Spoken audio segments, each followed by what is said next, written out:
our society's identity. But then again, can you tell me that's free? They explain to you what your mind should perceive, suggest things they want you to believe, like your skin color dictates your race. They're calling you an idiot to your face, like life is much more simple than that.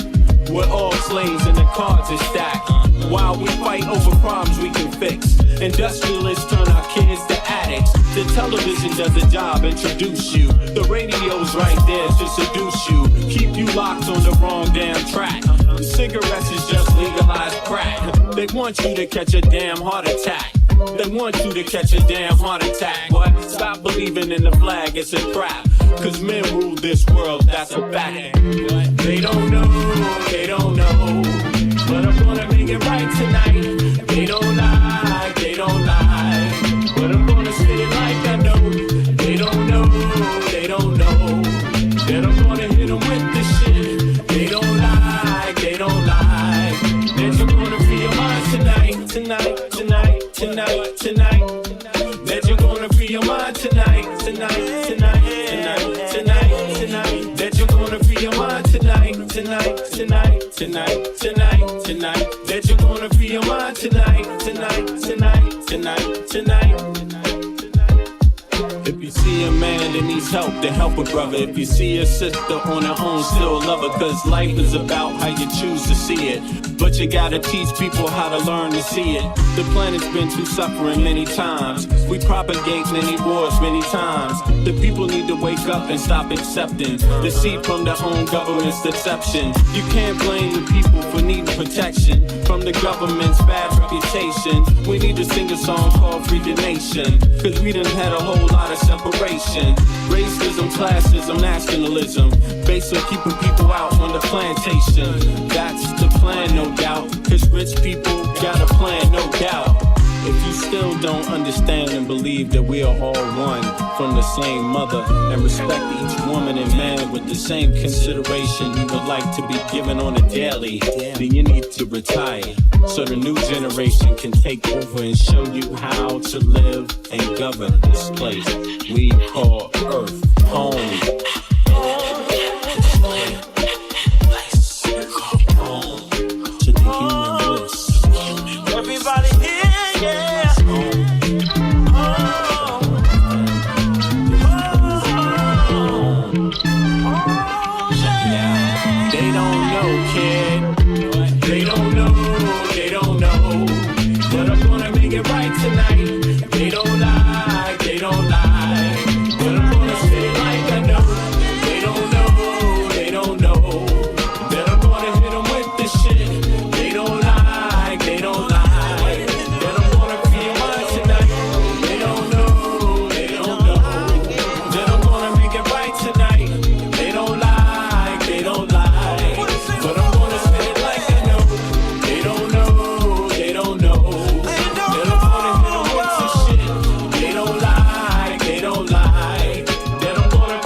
It is May 25th, Monday, 09:15 Central European Time.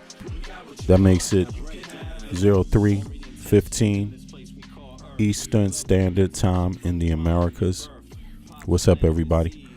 Back at it again. Thank you so much for turning out and tuning in. Your Sunday is over now. Now it's Monday. It's the beginning of the week and time to get back for work. If you have work, again, the operative term is work. So it's not. Sometimes it's also great to say, yay, it's time to not go to work. Time to relax. You know what I mean?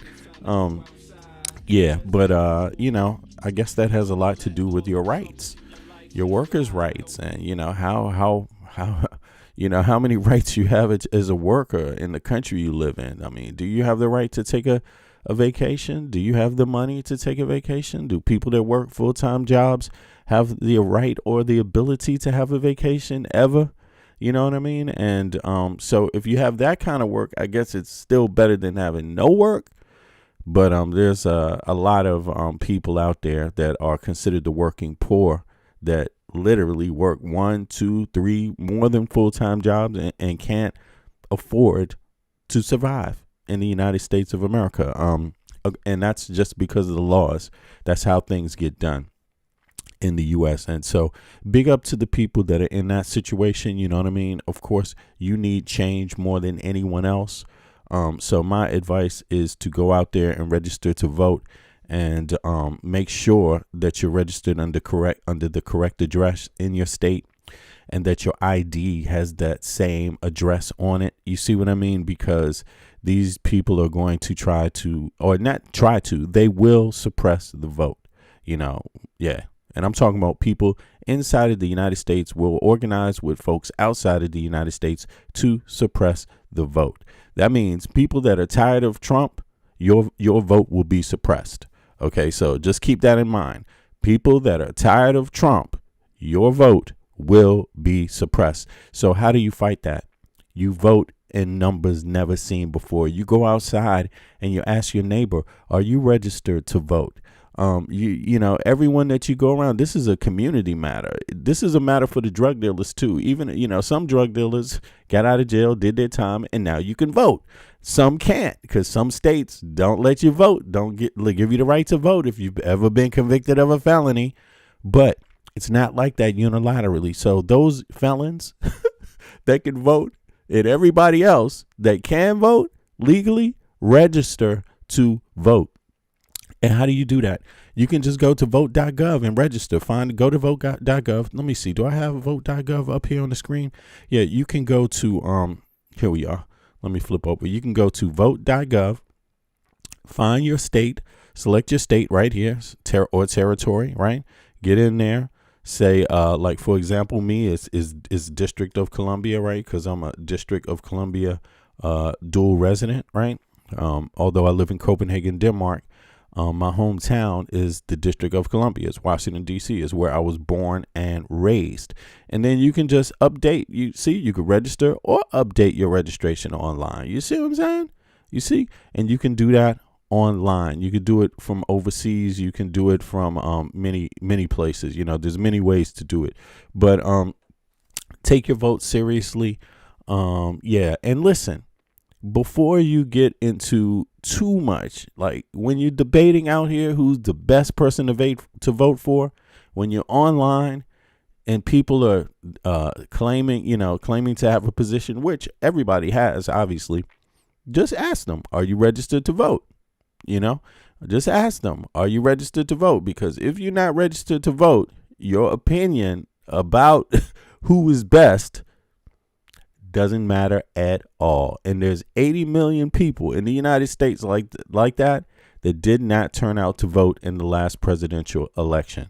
So and unfortunately, when it comes to debate, when it comes to opinion, like vocalizing your opinion, you can have an opinion and say nothing, but vocalizing it doesn't make a lot of sense if you're not even claiming to be a voter.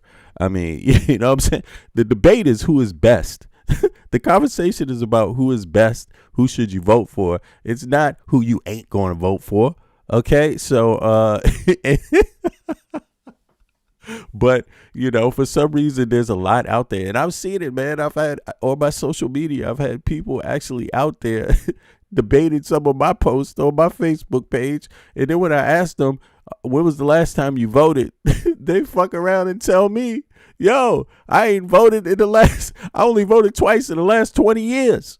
You know what I'm saying? Like, so, it's just ridiculous, man. Sometimes I don't understand it, like, but there's a lot of people like that. And, then after you register to vote, right? After you do this one at vote.gov, which is where you can go to register to vote. Is it here, vote.gov? Oh, why isn't it showing up? Yeah, here we go.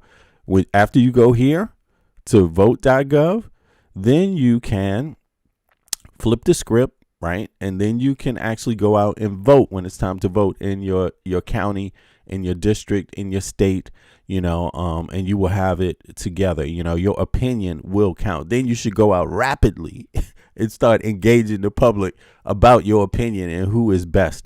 Now, unfortunately, there's some fortunate sides. There's an upside, right?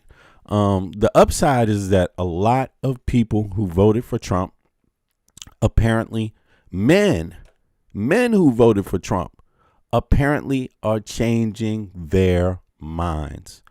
Apparently are changing their minds in the United States of America. Now, who they plan on voting for? There's a lot of talk about this. Who might be? It could be Gavin Newsom. It could be Kamala Harris. My advice is, and I've been talking to some of my contributors too, Friars, Friars, who people know, a lot of people know who watch my program. Also, I got a new contributor by the name of Michael, right, out of Brooklyn, right? So we got Friars in Texas. We got Michael out of Brooklyn, New York. We got Eric out of California, right? And we're going to have two ladies joining us, two different women out of different parts of the U.S. joining us, for the new setup that we're going to be rocking and rolling on for the next, year, at least, something like that. So from the here out, pretty soon you will see some adjustments being made. And but I've been talking to folks, and my advice is this. Right now, find out about the parties and what they mean, what their platform is. Don't just stick with the parties that, that their platform on, right? And that's what I've been spending time doing. Like, it's just trying to figure out what do the other parties represent. For example, what do the, Democratic Socialists represent? I've been looking at that a lot because, listen, I live in Denmark. So, I live here. My kids are here, and I've been here for 20 years, right? And so, I get a lot of the benefits from living in Denmark that from just the standard tax system, the same benefits every person who lives in Denmark gets. It doesn't matter who you are, how rich you are, how poor you are. The benefits I get are the same benefits everybody gets. That means I'm no better than anybody else, and I'm also no worse. Right? Same opportunities, right? But the benefits we get here are closer to the Democratic Socialists, what their platform is. In Denmark, it's closer to that than it is, I would say, maybe others. You could, it's maybe a mix between it's more, I would say Danish politics is more of a mix between, even though you have your right, extreme right, your extreme left, your center left, center right, and then your center, right? Although you have that because there's a lot of political parties in Denmark. It's not one or two or three, right? There's maybe 20, and then there's active ones that count really in the electorate strongly, or that you would want to go out and discuss and work with, maybe like 10. And then there's 5, that are the biggest, right? So in light of that, I would say Denmark is kind of like a mix between center U.S. and left, right? So I would say, the average life, regardless of the communications you hear, are more like, center. You could say something like Democratic Party, and then you could say Democratic Socialist. So, but in Denmark, the term that most people use is, and it's not a political term, by the way, so all parties pretty much use it. It's a more scientific term. It's democratic. It's actually social democrat, right? Or social democracy. That's more of a term, but it's not a political term. It's more of us, just understanding of the society you live in and how the taxes that are collected work for the average, citizen or resident, right? And opposed to how it works in the U.S., right? So in line with that, you could say the United States spends about the 40%, 45% of the taxes you pay in the U.S.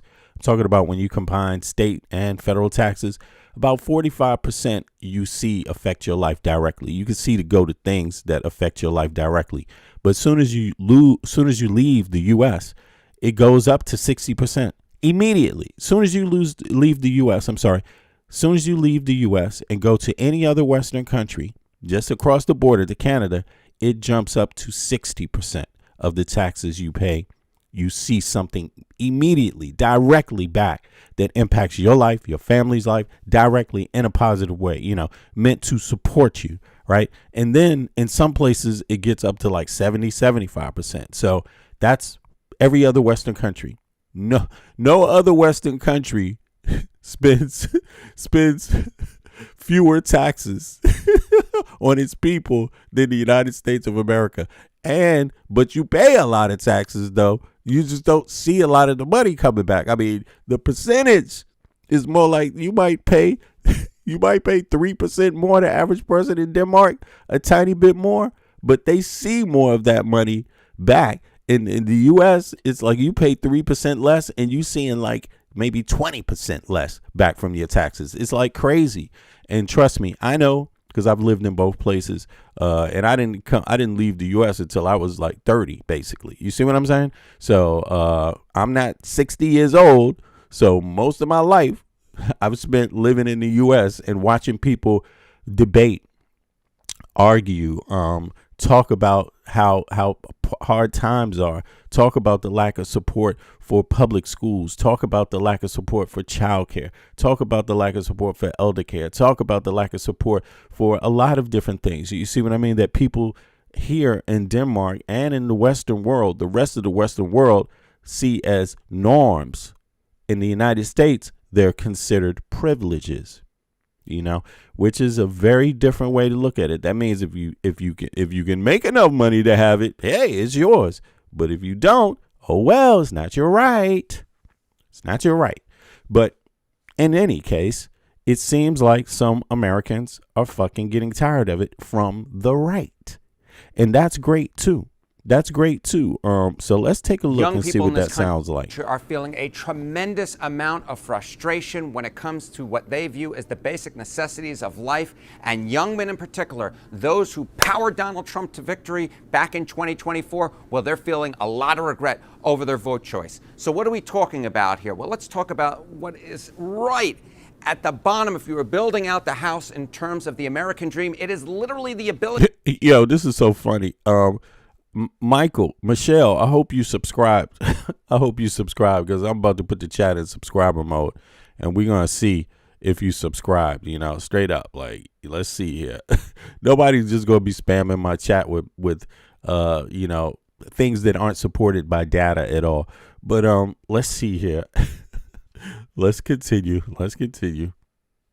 Ability to buy a home, and young people, well, there's not a lot of hope for them when it comes to buying a home, and these numbers have changed tremendously. Look at this. Okay, age 18 to 34, that is adults under the age of 35, will buy a home in the next 5 years. You go back to 2016, 2018, Gallup surveys, look at that. The majority, 53%, said they would buy a home in the next 5 years, those who didn't already own one. That number has fallen through the floor. Look at this. Now in 2025, 2026, just 29%. Just Say hello 29%. to your color grading That co-pilot. is nearly half the level, dropped by nearly half in just under a decade's time. No wonder young people are feeling so much frustration. Now, of course, if you're building out that home, right, in terms of what young people want, what Americans want in order to fulfill the American dream, well, it's not just buying a home, it's a good job. You go, leave the home, you have a good job. But young people at this point don't believe it's a good time to actually find a job. Take a look here, age 15 to 34. Say it's a good time to find a job. Now that percentage is just 44%. 43%, less than half. Less than half of young people say it's a good time to find a job. And look at this trend line. This trend line is going completely in the wrong direction. 4 years ago, it was 75%. Look at that. That's a drop of over 30 points in just 4 years' time. In 2019, back when Donald Trump was at the end of his first term in office, it was 77%. That's a drop of, what is that? That's a drop of 34 percentage points from where Donald Trump was in term number one, in terms of young folks saying it's a good time to find a job. And young men in particular, those now, who powered Donald Trump check to this victory, out. well, they are. Check this out. Check this out. Remember in Florida, there was a young man. I believe he was maybe 21 years old, 20. He just was eligible. He didn't vote that long, right? But I think he was 21, so he may have voted in a couple elections, right?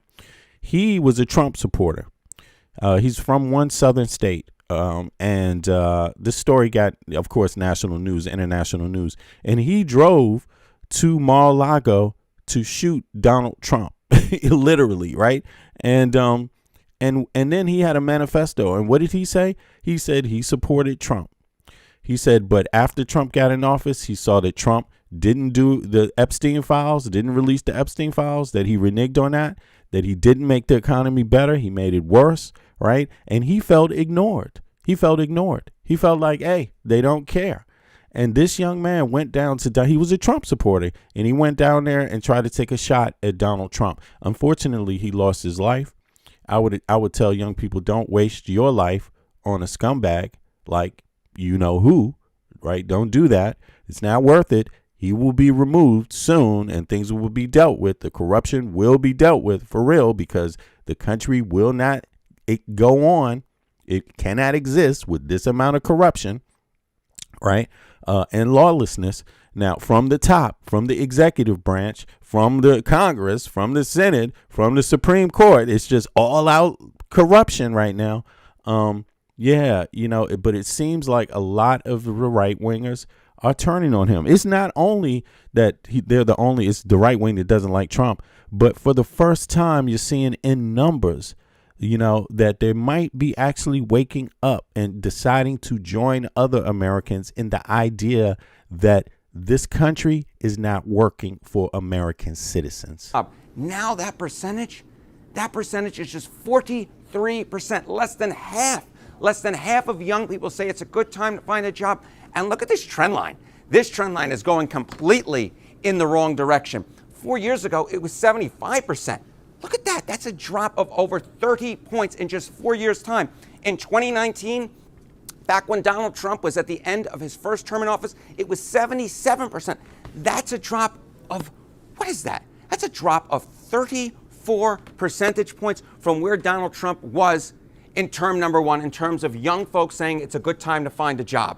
And young men in particular, those who powered Donald Trump to victory, well, they are feeling a lot of frustration with the economy. Not a big surprise when they say it's hard to find a job and say, in fact, their aim to buy a home has fallen below 50%. Look at this. Young men on the economy, those that powered Trump to victory, men under 30 on economic conditions. Before Trump came into office, this is 2024 and early 2025, before Trump was inaugurated for a second term, 66% of them said it was, in fact, the economic conditions were poor. They were hoping that Trump would solve it.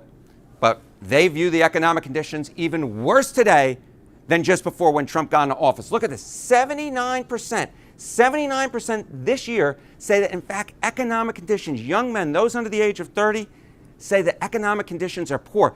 The good percentage, it was 34%. It was just 1 in 3. But now it's just 1 in 5. 21% say economic conditions are good. And you know who they're taking their frustrations out on? Well, it's the man 1600 Pennsylvania Avenue. That's who, because look at how they view Donald Trump and the economy. Men under 30. These, again, are the voters who powered Trump to victory back in 2024.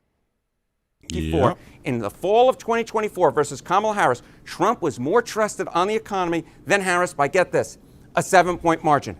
Holy Toledo, look at that percentage now. Look at how young men have turned. The net approval among young men for Donald Trump and the economy, minus 59 points.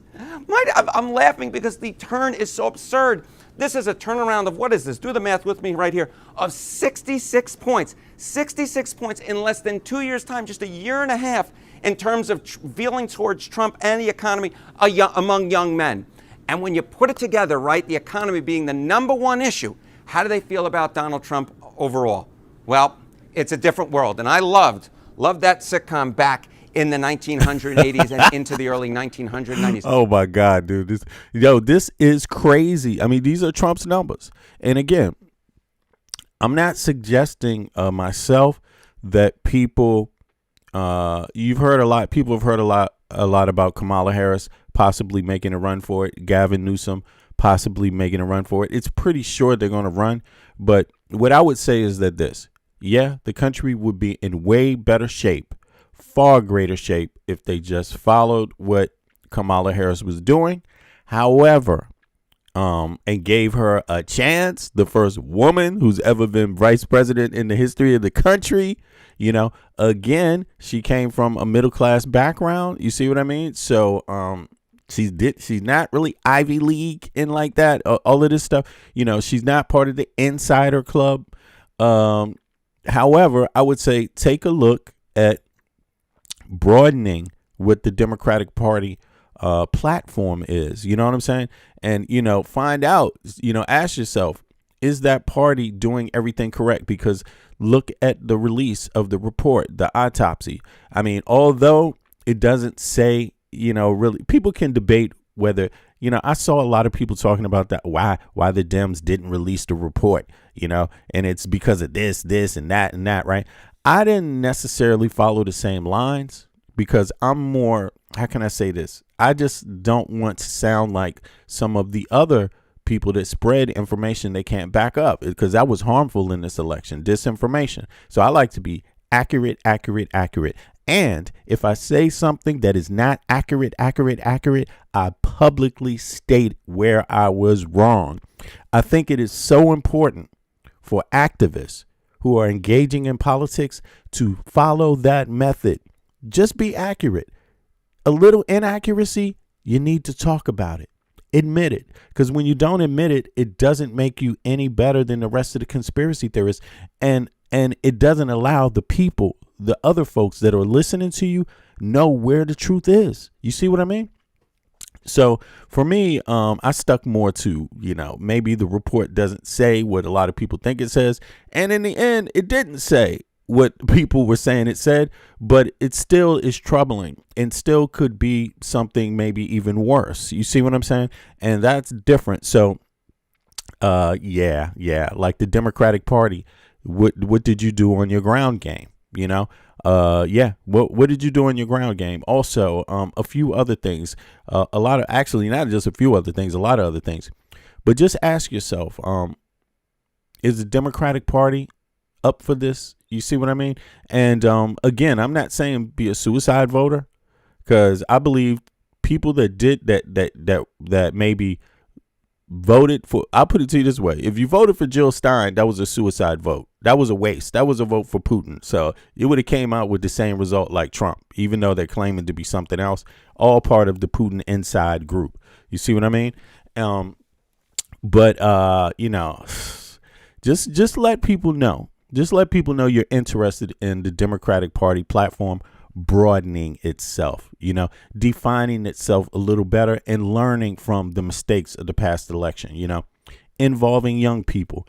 Democratic Party, did they involve young people on the ground? Did they get young people excited? Yo, I wonder where Friars is, because Friars was talking a lot about this yesterday. He wasn't not online on the program, but he mentioned a few of these things. And so people should hear his breakdown of that report.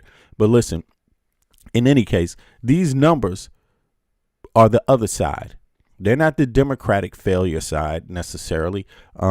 It could be different, a lot different from this, if the Democrats had performed better, if they had engaged the grassroots, if they had engaged the young people's views. You see what I mean? Yeah. So let's see some more data. Great theme song. Men under 30 on Trump. Look at this. In the 2024 election, Donald Trump won that vote by 1 point. He was the first Republican nominee to win young men this entire century. But now it's a different tune. His net approval rating among young men, look at this, minus 55 points. Minus 55 points. That's a switcheroo of what this? That's 56 points. 56 points in just a year and a half. And you know, I'm a little thirsty here. Ooh. Today's soft drink of the day is... Yo, this shows you where they're going with this, man. He's doing an open commercial for Coca-Cola. So this kind of shows you where legacy media is at right now. You know, although the data's real. It's not fake data. But just the fact that he got to do a damn Coca-Cola commercial Today I'm going to show you how in the middle of this is very, very weird. Now, look, y'all might see this on the screen right now. This is the new link to join the panel. It's going to work differently. This means multiple people can jump on the panel at once instead of folks just dialoguing with me. I'm going to get others to come up. You're going to get a chance to dialogue with some people that have a more hold of data straight up on the ground. And so hit the link if you want to hop up and you want to ask some questions, right? Get some information also, or make a point, you know. Let's see here. Now let's continue and see what else is going on here, man. You know, yeah, I see y'all in the chat. You know, a lot of people think Democrats and Republicans are working together to undermine the population. You know, hey, listen, I like to say things that I know. You know, it's okay to suspect, but I think it's too broad.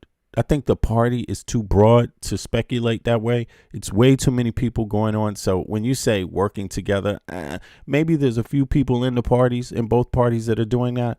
Maybe there could be some folks at the top doing that. Yeah, that might be the easiest way to go. But most people, I don't think so. I think you're just seeing what Americans fucking think, you know, sadly enough. And it's a reflection of where we are as a country. The fact that we only have two parties and that we're not even demanding much for our taxes, you know. But I think more so, I do agree with the corruption idea, but I think it's more so that the same people that have all the money, their money permeates everything else.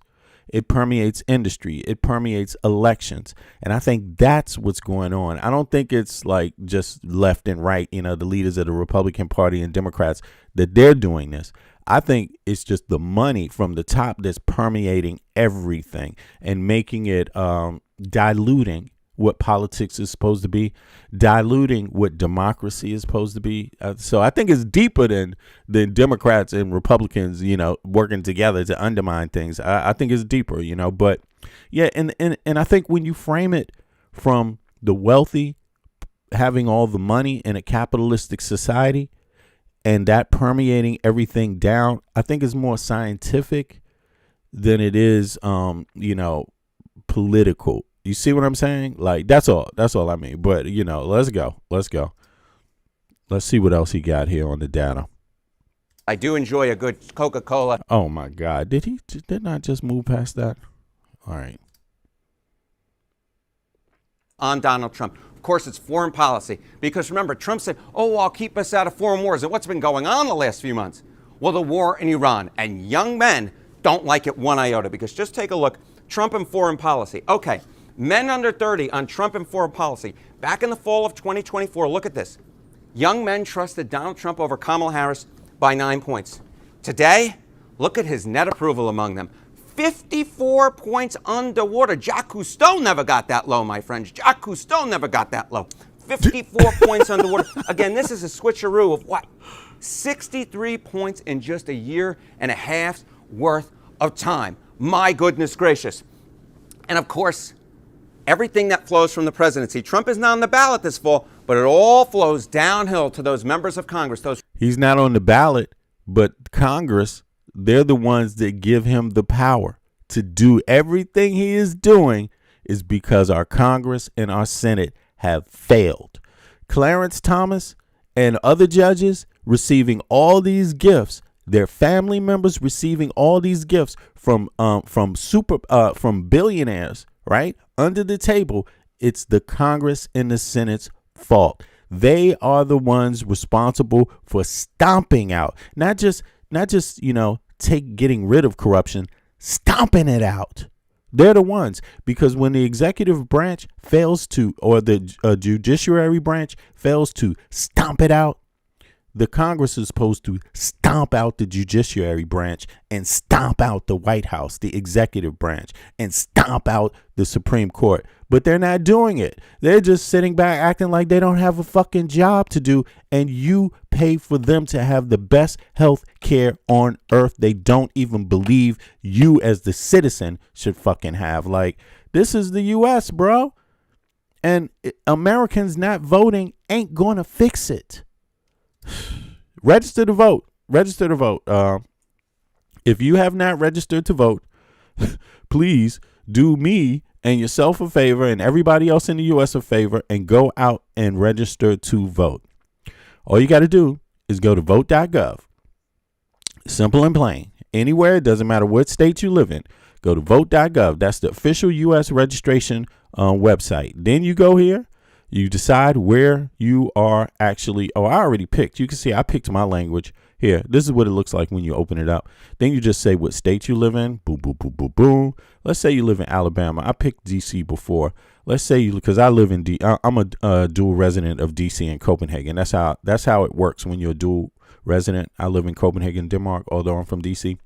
And here. Then you can register or update your online registration. That means if your ID is up to date, if your ID has your current address, let's say your state ID. I don't know what they ask for. Maybe they ask for a copy of your state ID, or maybe they don't. States are different in the U.S. You need to ask them what they need specifically in each state. But just make sure your address is up to date, because the Republicans will be looking to stop American citizens who have any type of technical flaw with their identification. They will be looking to stop American citizens with any type of technical flaw, any type. And yes, I say citizen. The 99% of the people that anyone like the Proud Boys would ever stop from voting will be American citizens. It won't be illegals, because it just ain't not that many illegals out there. You see what I mean? There's way more citizens out there. So, 99% of the people, probably 100% of the people that show up to these polls are going to be citizens, right? Because, hey, who else is going to be there? And guess who's going to be there checking? Hey, who are you? Let me see your ID. You better not try to vote. No illegals here. With their guns. Then you're going to have to wait for the bomb threats over the phone. Yeah, you're going to be waiting for those. Bomb threat at polling post. Kash Patel on the job.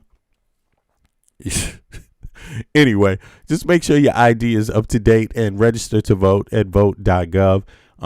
And then you will vote. And listen, the more people that register to vote, the bigger the signal you are sending to congressional members that get your tax dollars and senatorial members that get your tax dollars and everybody else. If you want to send these people running for the hills, if you want to give the Senate a nightmare, if you hate any senator and you want to give them a nightmare, if you hate any congressional member and you want to give them a nightmare, if you hate any Supreme Court justice and you want to give them a nightmare, it's really easy. It's very, very easy. All you have to do is go here, register to vote, vote.gov. That's how you're going to send them. This is the nightmare. This is the one thing that will make them not go to sleep tonight. The more people they see registering to vote, the more they will be shaking in their boots, like straight up. So if you want to give them some nightmares, go right ahead. Go right ahead. Register to vote. Of Congress, if they, you hear that?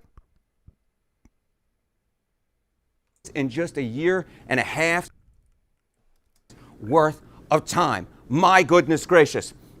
And of course, everything that flows from the presidency. Trump is not on the ballot this fall, but it all flows downhill to those members of Congress, those Republican members of Congress.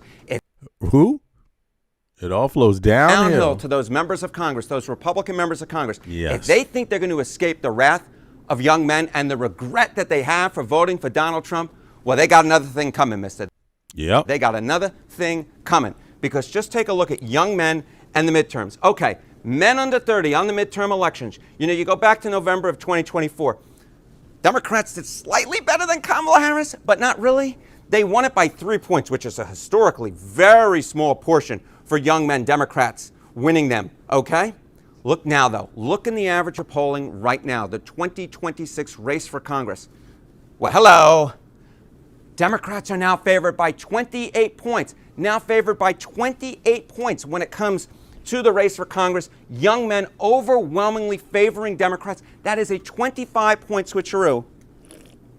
A 25-point switcheroo. And again, man, just a this is corporate media. They're doing goddamn Coca-Cola commercials right up in the middle of everything. It's insane, man. It's insane. Yeah, let's listen. Year and a half's worth of time. Now, we're talking about 2026 right here, right? But what about 2028? Because we're going to have presidential primaries starting in the beginning of 2028. Those folks are going to start running very quickly once the midterm elections wrap up. Well, the two Republican frontrunners, take a look at the net approval among men under 30, 2028 GOP contenders. J.D. Vance, 48 points underwater. 48 points underwater, of course, he being the being the vice president. Sometimes all these cabinet officials get him stuck in my head. The vice president, though a member of the cabinet, 48 points underwater. Look at the Secretary of State, Marco Rubio. He's doing a little bit better, but not really much better. He is 39 points under. Listen, I have to say this.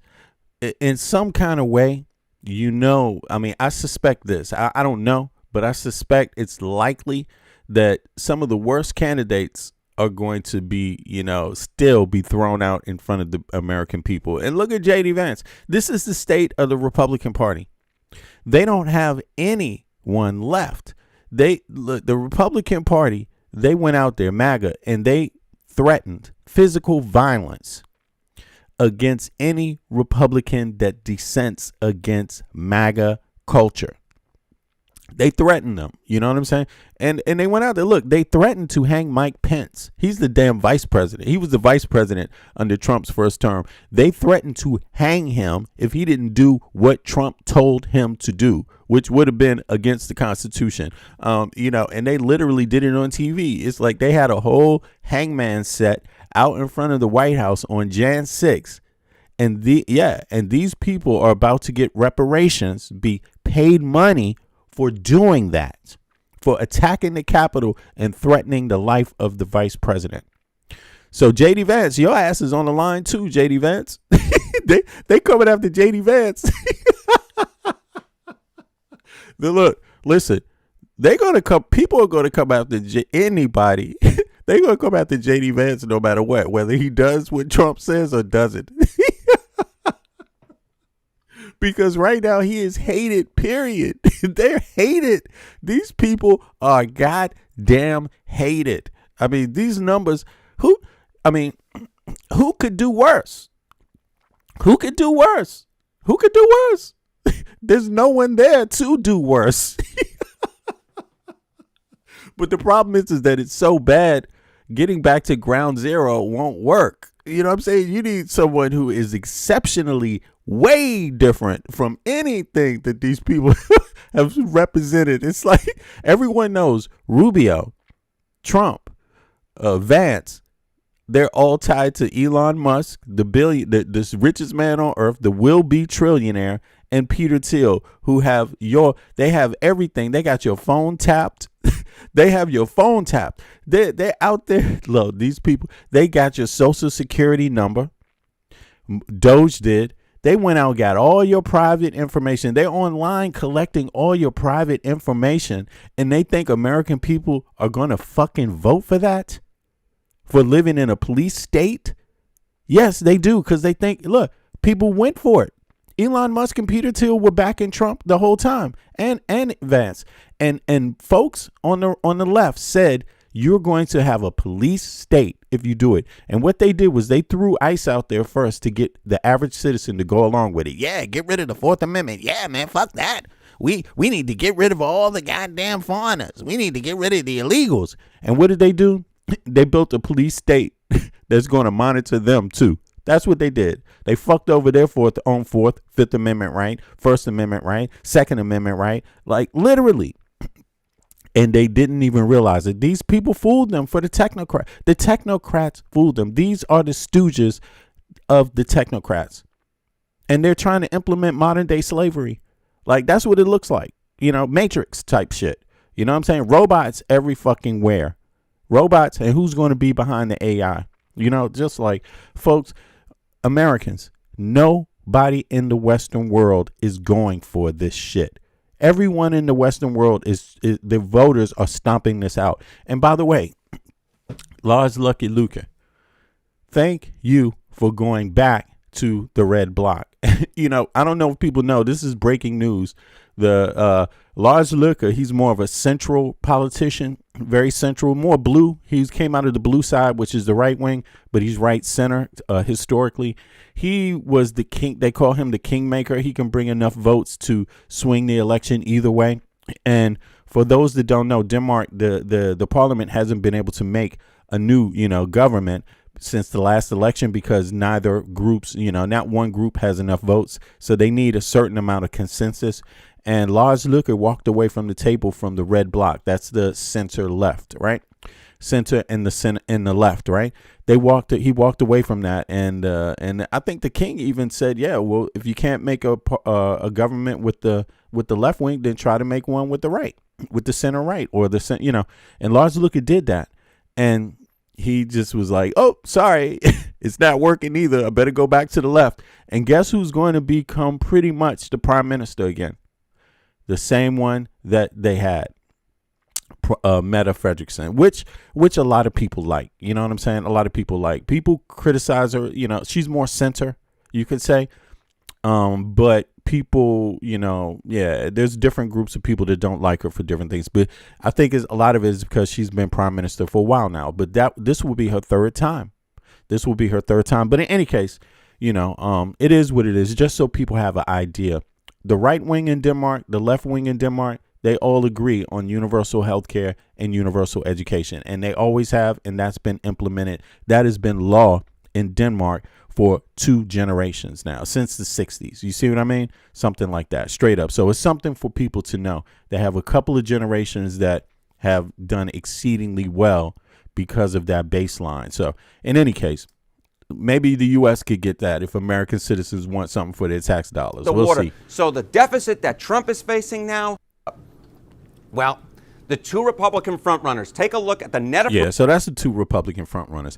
Now, but oddly enough, I don't know how many people watch Roland Martin. A lot of people watch Roland Martin, but there's some other stuff coming out, which is data that he's reporting, which is very, very interesting. Also, it's about the black male vote in the United States, which seems to be, it seems to be different in a sense. There's a fringe black male vote. It's not all, but I don't want to call it a fringe anymore because it's significant, right? It's significant at this point. While you see right wing, check this out. While you see right wing Republican men shifting and young people shifting away from Trump, black men, this fringe group, seems to be caught somewhere in the matrix. Seems to be caught. And I call it a matrix because, yeah, it's all online. All this stuff today is all online. All the information is being spread online, whether it's real information or disinformation. But look, when your leader is a grifter, that should give you an idea that the talking points are coming from somewhere else who's paying them to spread information. And a lot of people fall for it. MAGA fell for a lot. They did say that your elections will be attacked this way through disinformation online, spreading in social groups, Reddit and other ones, right? But black men are no different from anyone else. They're affected also by this.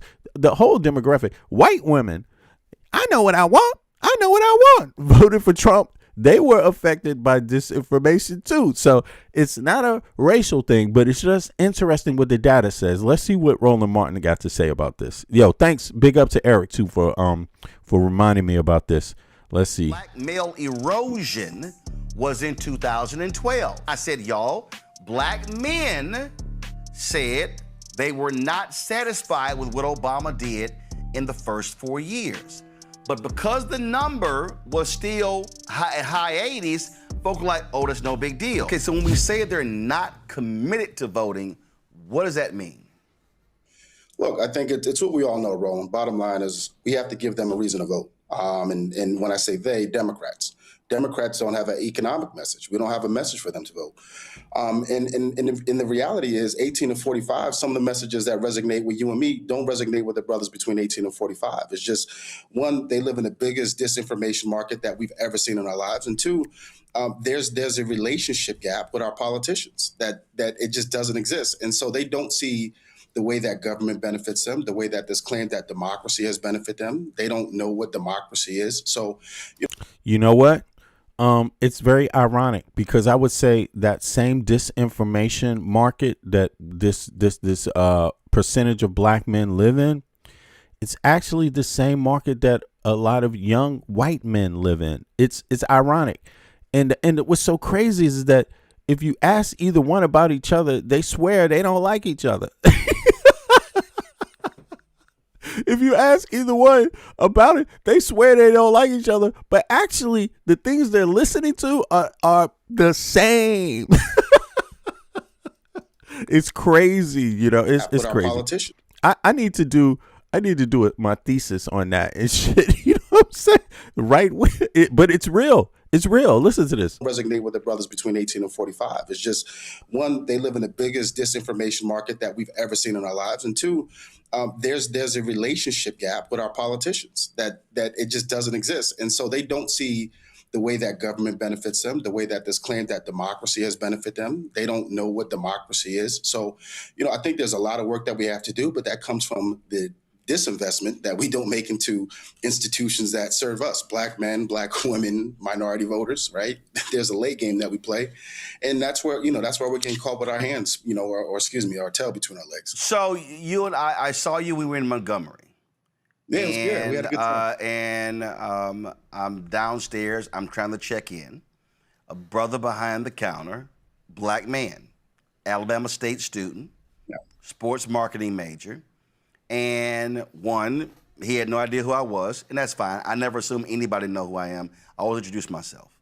But as we got to talking, Roland Martin, he wasn't even aware. Yo, for those of you that want to follow political concerns of the African American black community in the United States of America, Roland Martin is like a pillar, online pillar, or media pillar.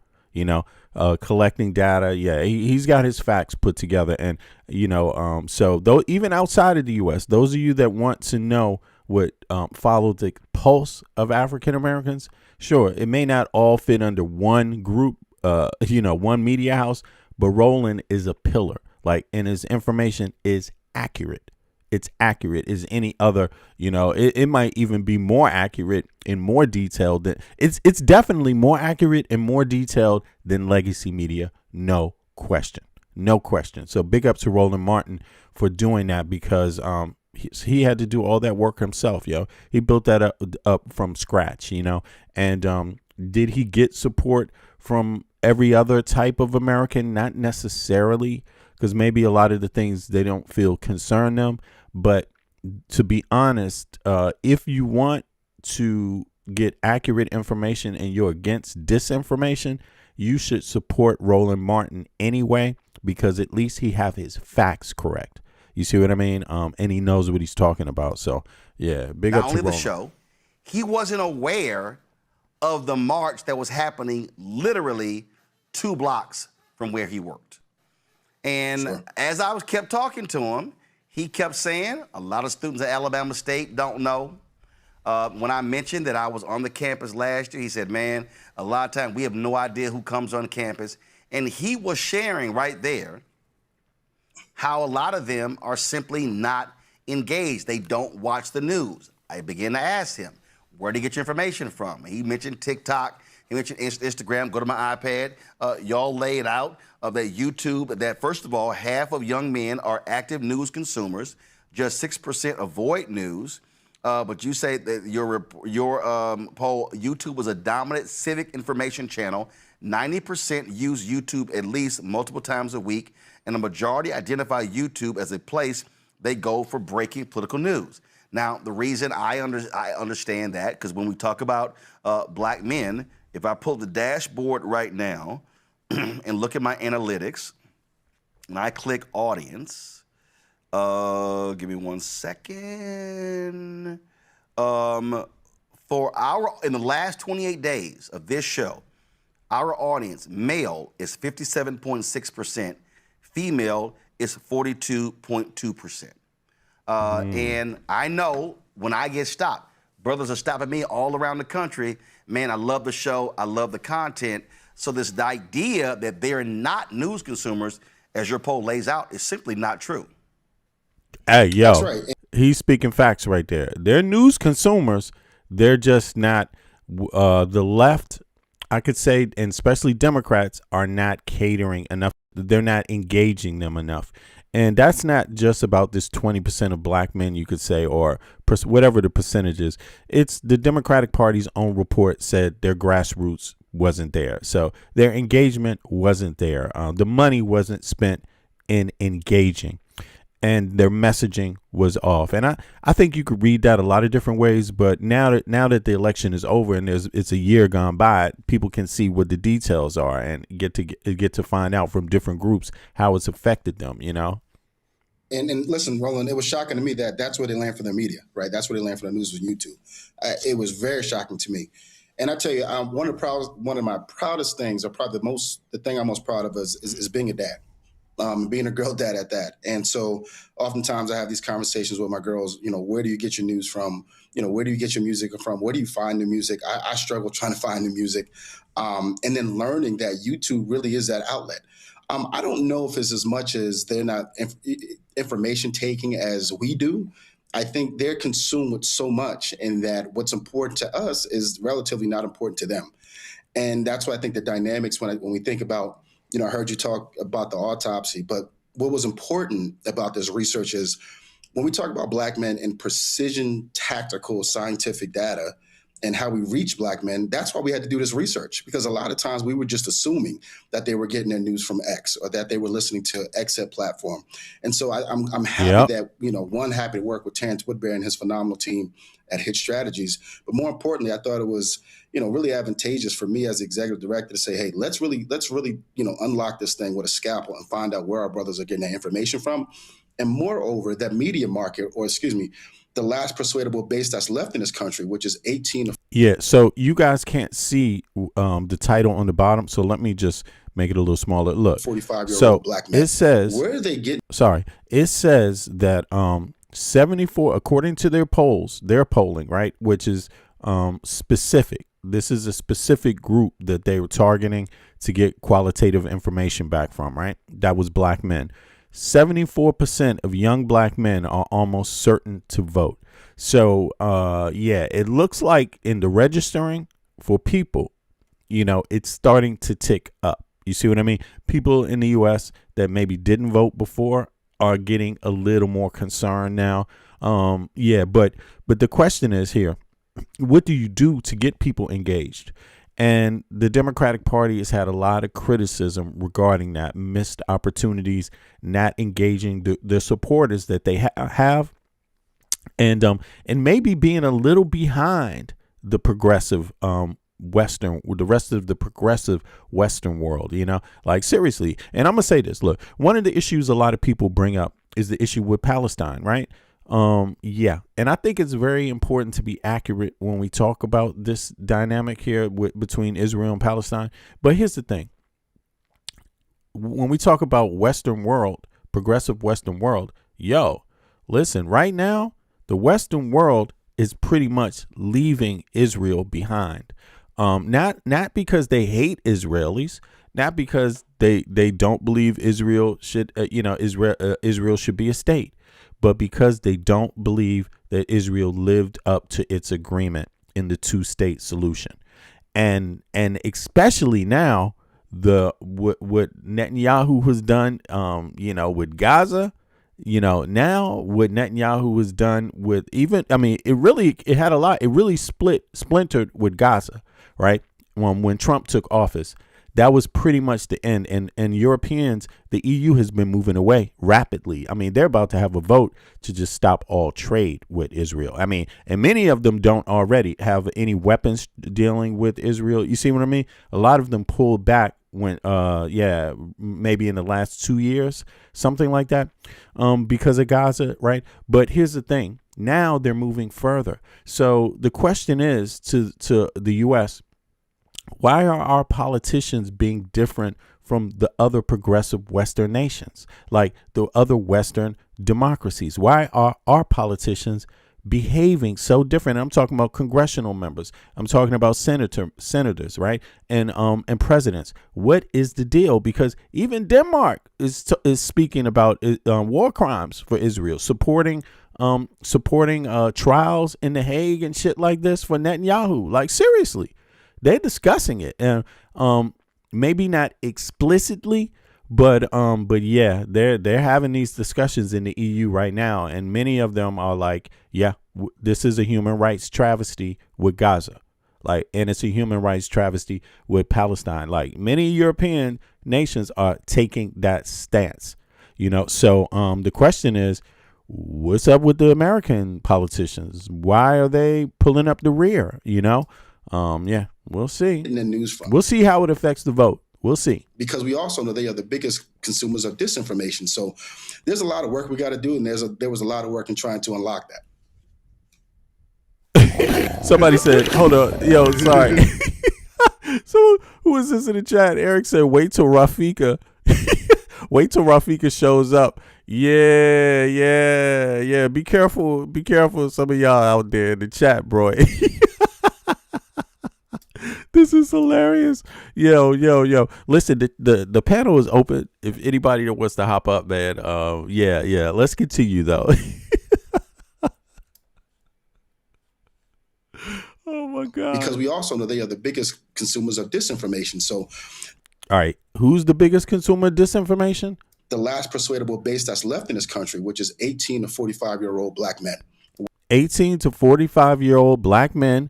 They're the last persuadable, right? And then what? Where are they getting the news from? Because we also know they are the biggest consumers of disinformation. So where are they getting their news from? Because we also know they are the biggest consumers of disinformation. But it doesn't mean that white men aren't consuming the same disinformation en masse in a larger scale. Like, by percentage, maybe black men are the biggest consumers of disinformation. But en masse, white men are the biggest consumers of disinformation en masse. You see what I mean? Because African Americans are a minority. They're like the third most significant. It's white men, Hispanics, white Americans, Hispanic Americans. Then it's black African Americans. I think something like that. No, yeah, I think so, right? So, 13%, 14% of the population. You see, so in percentage, they consume, and this is Roland Martin's data. This is the data. This is data that is pinpointed towards the African American, black, and also black community in the U.S. Pinpointed. It excludes everyone else. They don't want to know about nobody else. They only had one group to monitor. And it came back by saying that black men are the largest consumer of disinformation in the United States of America. And, in percentage, by percentage, right? But white men are surely to be by mass in total volume way bigger, And again, like I said, they tend to believe the same exact things. Which is ironic because they don't talk like they like each other at all. It's great. That's why it's called disinformation. It have you doing some strange shit, There's a lot of work we got to do, and there was a lot of work in trying to unlock that. Okay, what's going on? Roland's not there?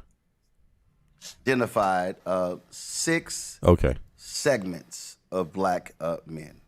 And so go to my iPad. Base Dems were the largest group, 31%. Millennials and Gen X Harris voters in 2024. High likelihood of voting in 2026. And I'm going to go actually by percentage. The next highest percentage were Trump voters, 19%. Trump voters in 2024, mixed likelihood of voting in 2026. Next was young supporters, 16%. Gen Z Harris voters in 2024, high likelihood of voting in 2026. Next was disengaged and demobilized, 13%. Voted for someone else, were ineligible to vote, or did not vote in 2024, 50-50 or lower likelihood of voting in 2026. Next, 12% voted for distrustful voters. Voted for someone else, were ineligible to vote, or did not vote in 2024, high likelihood of voting in 2026. Then 9% of respondents, Harris voters in 2024. This was sympathetic but uncertain, 50-50 or lower likelihood of voting in 2026. When you saw that, what jumped out at you? I got to raise more money. I have to raise more money. And the reason why I say that, it is segmented out so much, and we wanted that. To me, what really jumped out to me was there are massive gaps, but there are ways that we can fill the gaps. And one of the things that we know, to be true is this notion of whether they're informed or uninformed. I think the message that resounds the most, and this even goes from the town halls that we were doing in 2025, is that Black men, younger Black men in particular, feel that folks are just talking at them. And they're not giving them a reason not to vote. When you look at the Trump voter or the young Trump voter, it wasn't surprising to me. As you know, Roland, I was part of the Harris campaign. And so, when we saw this late invitation, we saw this late surge of, Black men may go this way, or they may go this way or that way. But it wasn't surprising for me to see that they voted for Trump, because to them, what they see in Trump is economic prosperity. And they don't see that. What they see in the Democratic Party is living in the land of about to do. We'll almost get there. It takes time. And for them, when they're looking at their pockets, particularly now, and that's why I think we're going to see this, we'll continue to see the shift, back to, because we know them to be center left, we'll continue to see the shift for them moving over. But what we know is that what is going to matter most is the economic message. And so clearly the economic message from Trump resonated more than it did from the Harris campaign. But here's what's interesting, and this is, I think, part of the Democrats' problem. Trump was lying about economics. The reality is numbers don't lie. The last 5 Republican presidents put us in a recession. Absolutely right. There's been more job growth in America under Democratic presidents, Carter, Clinton, Obama, Biden, than Republican presidents. I mean, the numbers are stark. But Republicans have successfully created the illusion that they are fantastic for the economy. And I think that's because what Republicans do, they tout tax cuts for corporations and businesses as economic progress, when we know that only impacts the top 1%. And so what I've always said, what Democrats got to figure out is, how in the hell do you lose an economic argument when the data is actually with you? Exactly. How did they lose? And in large part, disinformation. But it's not only disinformation from, your fringe online internet groups. It's goddamn Fox News. It's like legacy media. First of all, legacy media may not be spreading disinformation like CNN may not be spreading disinformation, but it's not closing in the gaps of the disinformation. It's not offering facts, to replace the disinformation that all the online fringe groups spread, that Fox News, which is not an online fringe group, openly spreads, and that's how you get the United States the way that it is. Politicians are benefiting from the lack of information and the disinformation at the same time. I mean, it's like seeing all the worst elements prevail instead of all the best elements prevail. American citizens should vote on facts, should vote on data that is specific to different sectors of society. They should actually know the data themselves and be engaged in it, but they aren't.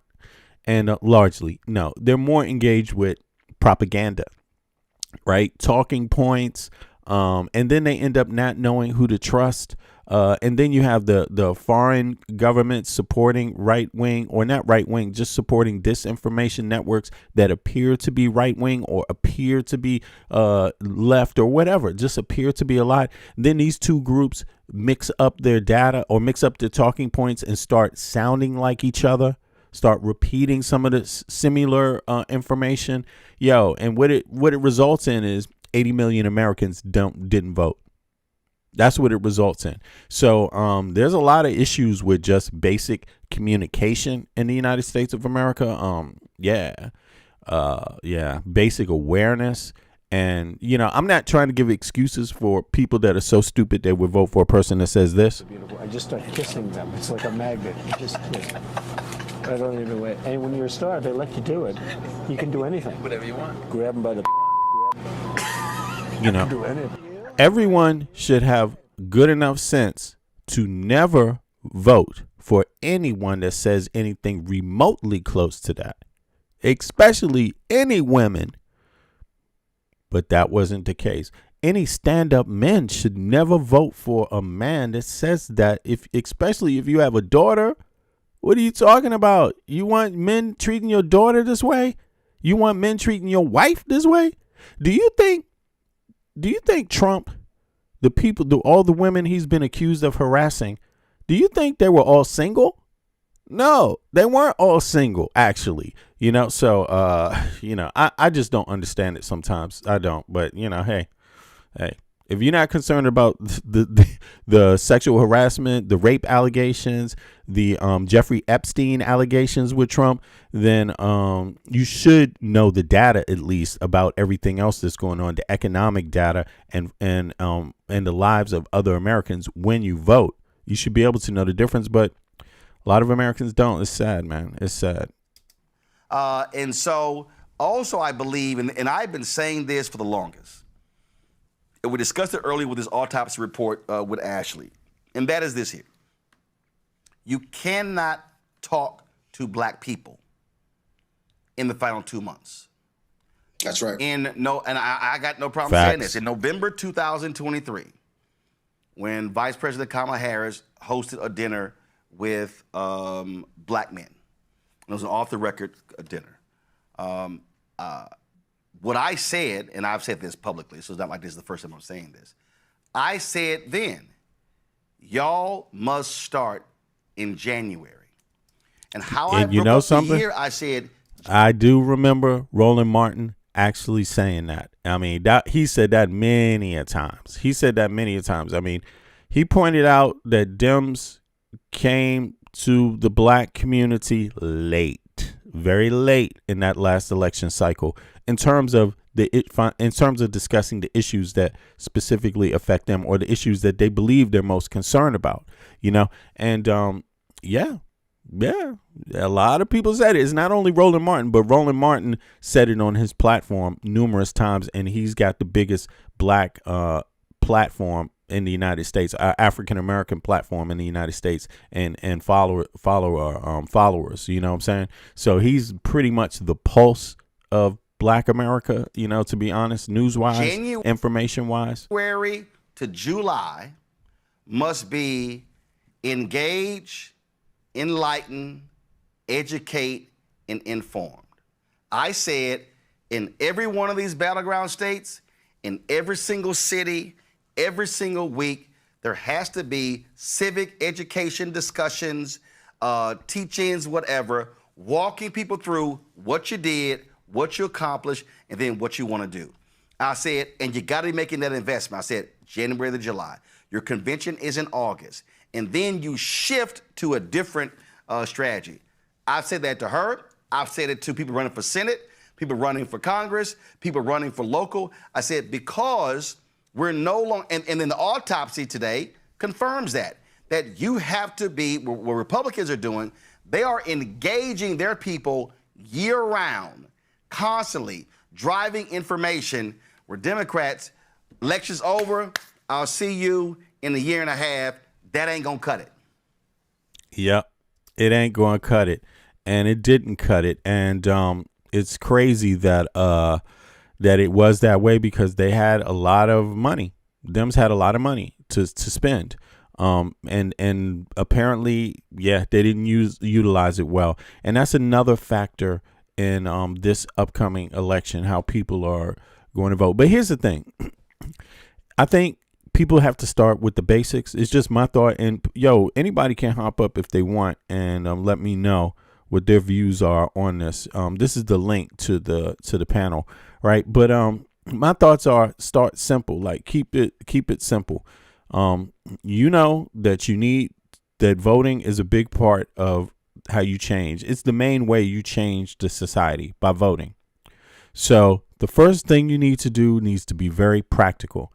Register to vote. If you want to affect the electorate, if you want to affect the Democratic Party, if you want to affect the Republican Party, if you want to affect the independents, if you want to affect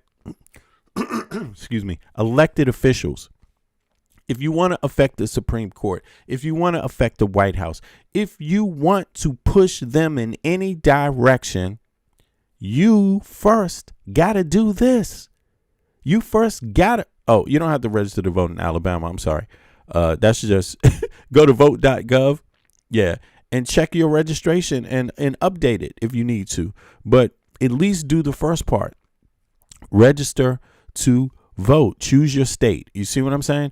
And register to vote. If you don't do this first part, you're not even concerned about your tax dollars, where they're going to be spent. You're not even concerned about pushing politicians in the direction you want them to go in, pushing the Supreme Court in the direction you want them to go in, pushing the White House in the direction you want them to go in, pushing anything. You're not doing nothing, and as Roland Martin said, without registering to vote and voting, you're just bitching about it, and that also doesn't change things. There's a correlation between voter activity, how many people vote, and and your current lifestyle, how well you're doing. So right now, 1/3 of the U.S. population didn't vote. Maybe voting, the ones that can vote, that are registered, not registered, eligible to vote. 1/3 of the eligible voters in the United States, and we're talking about a large 1/3, didn't vote. That means at the very best, because of your effort and your taxes and your work ethic, you can only get 2/3 of any outcome. And that is if things are great. Why? Because 1/3 didn't even bother to vote. So you can't even expect it to be better than, you can't even expect it to have it 70% of what you want, because you never get that anyway. You never get 100% of what you want. But if 1/3 of the voters don't even vote, you can't even expect to get 70% of what you want on a perfect day, with a perfect outcome, with just 2/3 voting. It's like people gotta do their part. You gotta do your part. And you need to ask the representatives, what have you done for me lately? You need to do that. That's a totally legitimate question. But if you're not willing to vote, to at least register to vote, man, you're not even in the party. Well, you're not even in the debate. Then you're not even in the race. I couldn't agree with you more. And I think that is, I've been doing this, don't let the curly hair fool you, and let's pay attention to the grays. I've been doing this for almost 20 years. And I've said this repeatedly ad nauseum, going all the way back since 2009, when I was on when I was an organizer with the Corzine Weinberg campaign. Late invitations are for fools. And that's a word that Johanna Hayes has said all the time. Late invitations are for fools. And we only entertain from September to November. And whether it's a national campaign or the statewide, and then they go back out, do whatever, raise a bunch of money, do a lot of events for politicians, and they forget actually the people who got them elected. That's the problem. And you look at organizations like ourselves, and there's so many others that are doing great work. And what we hear from a lot of time from donors is there'll be late money and money is coming. Now, that's the problem. So how are we supposed to engage? You look at this report and you say, well, Mike, tactically, how are you going to engage them? Well, part of the reason why we did this report was to prove that all year substance all your engagement is what is going to win elections. If I only entertained my wife or my partner only 3 months out of the year, is she going to talk to me? Is she going to be engaged with me? No, absolutely not. It's the same thing about courting voters. And I don't know why we think this is just a quick fix or just, as some folks would just call it, a quick marriage or a kiss in the middle of the night. This is dating. This is long-term engagement, and it's something that we refuse to do as a party. And I don't get it. It's very disturbing. And then we sit and live in the land of. It's not hard to understand, Mike. It's not hard to understand. I'm telling you. What? See, we got to be honest, and there's some black people watching, and y'all need to go ahead and get out of y'all feelings what I'm about to say. And this is what people have to understand. Okay. The strategy since 1965. The strategy from 65 to 2008 was the same, pretty much the same. No, I'll say 65 to 1988, the strategy was the same. And that strategy was black churches talk to black groups like NAACP. We're going to speak to social programs. We're going to speak to the needs in black community. We're going to speak to housing. We're going to speak to food. We're going to speak to healthcare, those things like that. I mean, those things that he just mentioned are things that all Americans should be concerned about and want bolstered and fortified by their tax dollars, federal tax dollars also, not just bolstering up other countries' military capacity. OK. And so even though he said black in the beginning, don't be confused.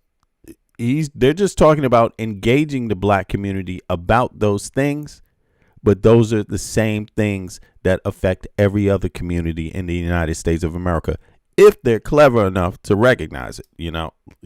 So just to put that out there. Reverend Jackson wins in 1988. He then says, no, you have to actually campaign a different way. So from 88, 2008, that was a strategy. Then Obama comes along, and this is where things change. Obama says, I don't need that black ecosystem. He literally said it. His campaign literally said it. Now, he was correct. He was correct.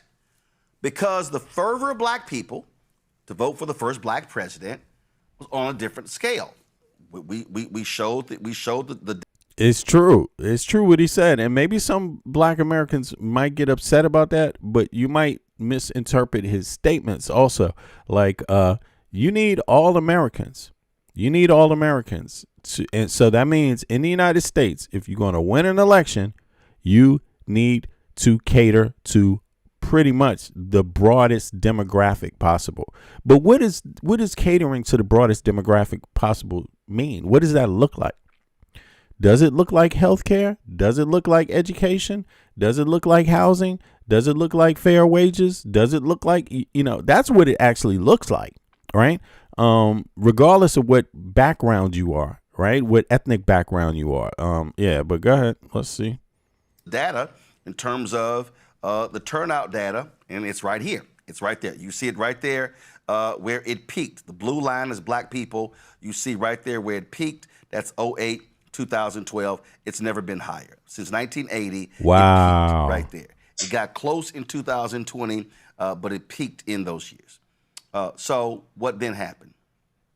Obama runs for 2012. He didn't need the ecosystem.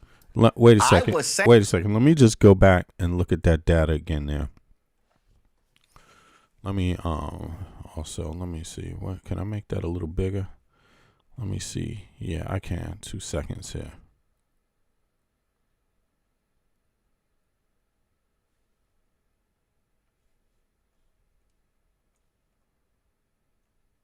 All right. Boom, boom, boom.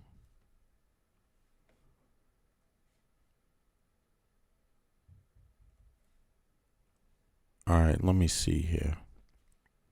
70%. Let's pull this up here so everybody can see.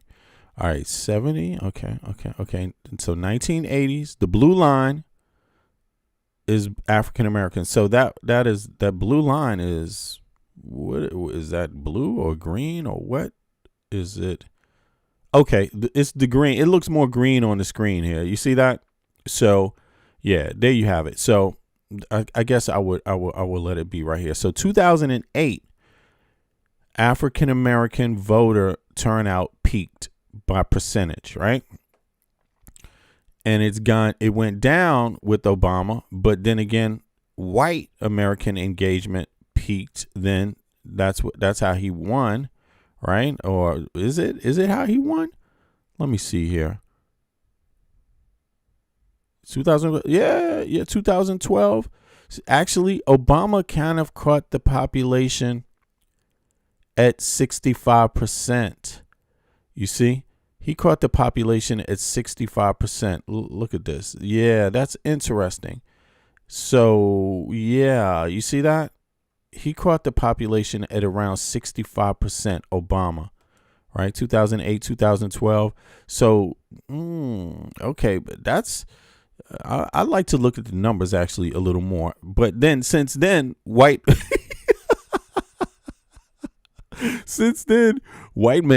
people was like, fuck this, we better vote.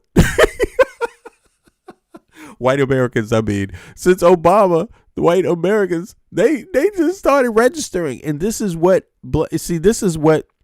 African Americans need to understand. Still register, still register, and still vote.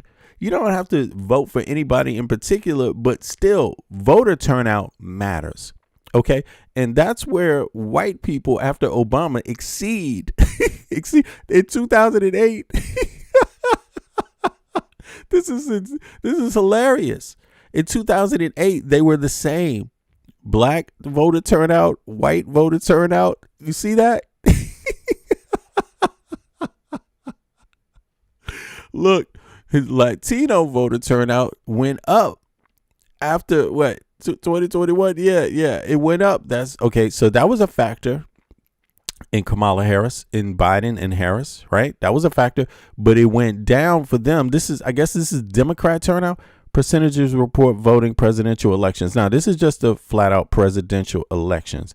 Let me see something here. Hold on. Let me see one more thing. One other data point I'm curious about here. Let me see. What does it say on the bottom, though?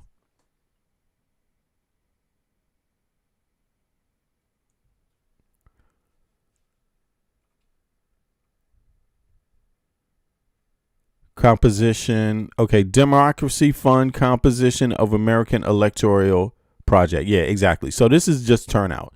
This is turnout. All right. So no problem. So let's continue here. But it peaked in those years. So what then happened? Obama runs for 2012. He didn't need the ecosystem. I was saying in 2007 and 8 when he was running, say, bruh, y'all, he only gonna be there max 8 years. You're going to need the ecosystem. The reality is true. The black turnout strategy was obliterated when Obama ran for president. The white operatives operated after 2012, 2016, they operated as if he was still running. That's right. You know, I would also say that at this time, I remember there were black Americans, especially around Obama's second term, right? I guess that's 2012. His second term, there were more African Americans that came out publicly and said they weren't going to support Obama. And the excuse now, the reasoning they gave is that he didn't do enough to address their needs. I remember that specifically. And you hear that over the internet even today being recited. Every time they go back to Obama, Obama didn't do nothing. That's what they say, right? Although African Americans, under under Biden, I think, and Obama did exceedingly, better, right? They did well in the job market and things like this. Maybe not in all sectors of society, but they did well. But they wanted something in the name of African Americans. The the voters that talked about Obama negatively, African Americans, they wanted like a law that said only for African Americans. A lot of them wanted that. And they also demanded that through the Supreme Court. Through the Biden administration and Harris. We want something only in the name of Black Americans. Yeah. But is that legally possible? Are people going to get behind that? The majority of Americans? Something only in the name of Black Americans, or only in the name of African Americans, or only in the name of FBA? Is that something that's going to bring out the vote? Yeah. Is that something senators and congressional members are going to be behind? And if you're not registering to vote in high numbers, why would they do that necessarily? I'm not saying that maybe they shouldn't, but whether it's legal or not is a whole nother question. But to me, it seems kind of like there's a lot of loose work to be done there that is not really refined in making those kind of demands. But if it was refined, right? Meaning if you registered to vote too at the same time, and you looked at the law and crafted so that it had a chance of getting through the electorate and getting some other support, you probably would have a good chance of doing that, you know. Of course, that might mean you have to consider some other people, whatever they think also, you know what I'm saying? Because this Supreme Court that you have right now is not doing it. It is extremely right wing, and they have stated very clearly if it's anything in the name of any particular race, racial group, ethnic group, they will not do it. This Supreme Court considers any law that says African Americans just like that as illegal. Okay? Just for the African American, Black American men to understand that.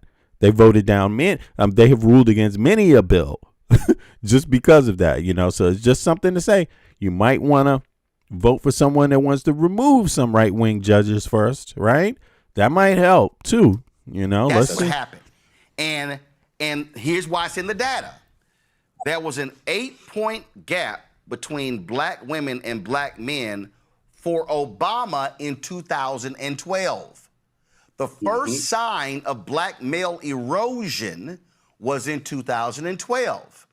I discussed it on my show that exactly. I said, y'all, Black men. They wanted Obama to say this law is only for Black males or this law is only for African Americans. That's what a certain segment, maybe 20%, something like that, or maybe who knows. But this is what they were saying, whether that's rational in terms of or logical in terms of the political climate, in terms of the makeup of the Supreme Court, whether that's logical is another thing. But that's what they were saying they wanted. Said they were not satisfied with what Obama did in the first 4 years. But because the number was still at high 80s, folks were like, oh, that's no big deal. It increased in 16. People, a lot of sisters were like, oh, it's misogyny. It's true. Roland Martin mapped out the movement of the African American demographic, voting demographic. He mapped it out the entire time, and that's what he says he wants to do. That's the point of his network. That's what they're doing. They're mapping out the African American, Black American population politically. And yeah, it sounds to me like he was saying it and doing it, and it's pretty accurate. And the Democratic Party didn't take heed to it. I'm not saying you taking heed to it doesn't mean you verbatim agree, you know, but what it means is that you need to go in and engage, because even though things might not be able to work the way some people frame it, maybe if it's possibly reframed, it could work. You see what I mean? So, yeah, exactly. I remember a lot of people expected reparations from Obama because he's the first African-American president. They expected him to be like, okay, I'm going to do what Trump's doing. I'm going to do reparations for African-Americans, executive order. A lot of those people were saying Japanese Americans got reparations. Why can't we? Jews in Germany got reparations. Why haven't we gotten reparations? That's what a lot of African Americans were saying and have been saying. So, and it is true, Jews in Germany did get reparations, and maybe some others too. Not from the U.S. government in that way, but the U.S. government has supported reparations for Jews in other countries. They've written about it.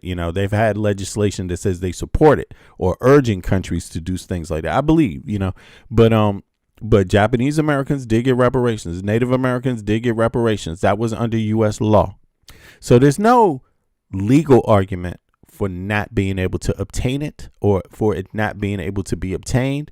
It's a political argument. The political argument is that people will not support it. The political argument is white Americans won't support it. The Supreme Court, whether it's left or right, won't support it. Congress, whether it's left or right, won't support it. The Senate, whether it's left or right, won't support it. That's the argument. But they will support January 6th rioters, and they won't stop it. And Trump and the president will executive law it, and it will pretty much be affirmed in the courts. Maybe, I don't know. Maybe they're looking for a way. Is the courts chiming in on this January 6th shit? Are they chiming in? I said, I don't know. Let me know, y'all. Misogyny is a part of it. It doesn't fully explain the erosion. The erosion continued in 2020, and the erosion continued in 2024. It's because they were not paying attention to what black men were saying, and they were still running a 2008 strategy that does not work in 2024. It's not going to work in 2026 or 2028. It sounds so clean. Interesting. Okay, let me see here. Sorry about that. Let me get this back up here. Where we at? Boom.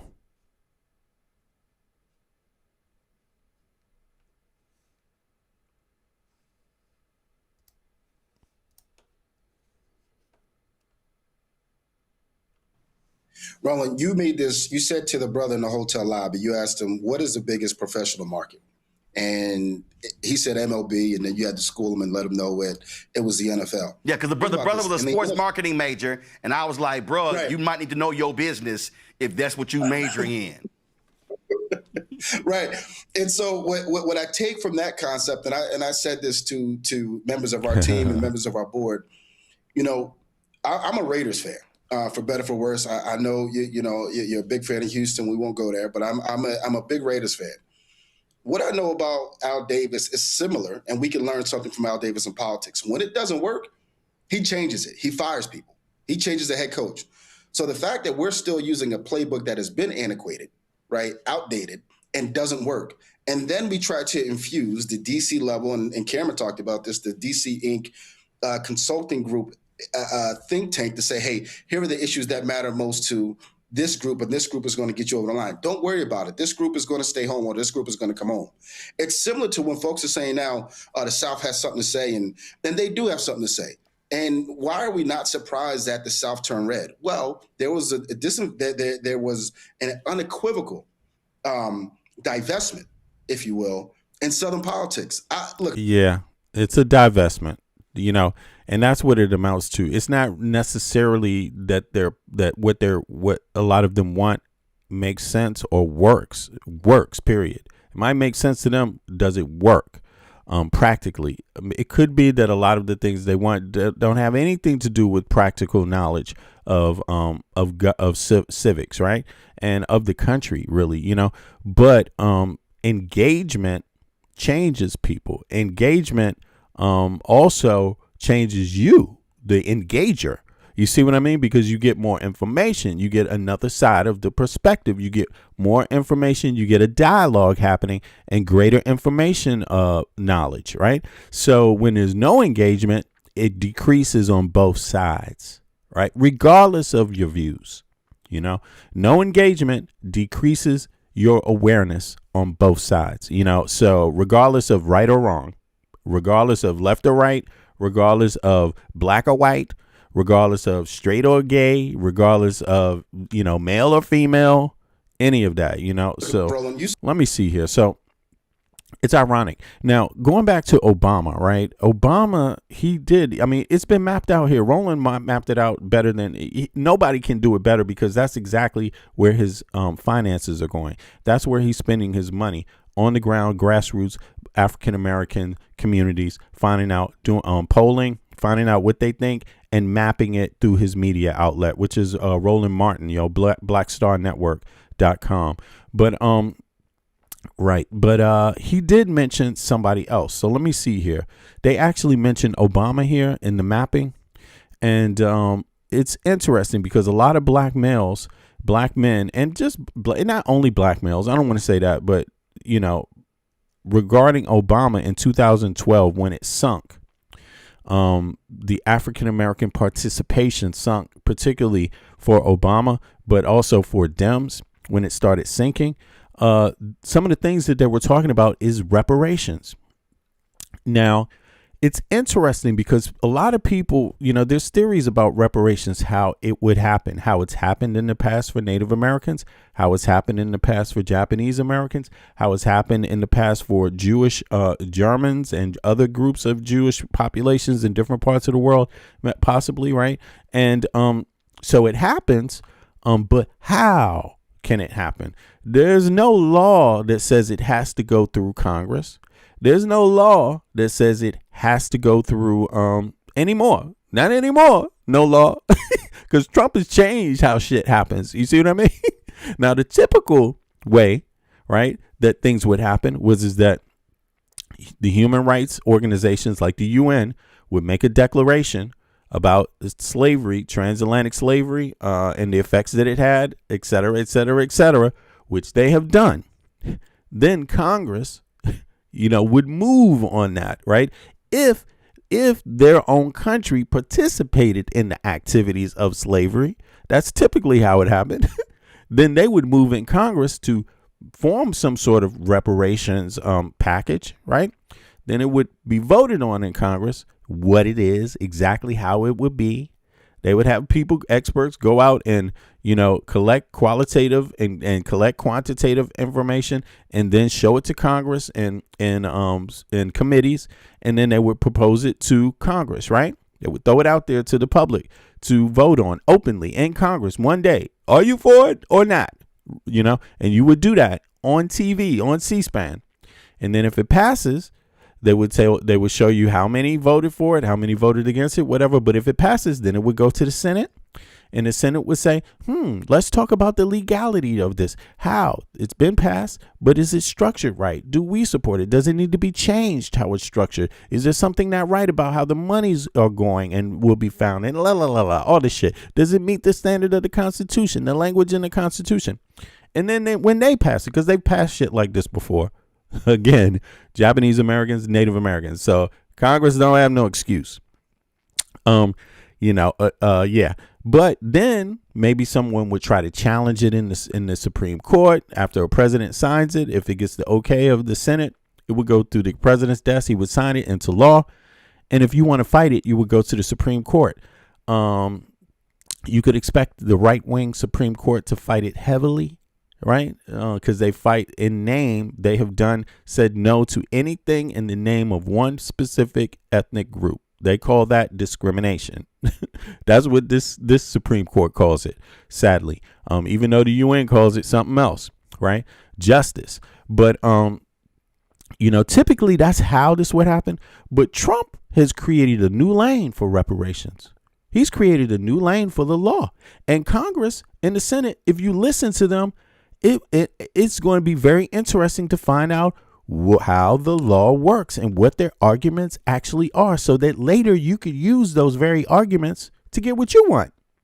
If you don't know what arguments are being made by the lawmakers, you don't actually know. You can't hold them to anything, really.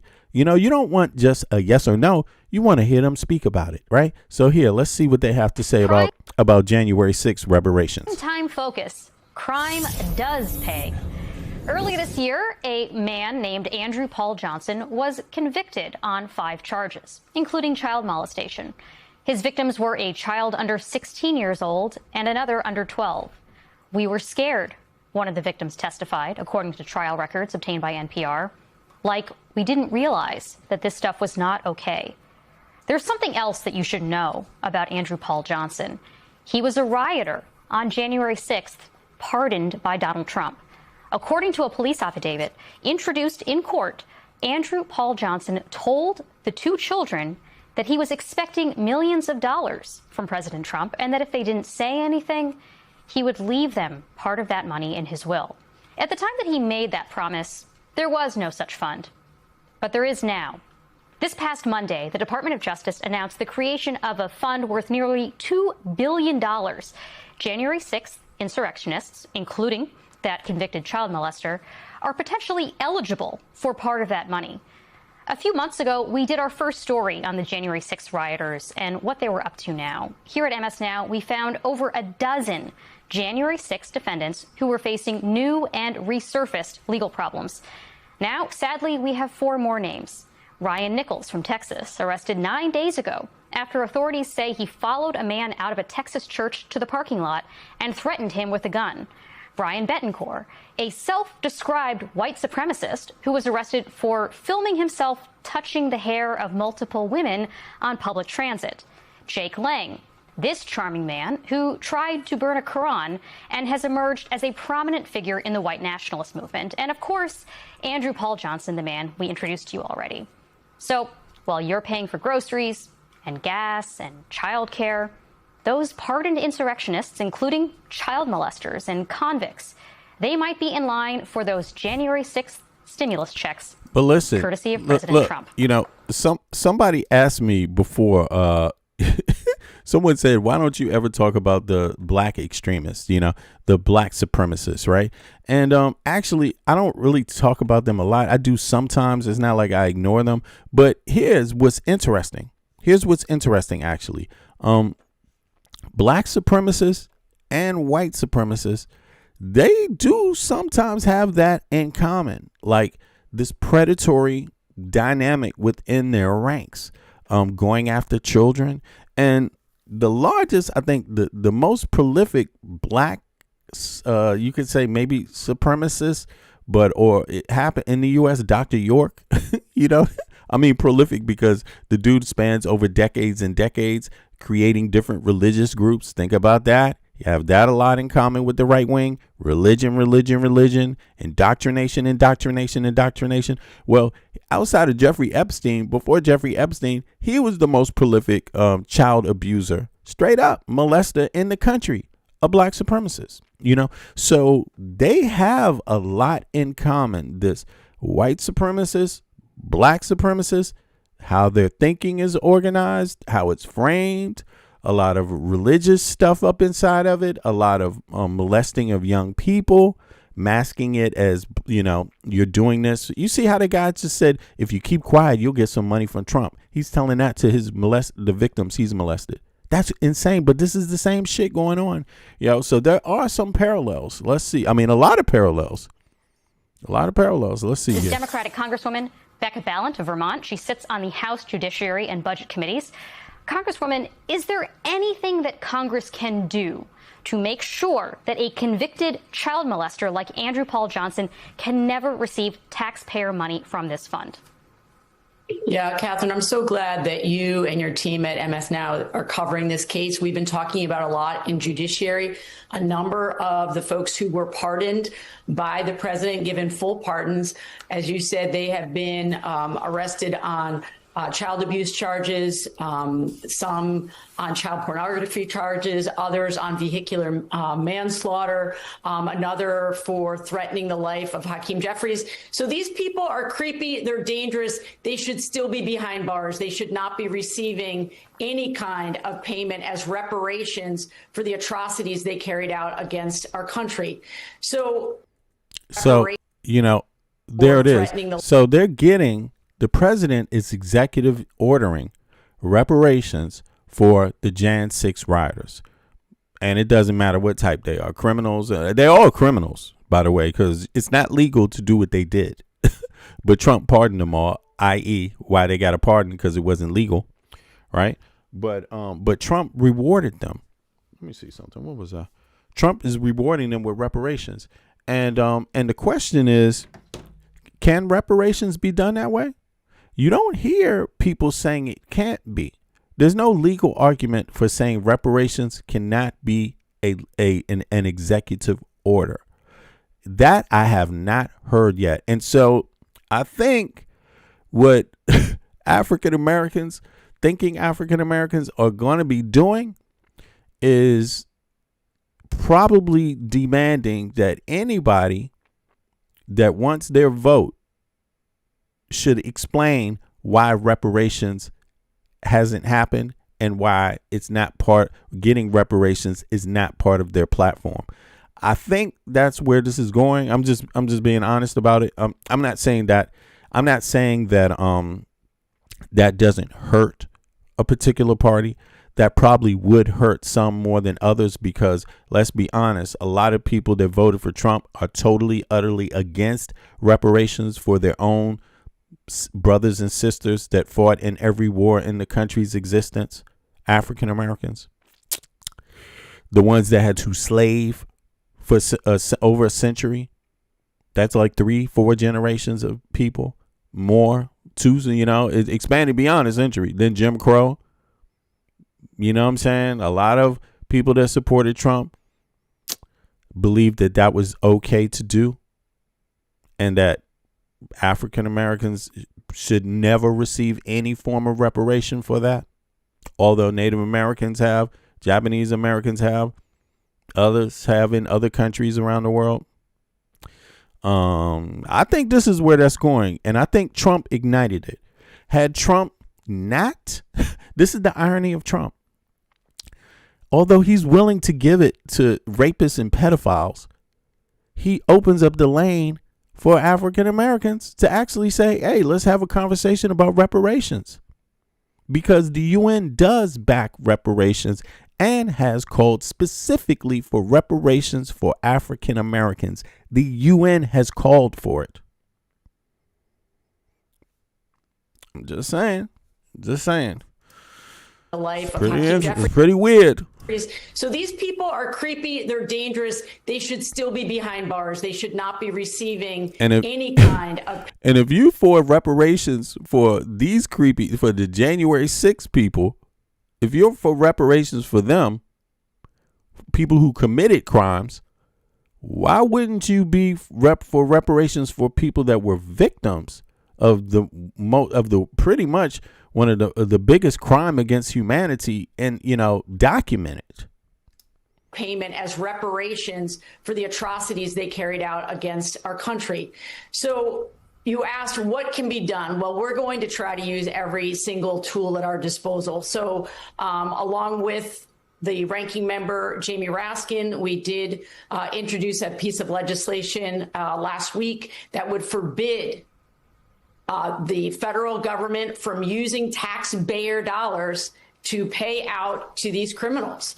It also bars settlements from Treasury to give any of these January 6th insurrectionists any funds from the federal government. And we're going to be pursuing that. We also, in committee the other day, we lost the vote by 1 vote. We were trying to subpoena Todd Blanche, of course, the president's former personal attorney, now acting as Attorney General. We moved to subpoena him, and also Treasury Secretary Bessent about. I'm just trying to imagine, what would it look like if African Americans all went out with their American flags and stormed the Capitol demanding reparations?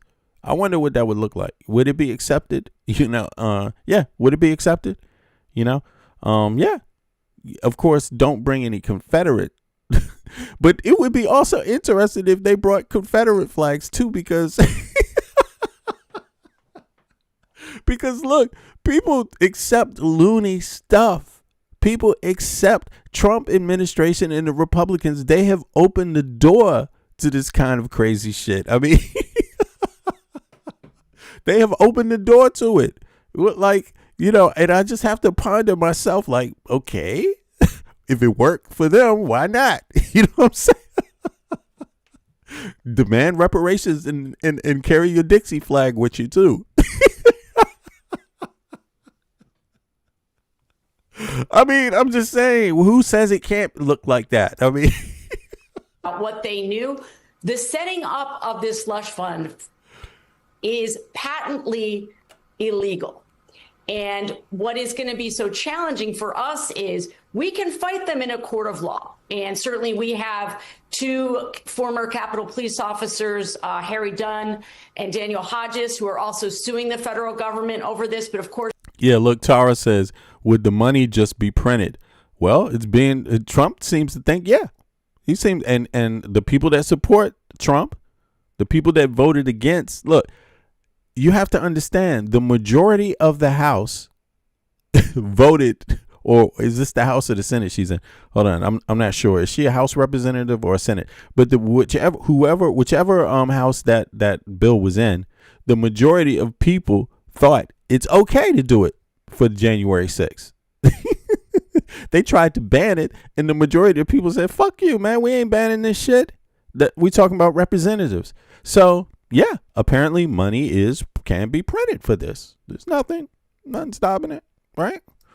of course, the wheels So far, justice turn very slowly. The most immediate way to deal with this atrocity is for members of the House and Senate on the Republican side to say no. And you saw that. They didn't say no. They said, man, fuck you. We support reparations for Jan 6, and we will be printing this money. And you could be sure that the Supreme Court likely ain't going to do nothing. You know why? Or this, I could guess. This is how slimy the Supreme Court is. What they will do is try to set it for the docket after the elections. After the midterms. I'm pretty sure, because they don't want Trump they don't want to go against Trump before the midterms. You know, they want to make it seem like, you know, man, you know, the tide is against Trump now. You saw the midterms. So, you know, we should probably not do this, Trump. Just give it up. But before the midterms, I don't think the Supreme Court will make any ruling against it. And what does that mean? That means if this is allowed to happen, and it will be allowed to happen. You don't know. Can it get on the docket in the Supreme Court before the midterms? I don't know, but I'm pretty sure it's going to have something to do with the timing, right? You know, and I could see the Supreme Court not wanting this before the midterms, but if they want it to succeed, they won't want it before the midterms. I'm pretty sure. But that means they will get their money pretty fast. You know, yeah. That means that it's possible. I'm not sure when this money is going to be executed to leave the U.S. government and into Jan 6 rioters' pockets. Have they decided yet? Let me see. Yeah, I'm curious. I'm gonna check that out. I'm gonna check it out before we were gavelled out. But look, they should be attaching amendments to the bills that are moving through the reconciliation bills. That is the quickest way to put an end to this. And we heard from House member Representative Fitzpatrick last week, as well as at least half a dozen Republican senators, that they had real problems with this. And so they need to put their money where the mouth is. They need to strip this out. They need to put language in that says this will not happen. And I just want to remind viewers, these are the same people who would not allow a plaque to Capitol Police officers to be hung in the Capitol to honor their sacrifice. And now they're considering giving reparations to the people who beat Capitol Police officers and ran rioting through our most sacred halls, the halls of our democracy. And so, again, we're going to be trying to use every single tool. But the fact that we even got here tells you all you need to know about this administration. Trump only cares about two things. We know he cares about money. The second thing that he cares about is loyalty. And this is another way for him to continue to fan the flames of his base, his foot soldiers. And I will not give him, on my watch, the money to continue to pay out to the. Listen, y'all. Listen, it has not been frozen yet in court. the police officers for Jan 6, the ones that got their ass beat, mangled, and died. Some of them died as a result of that beating and mangling, getting their head slammed in the door like, "Ha, fuck you, cop!" Ha! You know, those cops. I'm just saying, people got to understand what happened. You know what I mean? It's like, yeah, where's your head at? Let me put your head right here between the door so I can bang this door on your fucking head, cop. Those coppers, the Jan 6 coppers, they filed a lawsuit. They filed, that's in the court, but I don't think that freezes it. It says here, look. It says here, timeline for any potential, hold on. What does it say here? Because the anti-weaponization fund was officially rolled out very recently, the courts have not yet issued an injunction to freeze it. However, multiple aggressive legal efforts have been launched to force the courts to step in and stop the rollout before the money changes. The police officers' lawsuit, the highest profile challenge, comes from Capitol Police law officer Daniel Hodges and retired officer Harry Dunn. Their lawsuits asked the federal judge in Washington, D.C. to declare the fund illegal and immediately issue an injunction to block the Treasury Department from transferring $1.776 billion to the Department of Justice. Yeah. Okay. Civil rights and legal target lawsuits. Another separate lawsuit was also filed. Let me pull this up. It says filed by a coalition of organizations and individuals who were targeted or prosecuted during the first Trump administration, including a former federal prosecutor who led a January 6th task force. They are asking a federal judge to dissolve the fund entirely, arguing it unconstitutionally discriminates against claimants based on their political viewpoints. Congressional Democrat moves. Okay. A group of 93 House Democrats filed an urgent motion in a Florida federal court asking the U.S. District Judge Kathleen Williams to completely dismiss the underlying IRS lawsuit settlement that created the fund in the first place, calling the arrangement unconstitutional, self-dealing. Right? That's reported in the Times. Current status. Right now, the fund is technically alive, but it is effectively caught in a starting gate for Jan 6 defendants or other claimants to actually get paid. Acting Attorney General Todd Blanche first has to appoint a 5-member commission to build the application process. And so they don't have the application process in place right now. Okay. Because the lawsuit explicitly asks judges to freeze the money before that commission can even be formed, the immediate next step is for the federal judges to rule on whether to grant an emergency freeze. But they have not ruled yet. So, yeah, nobody's getting paid yet. There's a process to it getting paid. But look, there's a lot of different ways people can chime in on this. And there's a lot of different concerns, but my question is this. Can a president issue an executive order to pay reparations to any group of people that have been victims of crimes of humanity in the United States of America? Is that something that can happen, that a president can do? And anyone else? I'm just talking about people. I didn't even say African Americans, just any people that were victims of crimes of humanity in the United States. Can reparations be an executive order? Can it happen from the executive branch? Yeah, they smeared feces. Exactly, Chris Hansen. Exactly, man. They smeared. I appreciate that too. They did, man. They desecrated the Capitol, man. They desecrated the Capitol, yo. Like straight up. It's insane. It's terrible. And I don't know why that doesn't infuriate. It probably infuriates a lot of Americans. It infuriates me. Like, I'm gonna be honest. I think there have to be payback. They were convicted. I don't know about the people who did that specifically, but a lot of them were convicted, and this motherfucker Trump just pardoned them, man.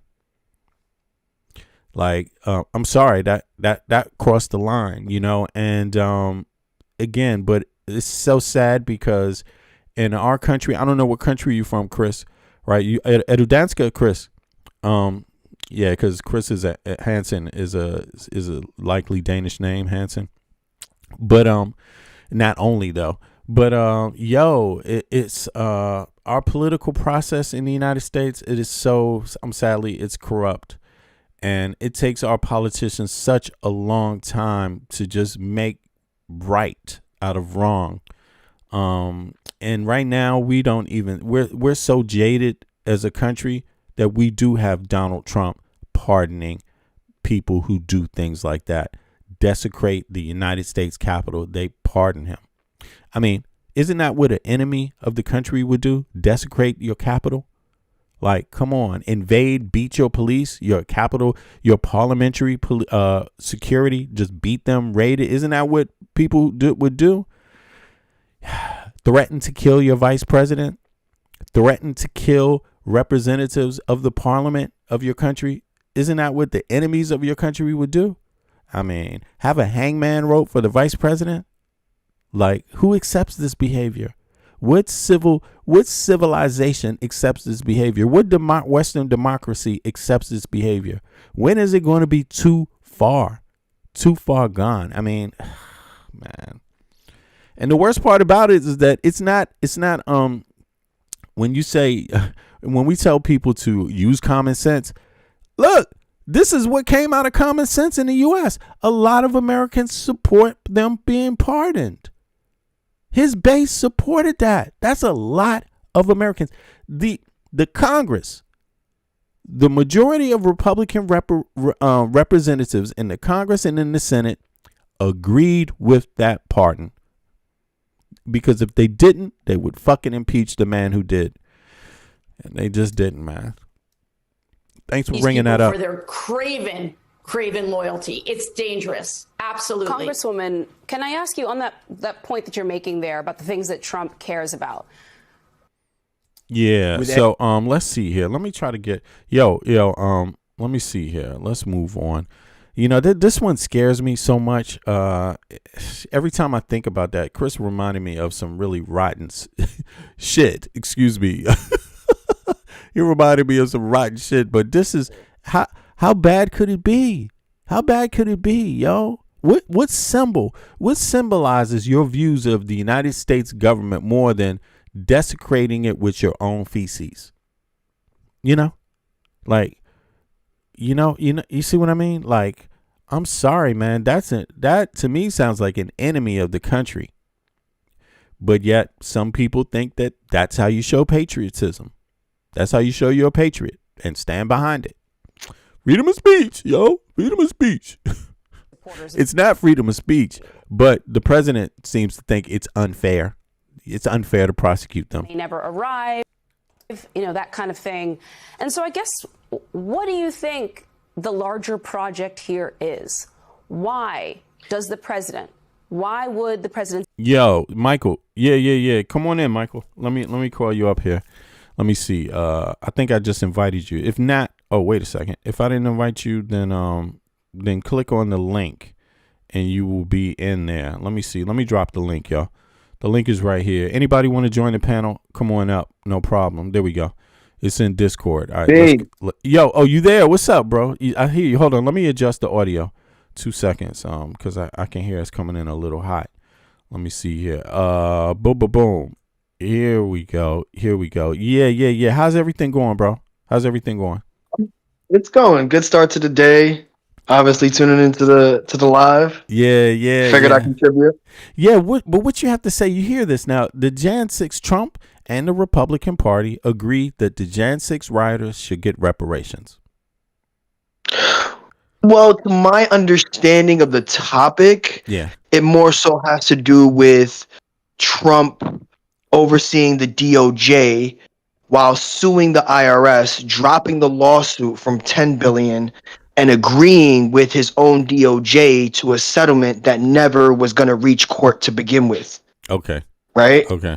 Yeah. And so with that said, apparently it's being proposed as a payment to potential Jan 6ers when the majority of those payments are really going to go to companies who have been loyal to Trump, or companies like this guy, the My Pillow guy, Forgot his name, Mike Right. something. Yeah. For companies that were heavily impacted from supporting Trump and spewing, disinformation and false information um, while trying to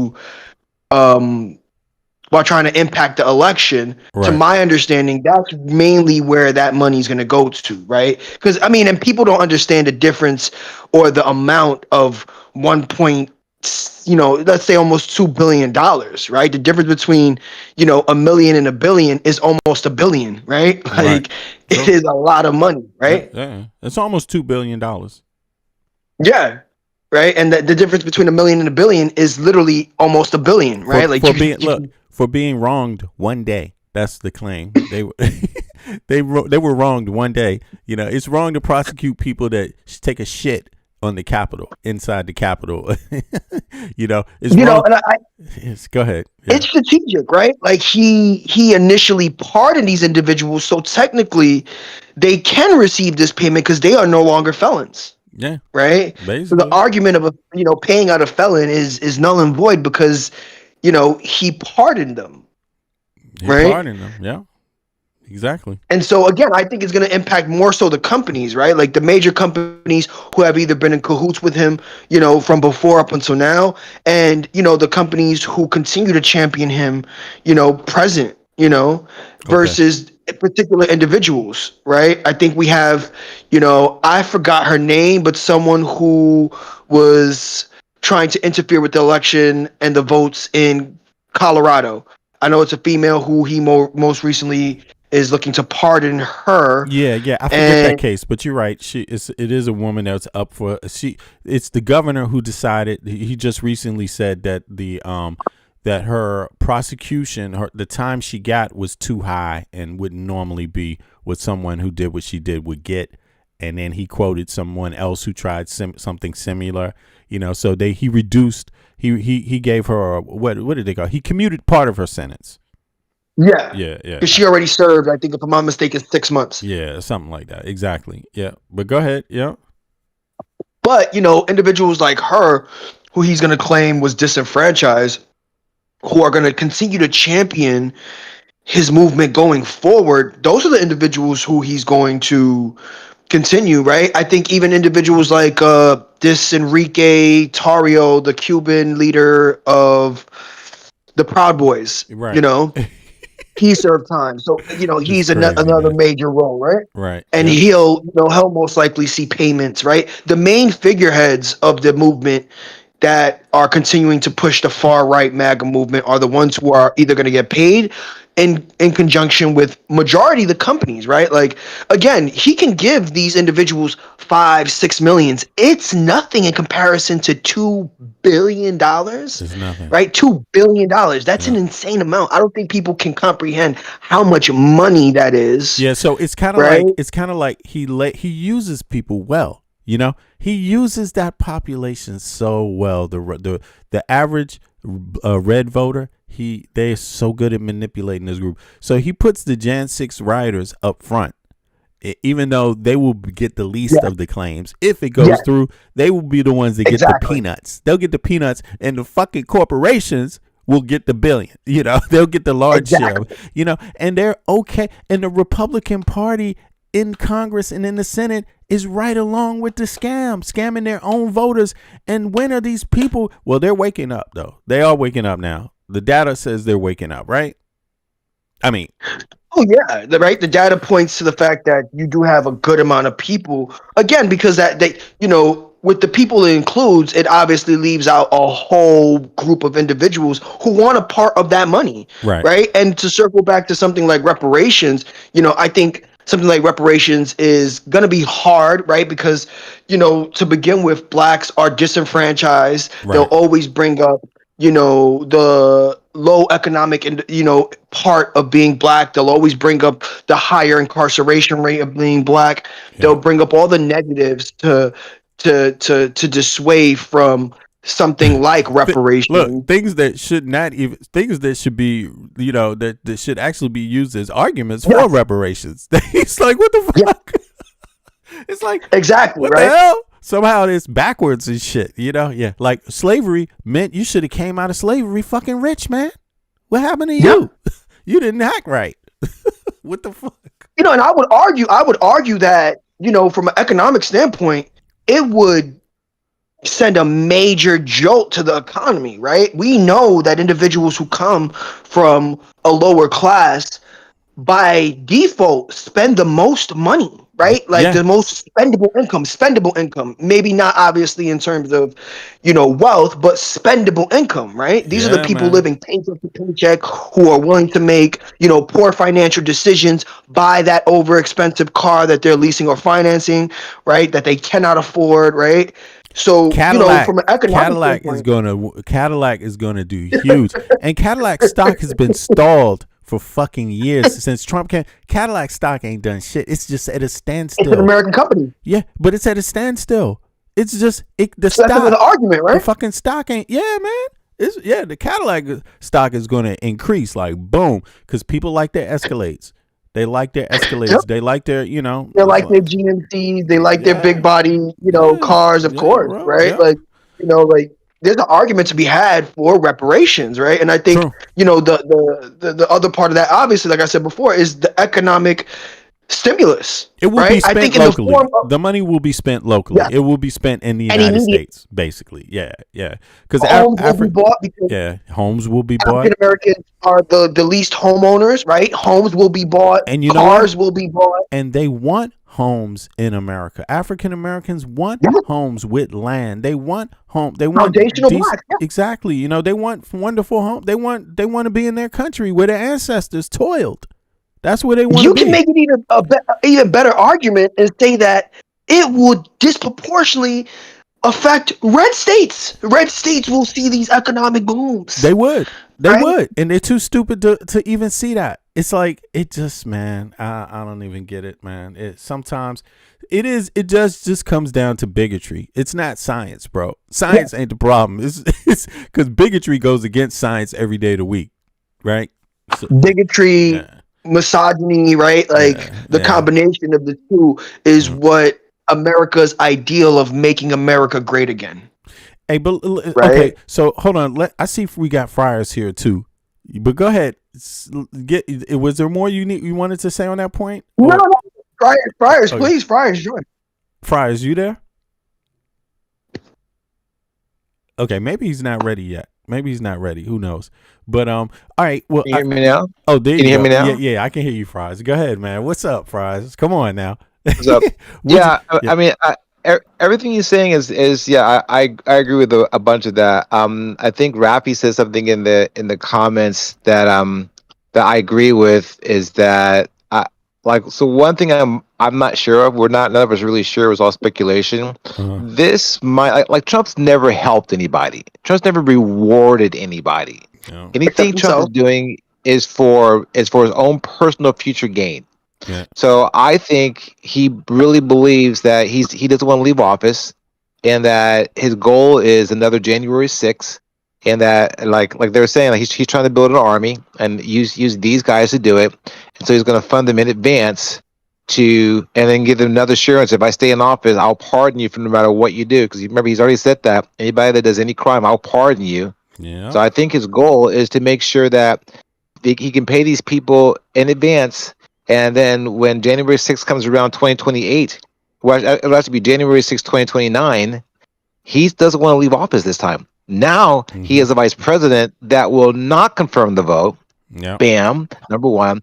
And now he has these guys who will rush there and actually kill people because he'll pardon them because he's building a bunker, he's building a hospital.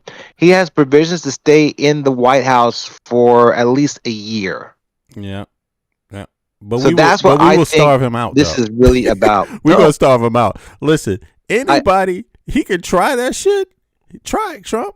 Go ahead, because but he's paying them off. But he is crazy enough to try it though. Yeah, so I think that has a lot to do with it. He'll try it.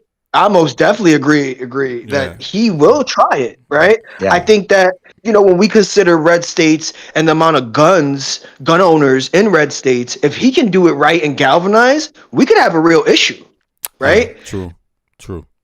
It's because look who he has. He has the problem with there's really not a lot of left leaning like militia movements in the country.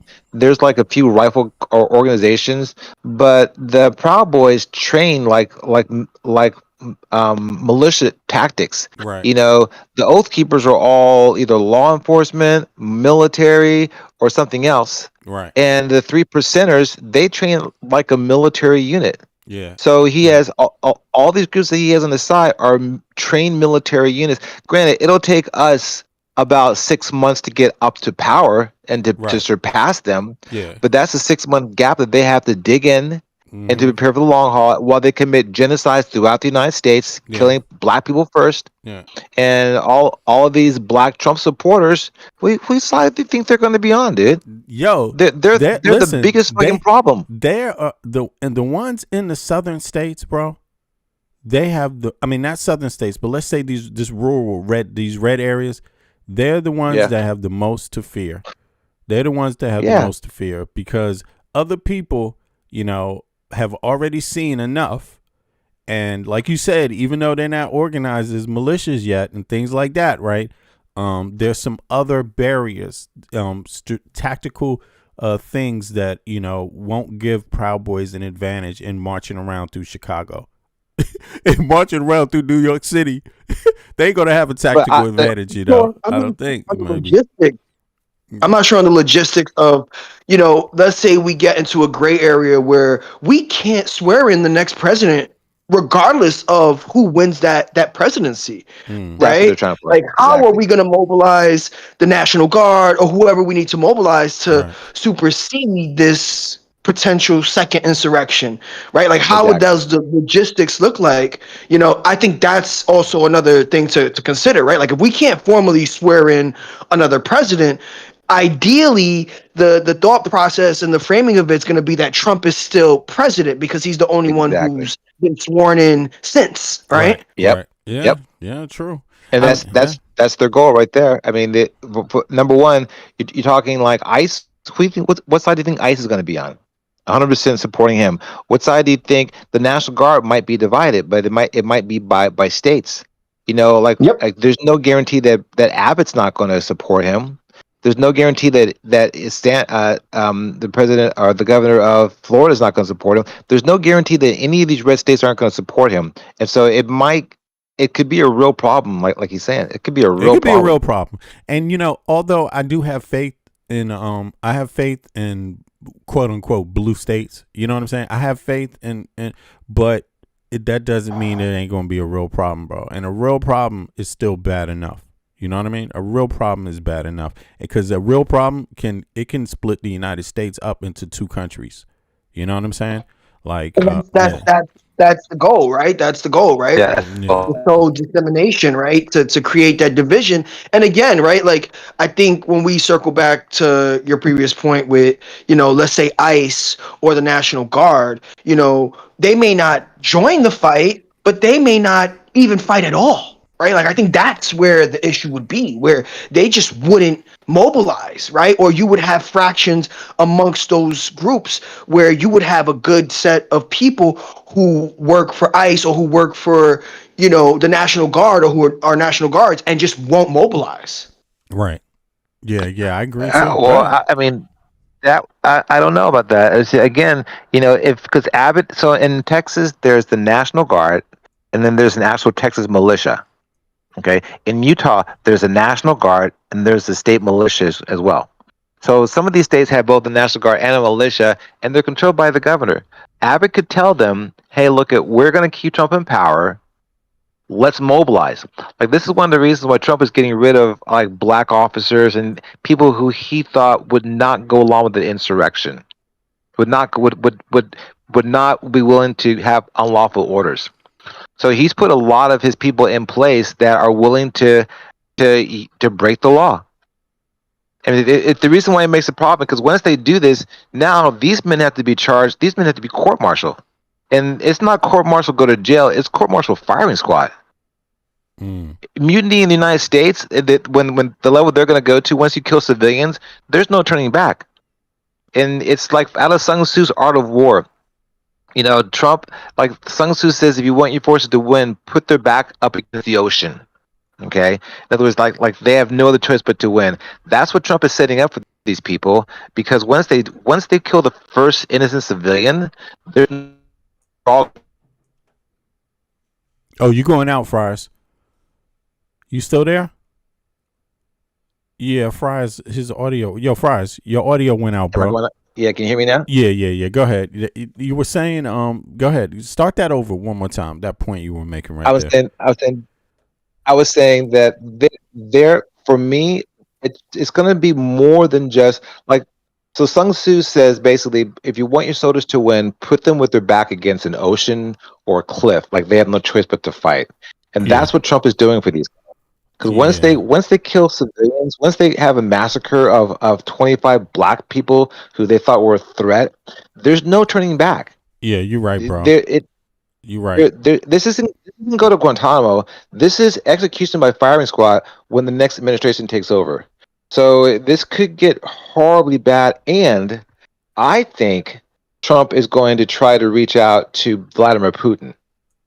Definitely. I think at the same time. Oh, absolutely. Absolutely. Listen. Right? Like he's setting that up along with China, right? Like we've heard very little about the war in Ukraine, right? He recently went to China to discuss what our presence or what our agreement with Taiwan looks like, right? Because both Russia and China are trying to expand. And the U.S. already, did a soft takeover of Venezuela, and now we're going after Cuba, right? And now we've started Iran. And you know something? Actually, back I don't know how long ago this was. Maybe about maybe it's like a year ago. I mean, I don't know if you were with me far as back then, but sometime I already said that the goal of Russia and China is to create a civil war in the United States and split up the U.S. because every enemy of the United States, what they don't like about it is that it's 350 million people together paying into one pool, one government, one nation. And that's a lot of people. When you look at democracies and you spread them out across the globe, outside of China, quote unquote, right? That's the China and India. That's in Nigeria, a few others, but a Western democracy, that's the biggest Western democracy right there. And that is the one that is almost, they say, traditionally has been the backbone of NATO. Right. So because it's 350 million strong together, building a military, building its own infrastructure, making its network around the globe, that's big in a Western democracy. They don't like that. So they would do anything to support a civil war in the United States and to split up the country, because then they know now it's smaller countries they have to contend with, not big ones. And Russia only got 150 million people, so they love that idea even more. You see? Yeah, what do you think about that? But go ahead. Sorry about that. I agree where you guys are going, and it sounds like a nightmare, but listen, man, it's better to think things through than to just sit back expecting things to just go okay. Shit, if you look at the government right now, shit is not okay. We don't have representatives that want to stop Trump from being even more loony. We don't have representatives that want to stop the country from being split up. They're willing to give him all the latitude to make, like you said, that first crime against a population of Americans that ignites a civil war. Like, they're willing to let it happen. But why? Do you know why they're willing to let it happen? That's the key. I think the reason why they want to do it is that they are so narrow-minded that they think their jobs matter more than the country. And the only one that didn't think that was Massey. Right. The only that is so petty too. We have an example like Bill Cassidy, right, who more recently lost his primaries, and now all of a sudden he switched up on Trump, right? He switched up on the Trump rhetoric, right? Now he's openly saying he's against his fund. Now he's toting, a bunch of anti-Trump sentiment, when before, the Republican Party, obviously, they fell in line. So I do believe a ton of them are just essentially grifting, right? Like they're, they see that Trump has a stronghold on the Republican Party, which has never been seen or hasn't been seen since a person like Reagan. Yeah. Right. And they, let's remember the Republican Party had to rebuild rebrand and call themselves the GOP, because that's how bad they were doing in most of these elections, especially after the supermajority once Obama was in office, right? Like, they had to change their name to the GOP because they weren't getting the recognition and the respect that they once held, under a person like a Reagan, or even, their last president was Bush, right? Right. And so, to piggyback off of all of that, I think obviously they want that division, major superpowers, because I do think that, right now the global view is to separate and go back to resetting towards, major superpowers, right? Russia, China, the US, right? We own our Western hemisphere. Russia slowly starts leaking into Europe, while China continues, its takeover of Asia, right? Asia major, right? So, and I think that a part of that is to weaken our soft power in a lot of these countries, right? And that's what leads to Trump's rhetoric of isolationist, right? Like, we're going back to these pre-World War II sentiments, right? Which is ironic, be it as that, this is very reminiscent of the fascist movement, right? Right.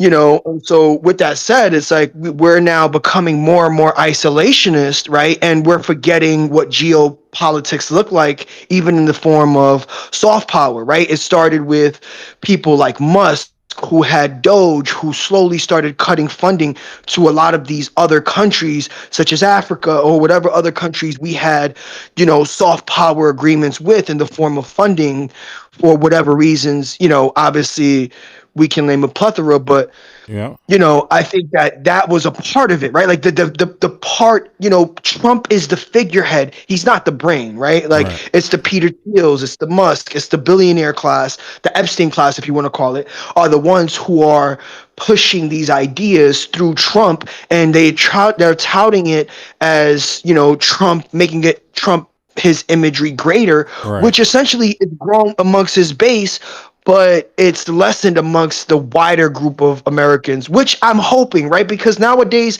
we can't even trust polling because of people like Peter Thiel, right? And Palantir, right? We can't. They have Musk. such exactly, and Musk, right? When we look at Palantir, right, which Palantir is essentially a big data group for the government, which they collect data and give them, that in the form of whatever they need it in, right? Right.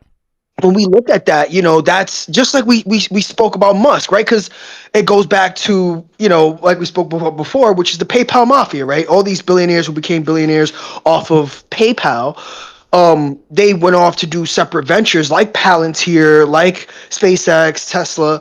And, when we look at Doge, right? Doge, like I said, essentially defunded a lot of our soft power overseas, right? And touted it as America first. Right. Right? Yeah, Why are we worrying about, our, these interests overseas when we need to be worried about Americans? And that never manifested in the form of universal health care or education or any increase in a social program that would better the everyday lives of American. It just was to cut our presence and power overseas, right? And to give, a signal to countries like Russia and China, right? To do the same, right? Exactly. It's very intricate. And they put Trump up there because Trump, he seems like a fool, but he is a guy. No, he's way deeper than a fool. He's very dangerous. He's very dangerous. But this movement that uses him as a figurehead is very detailed oriented, and they have a long-term plan to destabilize the country, and basically split the country up. It seems like it, it seems like it seems, to me, it's just my view. It seems like they, are totally in line with a larger geopolitical movement. And, what we see on the inside is just a part of that geopolitical movement, and breaking up, turning the U.S. into two countries, splitting it up is part of that goal. Like, they don't want 350 million people in the same country anymore. They want it split. That's too much power, they believe, for one country to have, and unfortunately, they're very good at baiting their party, baiting the red state voters into this kind of behavior, but go ahead. Let me see. Should I look at the chat? Go ahead. Pull something up so that the chat can take a look at this. There's a book, and you can find the Wikipedia link for it. It's called The Foundation of Geopolitics. It's a book by called The Foundation. Okay, yeah. Foundation of Geopolitics. It's by a guy named Alexander Dugin. And why this is so important is if you pull it up and you can just go through the synopsis of it. The book is actually out of print in the United States. They stopped printing it here. I had to read it in college. But what's important is to look at what it says, because basically it is the blueprint, and it was written by Alexander Dugin, but he wrote it in conjunction with the Russian intelligence services. Okay. And it became the standard reading for the Russian military academies, Russian intelligence academies, all this. And why it's so important, and you can follow Dugin. I follow Dugin a lot. But why it's important is if you go to the synopsis on the Wikipedia page, it'll show you like what they wanted for each country. And this was written in 1997, okay? And what was written for Ukraine is exactly what happened to Ukraine. Okay, and then what they want for the United States is exactly like they want to break the United States up. This has always been part of the plan. So there is a blueprint, and Trump was told this blueprint, but the blueprint was put out in this book. Matter of fact, Dugin kind of had a falling out with Putin over it, even though he fanboys over Putin. But Putin hated it when the book came out because they thought this is exposing what we're going to do. Yep. And Dugin was trying to tell them, no, you have to tell them what we're going to do. It can't be a surprise. And he touts, we have to take Ukraine. Ukraine can't exist. We have to genocide them. And he doesn't try to say it because of NATO. He says the real reasons why they want Ukraine. If it's for Russian expansion, we have to be in the military. We have to have this military presence, continuous military presence. Plus the base there at Crimea, that base was going to be up for it's going to be closing in 2017. That's why they had to take Crimea. But what they want to do in the United States is a civil war, a race war, and their goal is to have the U.S. only stay in our region, which Trump is doing for them. So we only have the Americas and Greenland, and in the end, we basically capitulate to Russia, because Russia wants Canada back. Russia wants Greenland back. Russia wants the Arctic back. And only one person is going to give it to them. Donald Trump. So, That's sick. So if you read that, like every time I wonder what's going to happen next, I just take a look at this because it's happening exactly like they put out in 1997. That's when the book was published. He'd been working on it for like 3 or 4 years before that. So this is an old school plan. Like, remember, the KGB never broke up. No. When the wall collapsed, the KGB stayed together, and they became all the leaders in the current Kremlin. And they just got rebranded. Yes, got rebranded. So they've been on the same mission since the Cold War. Since during the Cold War, nothing's changed. The only thing that's changed is that they have gotten so far into the Republican Party that if a civil war happens here, they can give aid and comfort to Trump. They can give supplies. They can give soldiers to fight. They'll send the Wagner Group over to help out. Wagner, yes, Wagner. Yeah. I mean, the chat should definitely look up Wagner for sure. Yeah. Yeah. So it's gonna be a real fucking problem. It's their paramilitary. Once it starts happening, Russia's paramilitary, basically, right? Yeah. Private military. And they're hardcore Nazis, which was hilarious because people were like, "Oh, the Azov Battalion were Nazis." The Azov Battalion were a battalion of hooligans who started fighting to free themselves when the Wagner Group, an actual real Nazi unit, came into their country and started killing civilians. So this is a problem that we have, and it's getting worse. I thought this was going to be over. This is getting worse, and now who knows how Israel's going to tie into all this? Because you think Israel will be happy to break the United States up. Israel will be happy to support Donald Trump, and if he's going to support them. So we have no idea how this can play out. You might have Israel and Russia and Belarus and Kazakhstan all coming to the United States to fight to help Trump to save his country. That's how dangerous this could be. 1,000%. I do think that blueprint has been revised to, Israel potentially becoming a superpower within the Middle East, right? I think, Russia continues to leak onto to Europe, right? The same thing I said about China expanding. I think it's about, sowing isolation sentiments to Yes. not interfere in global politics while growing each individual superpower, because it gets I mean, I don't want to go on a tangent, but I do think that we will have centralized currency, right? Digital currencies, right? Which that would be the next transformation in like finance, right? So the larger your essential your cryptocurrency or your country's digital currency has, it's going to be genuine to each superpower as to how wide and broad you can use it, right? Because now you can track everyone's spending movements, patterns, behaviors, right? And so you want the largest reach with your digital currency, because now, if you think that that's just going to be a global digital currency, that's not going to happen. That's going to be genuine to each superpower or to each country at that, right? Which would lessen the power of the dollar, right? Regardless of whether we're exposed through oil or whatever, natural resource you want to tie it to, right? I think that that's also the next move, right? They're preparing for the next major financial shift, which is the rush to get this expansion going, right? Because we're moving towards a digital currency, and that digital currency again will be dependent on each individual superpower and who they own and where you can use that money, right? We can tie it back to the PayPal mafia. They were essentially trying to create a small government called Prospera in Honduras, right? Where I think taxes were 1%, right? Or that, at least that's what they were pushing for, and it's because they wanted, they still currently want their own safe haven that isolates them from the world while still being able to influence the world. Right. That's Greenland. That's the whole Greenland plan. And Greenland is Ronald Lauder. Ronald Lauder is connected to the mega group, which was connected to Epstein. And so they want to have these freedom cities like what they have down in Honduras, which the Honduran government wants to get rid of them because they're basically, they leech off the land, they don't respect indigenous rights, and they're basically just white supremacist capitals or so what? White supremacist. No, I said they're white supremacist extreme capitalists, right? Yeah, exactly. The white supremacist stream. They're these compounds where only where rich white people exist only, and the local population suffers. Their water is contaminated. They're treated like if they go near the compound, they get shot at. What's the name? So, what is this place? They have their own government.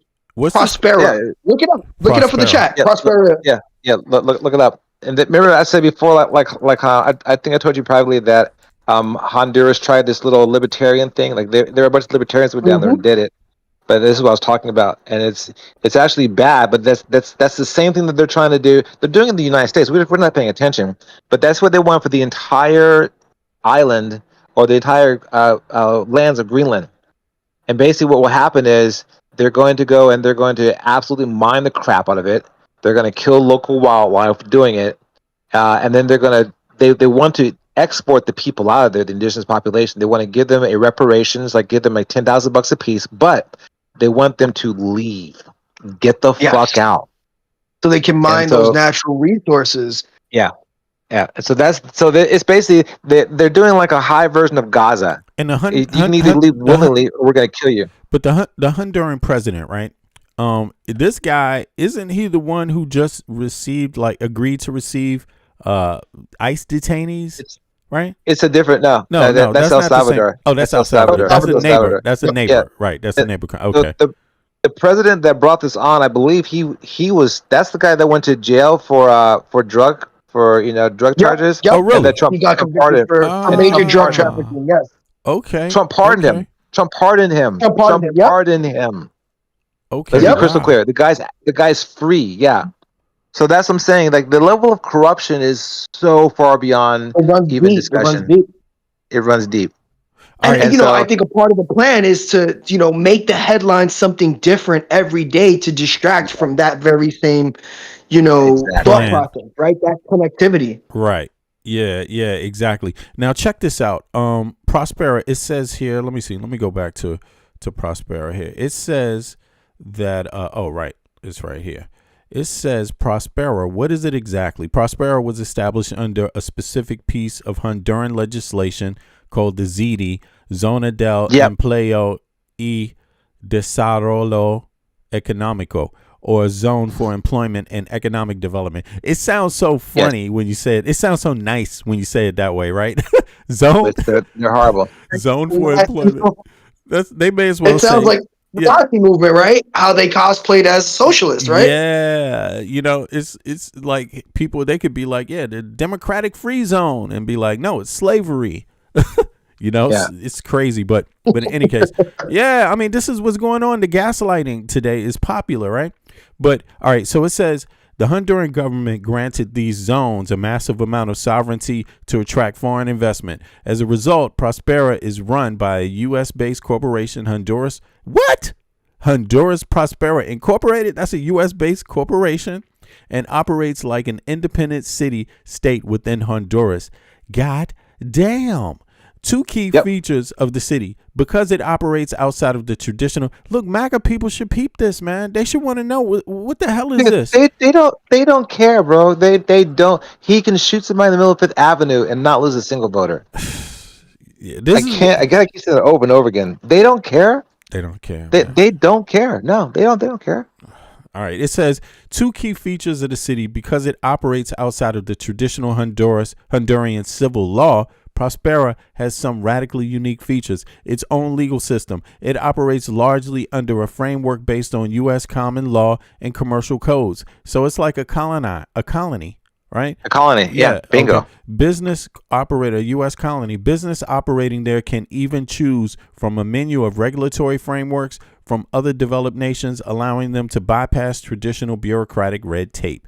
Low taxes. Taxes are kept in a single-digit 1% gross business income. Okay, to attract startups, tech entrepreneurs, and wealthy investors. So they're gonna rob other people, steal from other people, and then come back here and weaponize it against us.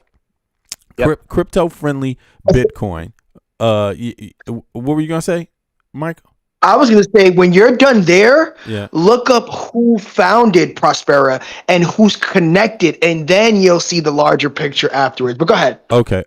So, all right, no worries. I'm gonna do that. Crypto-friendly Bitcoin is recognized as a legal tender within the zone. God, so this is just dark money, basically. And the city relies heavily. So Putin's up in the side of this thing big time, likely, right? Israel, Putin. Okay, let's see here. Heavily an e-governance platform where you can set up a business identity digitally in less than a day. Damn.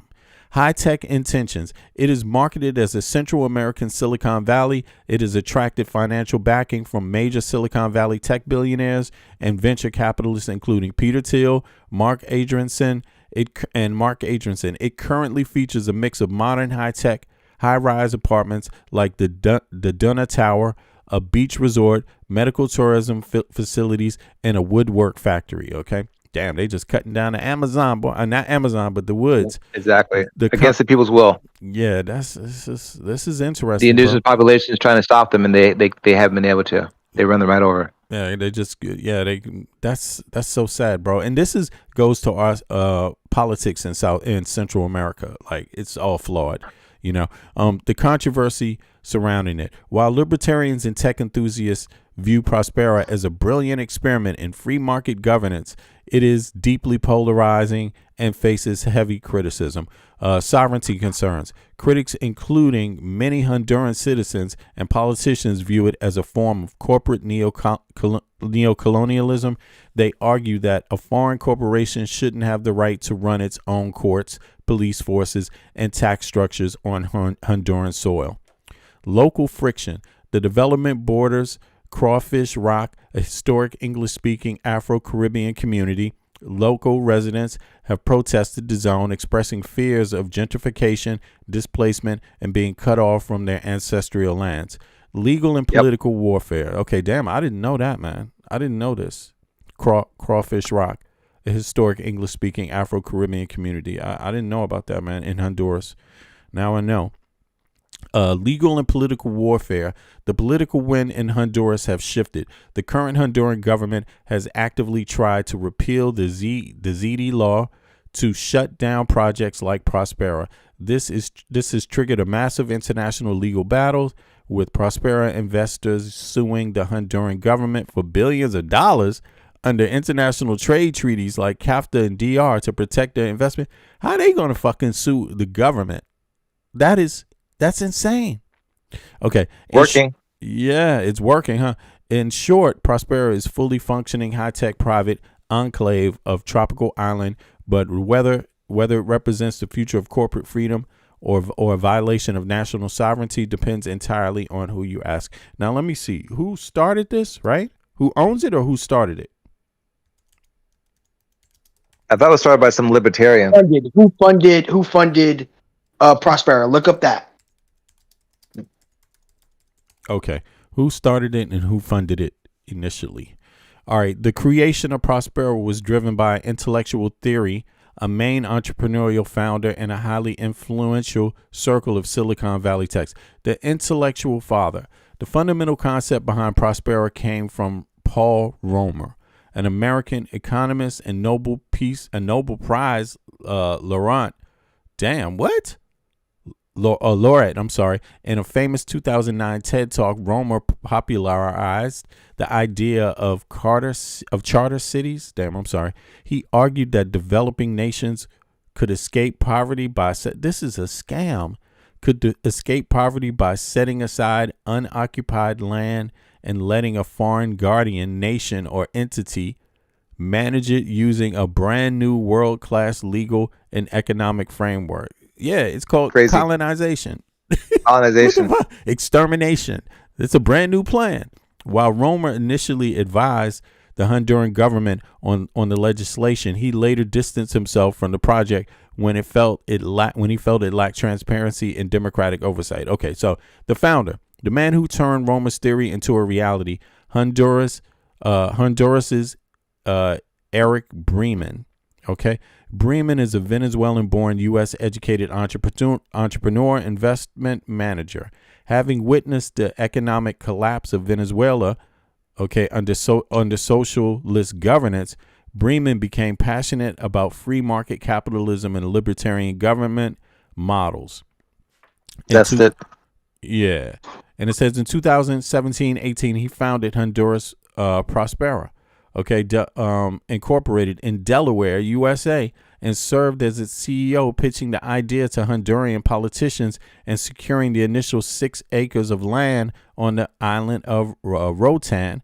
He was joined by the co-founder Gabriel Delgado, a Guatemalan national. You know, wow, this is interesting. The backers, I'm starting to think of Trump now and the oil backers and, you know, this kind of thing, the overthrow of Nicolas Maduro, right? The backers' initial funding. Bremen needed massive amounts of venture capital to get a private city off the ground. He found his target audience in Silicon Valley's tech libertarian elite, who have long been fascinated by the idea of creating a startup state free from government regulation. The initial and early stage funding for Prospera came heavily through a specialized venture capital firm called Pronomos Capital, which was explicitly created to fund the world's charter cities. The prominent billionaires and investors who funded project included Peter Thiel. Okay, so we did that. Co-founder of PayPal, early Facebook investor, and a major financial backer of Pronomos Capital. Thiel has a long history of it. So this is Thiel's project. Then it says Mark Adrianson, right? So yeah, that's Netscape. Okay, damn. Okay. And who else? Coinbase, Balaji Srinivasan. And remember the Bitcoin aspect to it, right? The digital currency aspect to it, right? Right. Coinbase, exactly. Yep. And the Author Network State. Okay. And then it's Sam Altman, the CEO of OpenAI. Damn. Yeah. So this is what's there. And these are all the people at Trump's table right now. And remember, this is going to be the framework for Greenland. This is what they're trying to set up. They're not talking about it, but this is what they're going to do there in Greenland. And it's again, it's going to be a problem. My biggest concern is that this opens the door for Russian oligarchs. Right. And so now Russian oligarchs can have a place to take all their money and to go to and have a safe haven.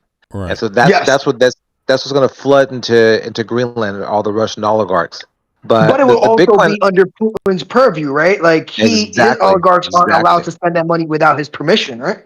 Exactly. So Putin will be, in other words, Putin will be a big part of it. Putin and Trump will have, like, remember, Putin gave Trump an idea for a bridge or a tunnel it's called the Putin-Trump tunnel from Russia to Alaska.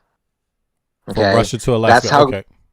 Yeah, that's how Crimea started, with a bridge. So we're in a really bad spot, because once we get Russians on U.S. soil, it's going to be hard to get them out, and then it's going to turn into, we have to protect the Russians. They want to have it. They want to annex it so that they can be free. I mean, we've seen the playbook. The playbook is Crimea. They will be surrounding the U.S. and also split right in the middle between the U.S., Canada, and the rest of NATO too. With Greenland, that's what they want. With the acquisition that's exactly what they want. Breaking up NATO, right? Yeah. Talking about breaking up NATO. Exactly. Yeah. Now check this out. This is what they had about what is the guy, Alexander Dugin, on 4 years ago. They did a special on him on 60 Minutes. Let me peep this. I know it's probably going to get flagged, but fuck it, it's worth hearing it. Let's see what 60 minutes. It's interesting because they call him the Putin whisperer. You know, who's the who was the guy? Ross. They call him Ross Putin. Ross Dugan. Yeah. Oh, they call him Ross Dugan. Is that right? Yeah, because he was literally just like Ross Putin was in the private rooms of the Russian oligarch or the Russian family. That's what he's like for Putin. Remember, his daughter was killed. I don't know if you know this. His daughter got killed, and because they did this event, and she spoke and he spoke, and then they went to get in a car, and she's like, "No, I'm gonna take this car. I'm gonna take your car." I said, "Daddy," he goes, "Okay, I'll take the other car." And the car that he was gonna get into blew up, and died. She got killed right in front of her. When was this? This was about two 3 years ago. Yeah. But this is why this is important. I think that Putin was trying to kill Dugin because he wanted him to be like the martyr, like oh my God, they killed Dugin, and that unites the Russian people. And his daughter comes up, and now she's the new spokesman, and she recruits all these young people to Putin, but it backfired, and they kill her, and they try to blame it on the Ukrainians, but I think that the Russian intelligence services had her killed, and because it was supposed to be him, and she's gotten the wrong car, right? So it kind of backfired on.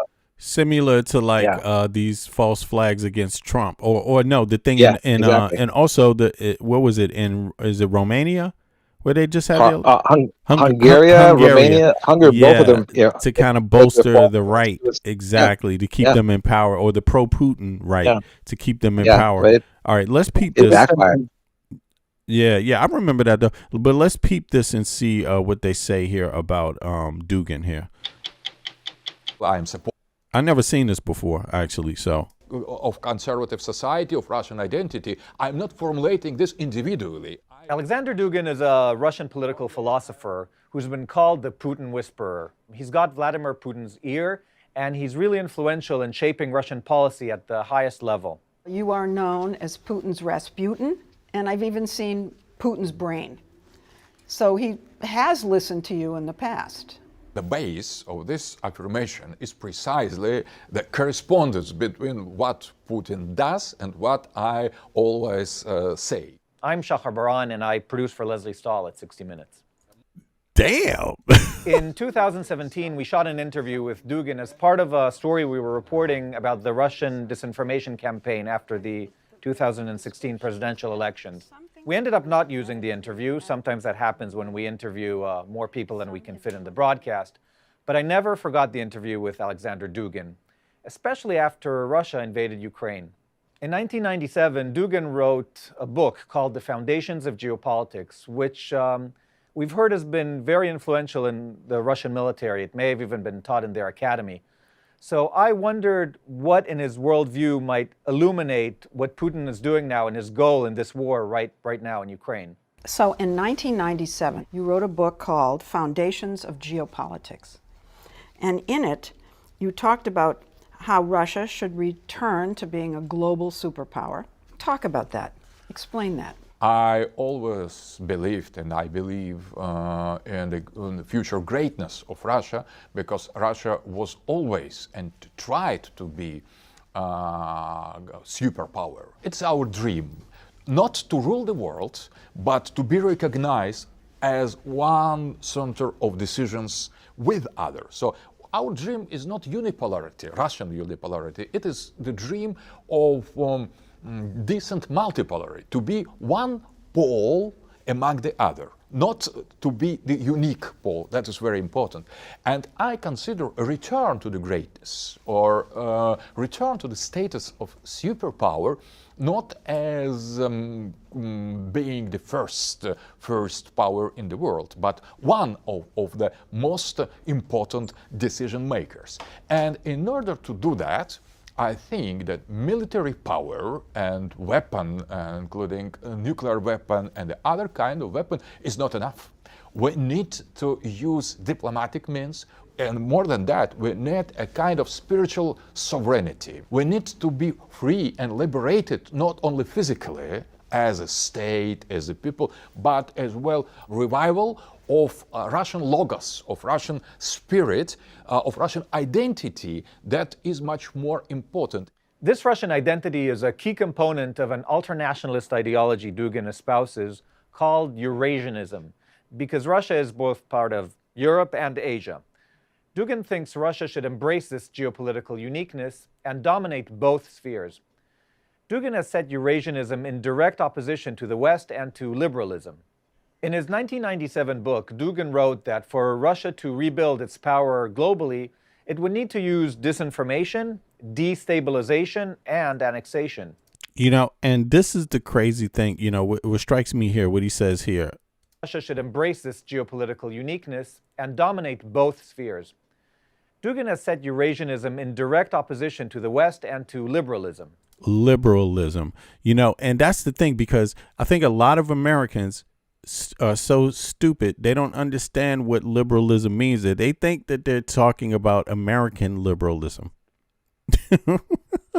Right? Isn't that right? The right wing or the voters?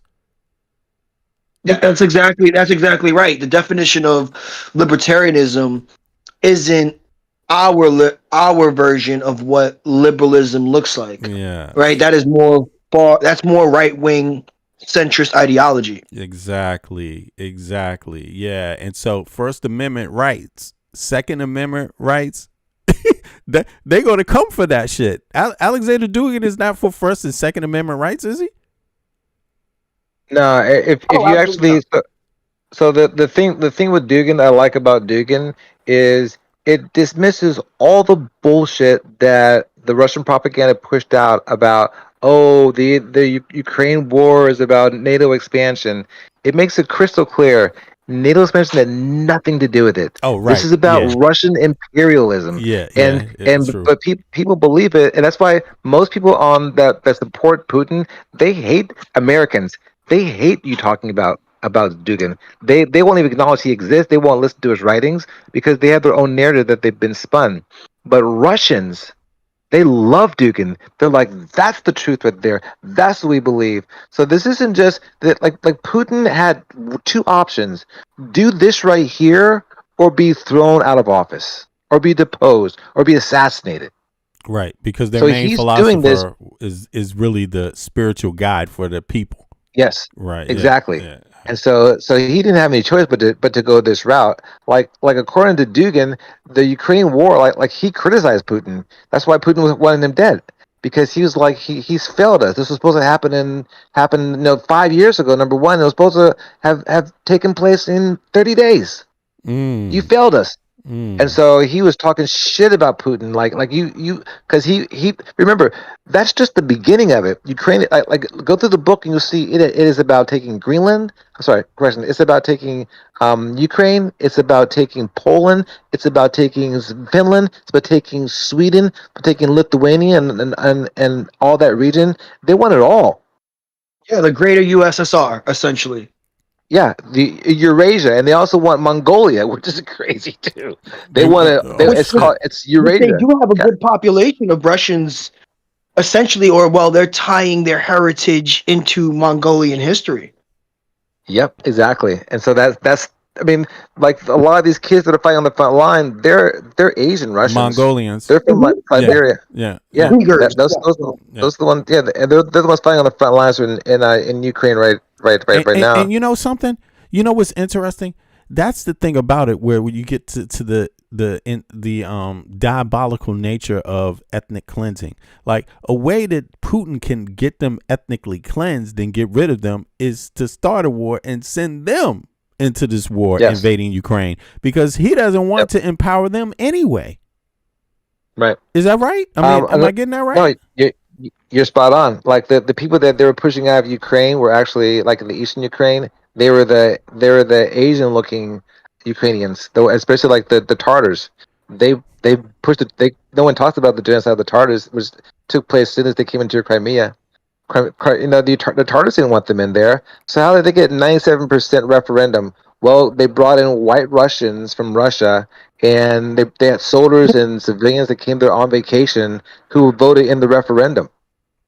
Right. And so I remember they used Wagner to as in disguise as pro-Russian, to stir up pro-Russian sentiments within Ukraine, to stir up this. They have documentaries on it where they tracked some of these Wagner associates, if you want to call them soldiers, and link them back to Russia. Yeah, and with the Donetsk region, Donbass, all that. Just like you're saying, they all track back. Like all the separatist movement were led by by Russians who came there spouting Russian propaganda, like Stalinism and all this stuff, but also a lot of neo-Nazi stuff. And they basically the first thing that they do is they tell all the Ukrainians you can only speak Russian in these areas. Like those sectors, if you speak Ukrainian, they'll shoot you on the spot. So that is a form of genocide right there alone. Kidnapping like 30,000 kids. Let's not forget that Ukraine has a large Jewish population as well. Oh yeah, they do. Yeah. Ukraine has a very large Jewish population, that stems from World War II, and they're fleeing from Russia. Right. During Stalin's initial rule. Right. And they fled to Ukraine in particular. And so they also have a very strong Jewish community within. Yeah, because they were ethnically cleansing Jews in Russia also. Yeah, exactly. For even before Germany started, right? I mean, isn't that right? How it went? I mean, that's what I thought how it went. It started in Russia, spread to Germany. Yeah.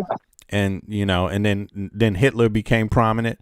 He's one of the proponents to introduce it in Germany, but it started in Russia before that, right? A generation before. Well, we can use current America as an example of that, right? When you stir up right wing rhetoric, that starts to spread throughout the world. It's the reason why currently Europe is going through their right wing ideology as well, right? We can look at someone, like Nigel Farage. You can look at other individuals, who was a leader in the UK, right? Like that far right sentiment is growing more and more, especially with a person like Trump in power. It was the same thing back then, right? Yeah. Which is why we can compare it to World War II or the fascist or the neo-fascist movement, right? It's interesting because they were able, Putin, the insidiousness of it and the deception behind it, they were able to fuse their anti-Europe, movement with Europe's own right wing, and the U.S.'s anti-NATO within the United States' own right wing. That's the term is a Eurosceptic. And so, and with that, of course, What is it is again? very the What? term is Euro skeptic. Eurosceptic. Yeah. Yeah. So like Okay. Euroscepticism. So Yeah. The that's what they Russian, the push. Russians' main playbook is propaganda, right? Like Yeah. they essentially don't tout their, military power. They tout the It's propaganda. disinformation. They Yeah. tout Yeah. the propaganda that they're able to spew to cause conflict within their competitors or their enemy so that can weaken their enemy, and then from there they play chess along the way, which is what they're currently doing. Yeah. Yep. And Also, if you look up in the foundation of geopolitics, again, you can look at the Wikipedia link on that and go to content. Look up the one for what their plan was for England or for Britain. You know what the plan was for Britain? Brexit. It happened exactly like 1997. He predicted that it was going to happen. So this is the Essentially playbook. isolationism, right? Because when you're Yeah, isolated, you're weak, right? they You want no to longer have the separate them. collective Yep, manpower that can challenge, Russia's unity or force unity, however, exactly, right? exactly. So everything is coming. Everything is going along by plan. There was only one little small hiccup, and that was Ukraine was supposed to happen in 7 days, not like 4 years. So that's the only thing that went wrong in this. But everything else for Putin is going right on track. Now, also you look up the Russia Unity Party because Russian that's Unity what Putin Party. is part Okay. of.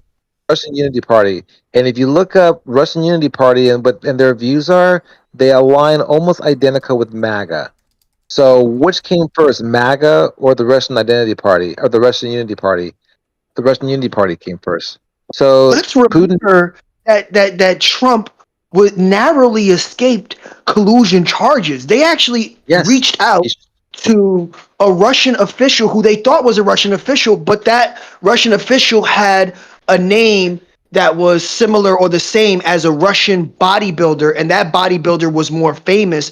So when they did a simple Google search, they reached out to the bodybuilder instead of someone connected to the Kremlin, right? That's how well, they narrowly escaped collusion charges. so the thing is, he didn't escape the charges because if you read the Mueller report, Mueller says that I don't have enough evidence to say that he didn't do it. Number one. Number two, look up Paul Manafort. Paul Manafort worked for the Party Oh of yeah. Regions, Yep. directly connected to the Kremlin.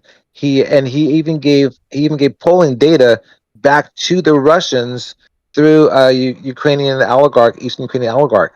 So Mm-hmm. that right there is 100%. He was charged for not registering as a foreign agent. Okay, he got Yes. 11 years in jail for that, and laundering the $11 million that he made for them, and Trump pardoned him. Pardon. So Yes. I was just, you took the yeah, words right out of my mouth. We pardoned him, yeah, that was right? the Russian collusion, and These he are the let him get people off who on are it. going to receive compensation with this slush fund. This is what I was Yeah, exactly talking about, exactly. right? These Yeah, are the yeah. individuals who he will claim was disenfranchised through anti-Trump rhetoric and who he's going to enrich for having this type of loyalty. Not your average Jan Sixer, right? It is going to be individuals like this who are the ones who are heavily compensated, who will find their way slowly but surely in the shadows. We haven't even discussed Stephen Bannon, right? Who's still in the shadows. Stephen who? Yeah. Steve Bannon. Bannon. Oh, Steve You Bannon. know the guy that was in Epstein's buddy. You know what's crazy, man, is that it seems like there's so many, and again, a lot of them connected directly either with Epstein or, like you said, I mean, Steve Bannon's connected to Epstein, and he's sitting right next to Paul Manafort. I mean, a lot of these people seem to lean heavily towards Russia. I mean, all of Yes. them, and I think American citizens, a lot of the MAGA supporters, they don't realize that these wealthy folks that are in the U.S., that they're more concerned with their contact to Russia than actually the welfare of any American citizen. Like, and you get to see it right now because the people that said that they were voting for Trump, they're like saying they're not going to vote for him anymore because he hasn't done shit for them on the ground. The average American. Those are the individuals those are the independent voters, Right. But who the were like, billionaires are going to get theirs. The billionaires are happy with Trump. I think the billionaires are happy with Trump. The Trump cult has been convinced. Like I've seen interviews where people were asked, who would you rather have as president, Vladimir Putin or Joe Biden? And they picked beyond every time. I'd rather have Vladimir Putin as president. So that's kind of how their mind is being prepared. Yes, yo, Like you're with right, Friars. they're, Wow. they're gonna say, I'd rather have Vladimir Putin in charge of me than Gavin Newsom. That is And so insane. they're gonna fight. Like Alaska, as red as it is, they're gonna open the doors to Vladimir Putin, just like Crimea did. Like, this is how Crimea fell. Viktor Yanukovych, after he got thrown out, he was thrown out by the people, not by some American CIA agents. It was millions of people that rose up and said, "You're gonna get out." But mainly, it was millennials that got rid of him. And when he left, you know where he went to? He went to Donbass, and he invited the Russians into Crimea. He says, please come into Crimea and save us, save me. Please come into Donbass. And he opened the door for them to come in. Why I'm saying that is that's what Trump might do to Alaska, because Putin's already been to Alaska. Trump might use that place to flee to. Disputed territory already. We were fighting for that. That those disputed waters, right? Because it's the waters surrounding Alaska that we're essentially active against Russia for, right? Right. Yeah. Yep. Yeah, exactly. And the waters, the inlet And remember, into we have natural resources that are becoming more and more finite, and so that's where a lot of these global powers are trying to take over strategically, right? Look at Venezuela, look at Ukraine, right? Like they have minerals, they have, we're not going to discuss Africa because Africa's kind of split up, mainly China influenced through soft power, right? Through these loans, through these lifetime loans that they knowingly will default on and become China's property, right? Exactly. And so when we look at these finite, resources as we continue, right, they're dwindling down. If I'm not mistaken, a lot of studies show we have around 38 years before we start running out of resources, natural resources that we depend on an everyday basis, right? And so when you consider that, right, mixed with the anti-green sentiment, right, it shows the positioning of every nation, including China, who doesn't necessarily have access to a ton of minerals, which increases their presence in Africa, but also increases their viability through green energy, right? Their electric cars, electric movement, solar power, right? They're leading the world in these movements because they know that they don't necessarily have that strategic advantage like Russia and the US, right? If we think Venezuela was something that was offbeat, that's far from the truth, right? Like the oil was the main goal, even if the oil is a poor quality oil and will cost billions to refine it, it's still a finite resource, right?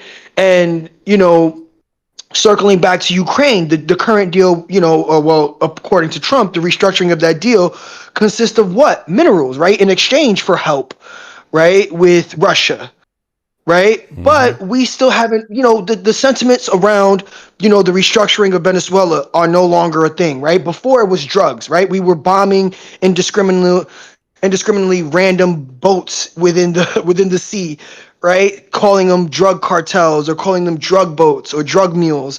And now apparently that doesn't exist anymore, right? it They just wrote the disappeared. narrative. It just disappeared overnight. They wrote the narrative to push the agenda, and now that the agenda is complete, the narrative's no longer, and now they continue to push a new story every day to have you forget about that. Now it's this slush fund, right? Now it's again, it's just on to the next point, on to the next movement. He runs it like he runs The Apprentice or has a soap opera, right? The next drama-filled story, but each drama-filled story has its agenda. 100%. Yeah. Yeah, I agree for 100%. It says here, check this out. Back to Paul Manafort. It says the multi-million-dollar work for Russian oligarchs. Long before joining Trump's campaign, Manafort worked directly to advance the interests of the Kremlin. Like long before, and this is coming after the maybe 4 years after the creation of that right-wing party in Russia you were talking about, right? 2005 is when he started working there. And MAGA is also created around this time too, right? No.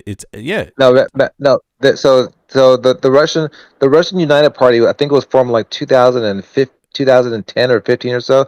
Like it's been Putin's party from the beginning. It's MAGA wasn't formed 2001. in 2000. I think it's 2000. 2000. Okay, so I think the party might have come a little bit after that. It was created, and then he's like, I want this party, and he joined into it. So it's been around for 15 years before MAGA was. The Unity but Party, MAGA right? is the Unity Party. What exactly. is it? Yeah. No, not exactly. It That's was right. It's about it's created 10, 15 Yeah, years. it's created You're right. in the image of the Unity Party. That's what Right. MAGA is. MAGA is created in the image of the Unity Party. It's They have all the 2000. same values. America. Yep. It's 2000, but it's still 15 Yeah. years before MAGA, because MAGA is Yeah. 5 years after 2005, right? Something like that. The beginnings of it. No, roughly. no. or what? MAGA didn't start until Trump 2015. 15. Yeah, okay. like really late into his So run. right, so it's 15 years exactly after the creation of this party. I got you right. Yeah, Unity and they're Party, and they're identical. But Remember the information about Hillary slowly started leaking and gaining Trump's favor, right? When we started hearing all these DNC leaks, all the email hacks, this all came from Russia, right? Right? Russia saw its opportunity, saw the MAGA movement, and said, "This is the move." Right. They actually helped to create the movement. They've had Trump for a long time. They've had Trump since the 90s.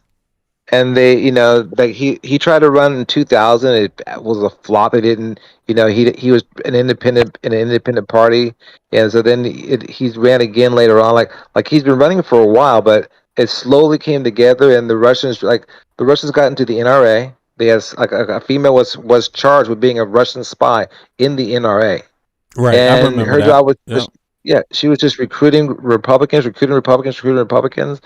she got to handle a whole bunch of Republicans, and then it started to spiral. And when the war and then again, Tucker Carlson's a big part of this. Tucker Carlson is taking money from the Kremlin. All the guys from RT take money from the Kremlin, and they're pushing the same. They're pushing the Putin narrative. So if you wonder if you're like, they're not really a Russian operative. Okay, are they saying exactly? You don't have to talk to Putin. Like Jimmy Dore. Jimmy Dore's probably never talked to Putin, but he pushes the exact Russian sentiment. Oh, Ukrainians killed 10,000 people in Ukraine. That's not true. Oh, Ukrainians, the war started because of NATO expansion. That's not true. Right. There was a promise made in 1992 that NATO would never expand further inch east. All these came out of Putin's mouth. So if Putin says it, they pay attention, and then they just spout what he's saying, and then he shows them favor, Almost, and then he's like, "What?" Almost as if they know that it's similar to what Trump does. He grabs the megaphone, says something, and then his minions on the ground repeat it. It's the same thing. They already know Putin is going to give them the direction to just listen to what he says, and then they repeat what he says. They implement it into their talking points. Yeah, there you go. Yeah. Trump is a little bit based around a strong man, right? That strong man theory, right? That strong man imagery in the form of a person like a Putin, right? That now re-manifests itself in America in the form of Trump, right? Which stirs up, fascistic ideology or neo-fascist ideology when that form comes in the form of a white patriarchy male figure, such as Trump, right? It starts with the rollback of I'm the man. Civil rights. I'm the head of the family. Right? Exactly. I'm the head of the family. Yes, that family familial structure, right? That is now tied back into religious sentiment. Let's piggyback. Male anger. Let's piggyback off of what was said. Off of what was said before, right? Tucker Carlson, did he not interview Trump? I mean, Putin. He interviewed Putin. Yeah, he went there, hung out, So in the spy game, was it on Fox News though? Was it on Fox? No, it was after he got fired from Fox. And his own independent show. And he went straight to Putin. Yes. Yeah. So that was one of his biggest interviews. In the spy game, there's a term called mice. Like, how do you recruit somebody? It's either mice is the term. Mice. M stands for money. I stands for ideology. C stands for coercion. E stands for ego. And with Tucker, Yep. remember Tucker had just been fired in America for the Dominion thing on The Fox voting, yep, the because they million lost voting scandal. $700 million. So he's out of a job. He's been disgraced, and his ego has been hurt. And so Putin brings him there, tells him, "Oh, it's okay. You did the right thing." And he hits him with ideology because he says, "I didn't take any money," but he has ideology and he has ego. And those are the two things how they got Tucker in. So Tucker's because now he has a place, and look what it's done for him. It's boosted back Ideology, up. It ego, got and money plays a big part, right? well, it brought him money because he like some guys in RT they actually take a check. Like Chris Hedges took a check. Chris Hedges took millions of dollars from RT, and that's why he couldn't do it. Tim Pool, you can look this up. Tim Pool got caught like he was doing the whole Russian thing. He was making $100,000 per podcast, $100,000 per podcast for them. And so then that got exposed, and it was him, it was Dave Rubin, a bunch of those guys were all part of that. So And they're all that's tied to what party? They're all tied to the Republican Party. Exactly. Yeah, the Republican Party is so compromised with Russian assets. It's going to be a problem, and if a war breaks out, just Donald Trump saying Putin is our guy. Putin, just like he says, Putin, if you can show me Russia, if you can give us the emails for Hillary, our media would really appreciate it. Yep. He's going to say, Russia, if you can give us troops to help us out with this war against these insurgents, we will really appreciate it. Yep. Openly on our news broadcasting television. This is what this man and legacy media, and this is, to circle back, we can circle back to a news media, a legacy media in the terms of V, which is in Fox News, right? Fox News played one of the biggest roles in this. And when Fox News started slowing down that rhetoric, what happened? We started seeing different alt-right news such as Newsmax, which take it to the next level, right? Exactly. Which further cultivate that base in propaganda and right-wing propagandic talking points, right? Which continue. And again, I think, obviously in the information age, mixed with lack of education, people are no longer formally, they're no longer formally reading or just educating themselves. They're waiting for these figureheads and talking points to regurgitate to them what they feel when they think it, but they can't understand it. And so now that comes in the form of your Tim Pools, of your Tucker Carlsons, right? And now we're seeing that again through things like Newsmax, right? And when we have these microphones or megaphones for his base, right? Which only further strengthen their belief, right? And so this minority, as much of a minority as it may be, it is a loud minority, right? Because the main part of it is support and money. Even the poorest man would give his last $2 if it means someone else has to suffer more than what he has to suffer in his mind. Exactly. Right? Exactly it. And then they tie it back into familial and religious ideology, right? That home structure is based in religion. That religion is tied back into Christianity, right? That Christianity ties back into our ethno-state of America, where we were funded on Christian values, right? And it continues to weave itself back into American contextualism through it's really patriarchy, white male patriarchy. Is like, the women, they got women out here saying, I don't even want to vote. It's crazy. I just want to stay home and have kids, right? When we can tell that our workforce is now set up for a 2-parent working household based off wealth inequality and lack of pay that coincides with inflation, right? Right. Yeah. So when you take into account those factors, it's not like because you champion this right-wing patriarchal white male movement, it doesn't mean that you're going to get paid more, right? Because now we can see with things like Prospera that the billionaires and the interest of those billionaires don't lie in the people. They don't, right? They're trying to take their wealth and go run, right? Yeah, they Like try to when we get the consider the people reason to. why.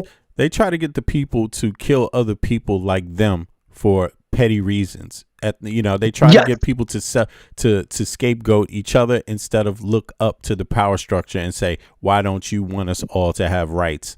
And a fair shot at life. It is crazy, and they're very successful. It doesn't matter if you're talking about who Putin is sending into Ukraine, like sending Mongolians into Ukraine to die, invading. While you're invading a country, everyone knows that at one point people are saying they're against colonization.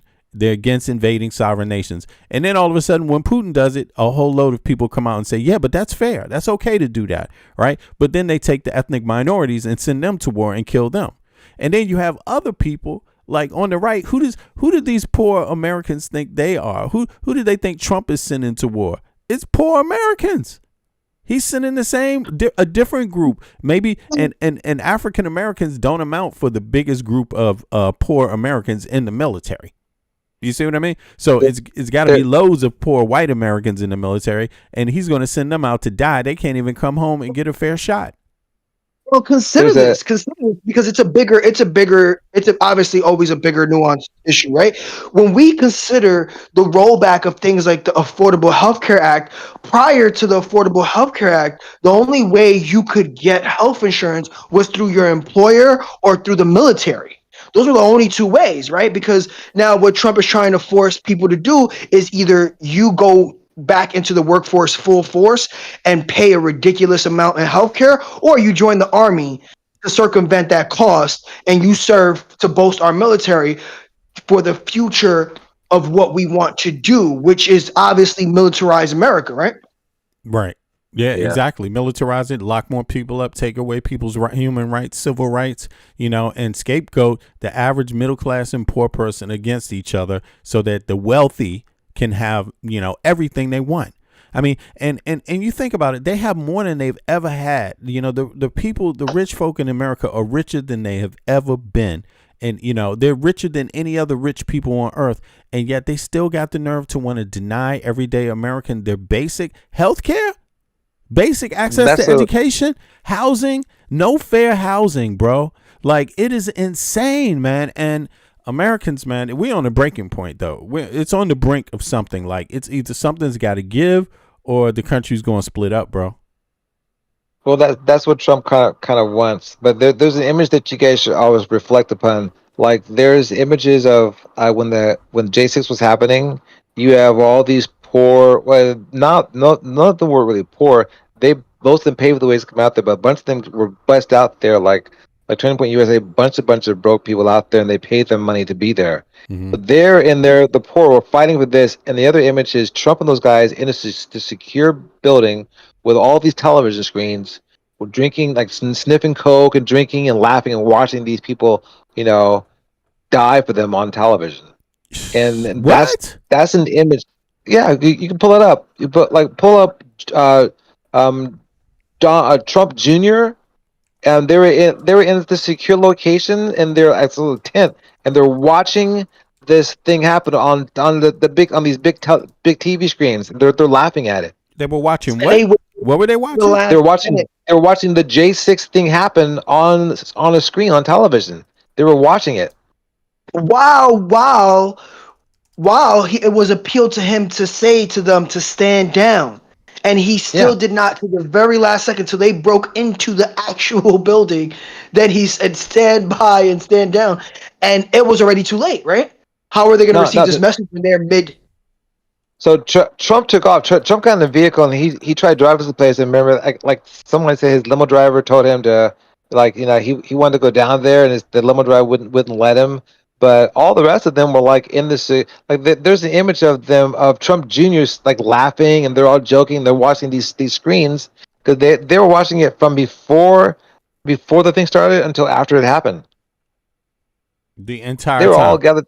Okay. Yeah, the entire time. Let me see. It's. Let me try to pull. Yeah, you should be able to pull it. You can pull it. If not, I'll send you a link to it because when I saw it, I was like, I would love somebody to put these side by side, just showing that these guys just kind of laughing at all these dumb people going out there fighting for them, and the whole time they're sitting, watching Rome burn like Nero. One other thing, also, I noticed this has a lot to do with religion a lot of times. Just pay attention to any kind of new Russian influencers who convert to Russian Orthodoxy. Russian. Oh, 'Cause okay. that's Say that. You mean online influencers? like all these MAGA influencers. A bunch Right. of them are converting. They're becoming Christians. But what Yeah, religion are they Christian picking? Orthodox. Yeah. They're picking. Yeah, they're picking Russian Orthodox. Oh, really? This is these people. Yeah. They're so funny, So man. They just pick pay attention to anything. that but no, they're not picking anything. They're picking something like that. That kind of tells you what's really going on behind the scenes. Why would they pick Russian Orthodox? And the reason why, like Putin's trying to get more churches in Alaska, so that way there are all these Russian Orthodox there, right? All of a sudden Yeah. now there's a false flag attack on them, and so he goes, "We have to go into Alaska to save these Russian Orthodox churches." Which he's already been doing. He's slowly been trying to increase the population of Russians within Yes. Alaska, right? So that way Yes. he can cause Yes. and create conflict. It's been going on for years. He's been slowly. He actually wanted to create. He has small towns right now that he's trying to populate within Alaska with Russians that he's paying them to go there What? to live. In Russia right now? Yes. All right, Yes. let me play this video real quick. I'm gonna rock this, and then let's look into that for a second. 2 seconds. Let's see what this looks like here. This is supposed to be Donald Trump and his family, or the Trump family in the White House while Trump is speaking, watching Trump speaking, and then watching them all go up to Jan 6 and watching the riots happen and their reactions, right? Something like that. Let's play it. Is there audio on this? Yeah, something like that. There's no audio, but this is it though. This is the actual video, and apparently there's supposed to be people partying in here. They're all watching this shit. Like, what did all these people think was going to happen? What did they think was happening? They knew. They talked about it in advance. They met with Trump in advance. They knew. They honestly thought he was gonna go there and they were gonna hang people. Yeah. Yep. They knew what was going on. The Proud Boys gave them the plan. He wanted to go as far as it would take them in order to cause him to try to essentially be forced into power again, right? Irregardless of the election.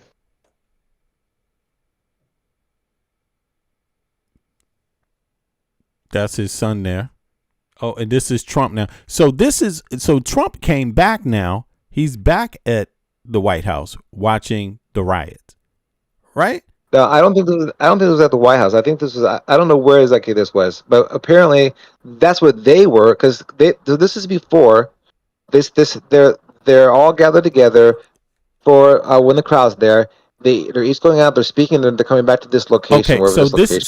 This is the location where Trump is about to speak before they march up. Right. And so they're looking at the audience. They're partying. They're looking at the audience there. Right. I see what you're saying now. And so then they all come back there and watch the whole time. Okay, and then they all come back here and watch.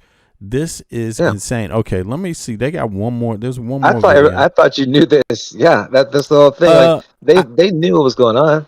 I didn't know that they I didn't know. Not in this way. I thought that they were watching the riot when it happened, but this isn't the riot. So this isn't. I want to see the video where they're rioting and they're watching. Like, don't they have reports about that too?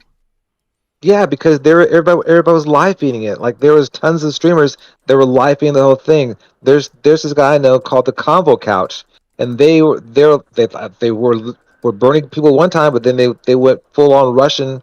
And they went down there with them, and they were live streaming the entire thing the whole time. Russians. So they're called the Convo Couch. One girl named Fiona something or another. She's in Moscow right now, working for Russian media. And we knew something was on when they ended up being there at J6 going down. Like, what the fuck are you doing with them? And they walked down there. They live streamed the whole thing. I saw the whole thing being live streamed. Like, why did they go there? So they're watching different feeds and they're watching the whole thing live. They saw the whole thing there. Okay. Okay. You said the Convo Couch. Let me see. That's one of the most viral. No, it's just don't look them up. Fuck them. Like, fuck her. Okay. Fuck him. Okay. Yeah, like we were old friends, but then when we realized they were Russians, we didn't fuck with them anymore. Okay. But there are a bunch of influencers, like the Proud Boys, like all the videos that you see. That was all being live streamed. Yeah, that's most insane, of that was. right? That is insane. Yeah. And they were watching all that stuff. And the thing is that, you know, they were proud to say things like hang Mike Pence, yo. They were I mean, I just don't it just makes me wonder why anybody would think that an enemy of the United States of America wouldn't want to hang an American elected official like the vice president. I mean, wouldn't the enemy of the U.S., wouldn't they want to kill some high-ranking American officials? I mean, wouldn't they celebrate that? You know, you're getting closer. So if MAGA actually did kill, they did threaten. So threatening to kill the vice president of the United States of America, isn't that something the enemies of the United States would love to see? I mean, yeah, that will happen again in the future, and that's going to happen again. That the next January 6th, it's going to be. So this time, Mike Pence is going to say, "I'm not going to swear him in." Not Mike Pence. JD Vance is going to say, "I'm not doing this. I'm not doing that," but it'll get done anyway. And he'll be slowly realizing that, right? Which is why he's trying to now separate himself slowly from the movement, right? He's becoming more and more visible, right? I mean, he can't. He absolutely. He can't. Yeah, he's trying to, but he can't. And the reason why he can't is he's held hostage, exactly. Because if he separates himself and says, "I'm not going that route," just to Mike Pence. I mean, it's not like Americans are going to forgive him. No. You know, number one, number two. The MAGA base is going to lynch him. They're gonna hang him. Political suicide, of course. And it's crazy, if he does right? do it, if he does do it, he's going to go to prison. He will be in Guantanamo. He won't even get to stay on U.S. soil. They're gonna ship all of them to Guantanamo Bay. We still have the rhetoric of both parties are just as guilty, right? Yeah, they're the same. The parties are the same. They're all the same. Yeah, they have that same rhetoric, but whose party? What Democrats are going out talking about? Hang JD Vance.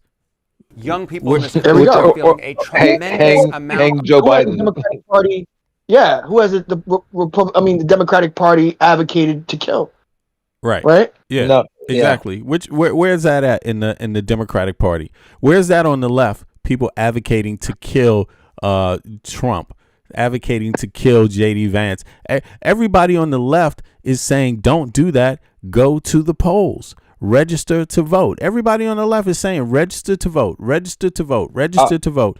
Who on the left is saying what MAGA folk were saying about killing? Even people aren't saying go kill MAGA Mike Johnson. Nobody's saying that. You know, but they're talking about killing Nancy Pelosi.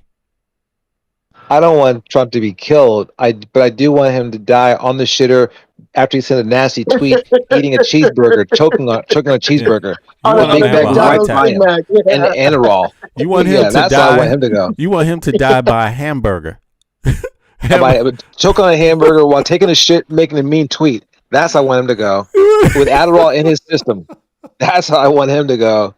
So that they'll still have pity for him, like just the ultimate way to go out. That's how Trump should go out. Is on the shitter, making the mean tweet. But I'm definitely and then dies. I'm definitely not organizing with the enemies of the United States of America to get rid of Trump. I want Americans to get rid of his ass. You know, like what the fuck, man? There can be nothing more shameful. Like you're actually working with the enemy of the United States of America.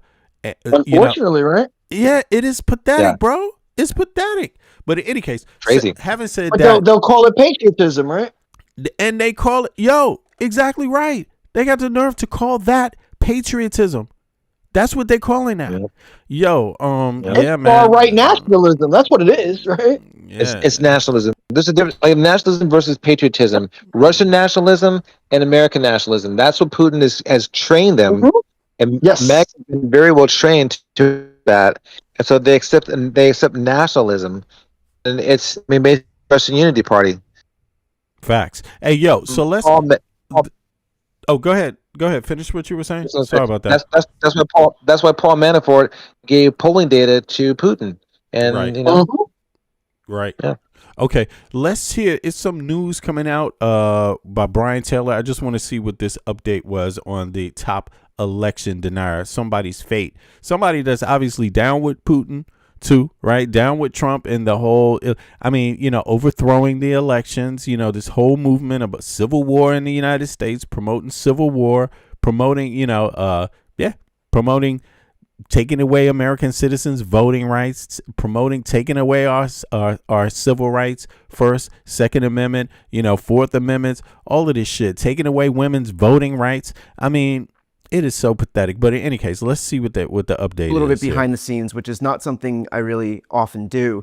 The news broke about a week ago that Colorado Governor Jared Polis granted clemency to election denier and Steve Bannon acolyte Tina Peters. Right. So I actually held off on saying it. So this is what you were talking about earlier, Michael, right? The Colorado election. Yeah. So here we go. Yeah. Let's see what happened here. Anything, because I obviously have a lot of thoughts about that decision, but I've been trying to get Jared Polis on for an interview to discuss, and I didn't want to speak out before he had the chance to come on and explain his rationale. And I emailed his team nearly every day, and nearly every day I got excuses back as to why he wasn't available, even though his team had granted an interview to Legacy Media with Caitlin Collins at CNN. And I think she's one of the single best reporters on television, so I certainly have no beef with her. But obviously, the decision by Polis to go on Legacy Media and just cut out independent media altogether is a pretty apt microcosm for Democrats' failures more broadly. And so it wasn't really a surprise that somebody like Jared Polis has learned exactly 0 lessons in the past few years. Whether it's about where people are consuming information, or whether it's even a good idea to commute the sentences of people who wanted to overturn the previous election on behalf of Donald Trump. And so now, because of Polis's decision to grant clemency to Tina Peters, Trump has a blueprint. He knows that if he just attacks somebody enough, if he threatens to sick his supporters on somebody enough, if he uses the government as a cudgel against his enemies enough, they will ultimately relent and just bend to his will. And so in the face of already so much capitulation from news networks and tech companies and CEOs and law firms and universities, we can now add Democratic governors to the list of those who Trump knows will eventually succumb to his whims if he just pushes hard enough. This will teach Donald Trump all the wrong lessons, and it will make literally everyone worse off as the result of it. And as for Tina Peters, she decided to come out fresh off of her commuted sentence and say that the Democratic censure of Jared Polis for granting her clemency is further evidence of an election rigging cover-up. That's apparently how much she learned her lesson. That's apparently why Jared Polis decided to burn his political capital, so that an election denier could further entrench her election denialism. It's almost like, and I hope you're sitting down for this, conferring goodwill to these people buys you nothing. I've said this before, and I'll say it 1,000 more times if I have to. If there is one thing I want to change on the left, it is this impotence and fecklessness where we bend over backwards to show goodwill to the other side while they wouldn't be caught dead doing the same for us. What do you think about that, y'all? You hear that? Like, I agree 100%. And actually, it's predicted. I mean, you predicted it. Also, Michael Friars, you both predicted this, you know, this kind of acceptance of what is this, like the push to continue this insanity, the push. And it is, look, if she's going to continue this election denial thing, it sounds like they're moving right into 2028 and 2028 from here on to 2028. What do you think about that? That is just she comes out and makes the same claim. So she was given clemency by the Democrat, right? By the Democratic government, governor, right?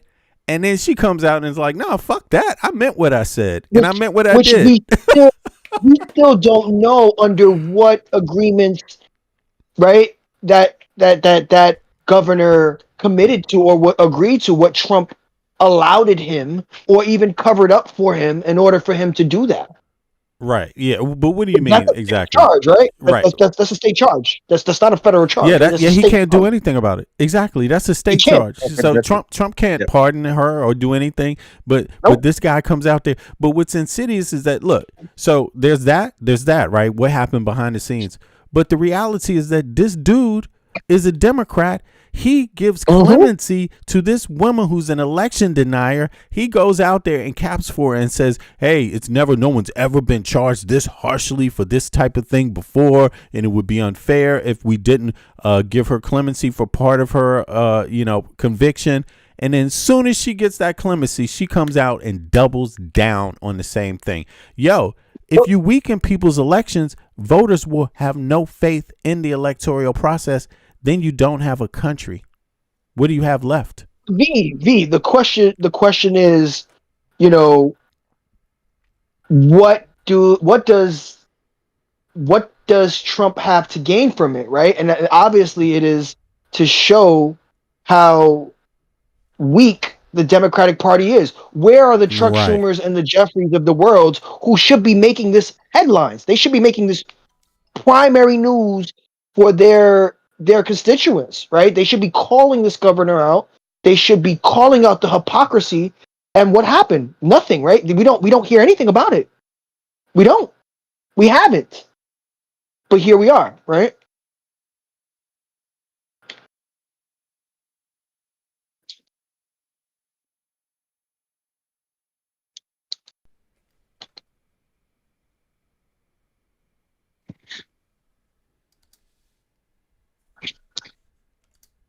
They game the refs by complaining about a rigged election, which is Sorry about that. demonstrably I was peeping you. I heard what you said. Sorry about that. I was just on the line. Here, let me let the rest of this play. false lie, and they get their goons in the media to repeat it over and over again to the point where weak-willed Democrats feel the need to offer concessions to the other side. And then the message that the right gets is, oh, all we have to do is lie loudly enough and we get what we want. To that end, Jared Polis is perpetuating this exact problem. He is a weak Democrat who has learned zero lessons from the past and is instead teaching the Republicans exactly how to continue gaming the system by manipulating people like him. Now, as I mentioned, it's not just him missing the mark on freeing an election denier before the courts even weighed in on what was going to be an imminent resentencing. It's also his stance on the broader redistricting fight, which I think is So what could have happened was that the governor didn't even have to intercede because they were going to go back to court and try to get it reduced, right? Her conviction, right? They could have done that through the courts. The governor didn't have to intercede, right? There's a process for that, right? And but he just went ahead of that and said, nope, that's not even good enough. We don't trust our own courts. I mean, come on, that's total capitulation to Republicans' views, essentially, right? Yeah, is there a governor's race coming up in Colorado or something coming up soon? Let me peep that. I'm not sure. Let me peep that. That's a good question, actually. Let's see here. 2 seconds. I'm gonna pull that. I'll play some more of this and then I'm gonna pull that up. Let's see. Again, another apt microcosm for what we're contending with right now. I interviewed him about 9 months ago. Here's a sampling of how that went. That Republicans are trying to gerrymander seats, not just in Texas, but also in Missouri, in Indiana, in Florida, and I'm sure there are a raft of other Republican trifecta states that are looking to, curry favor with Donald Trump when he asks for something. And so we've seen a few... Yo, Friars, it's November 3rd, 2026. So it's this main midterm primary that he can get... That's the reason why he did it. That's the reason why he did it.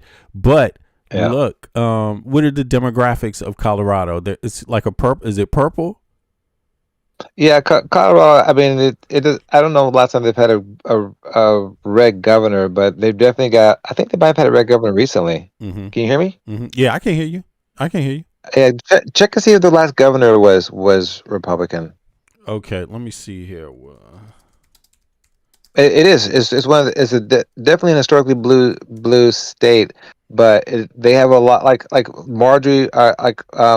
Lauren Bohart is from there. The last governor was Republican, so it's blue purple. That's what I thought. Okay, yeah, exactly. That's what I thought. So he wants to make that's sure what he's concerned about. Yeah, he's trying to split the Trump voters, to split the Republicans by conceding a little bit to the But isn't that backwards? Exactly. Isn't it backwards because people that supported Trump are pulling away from Trump? So while they're pulling away from Trump, could that work out the way he thinks, or could it backfire?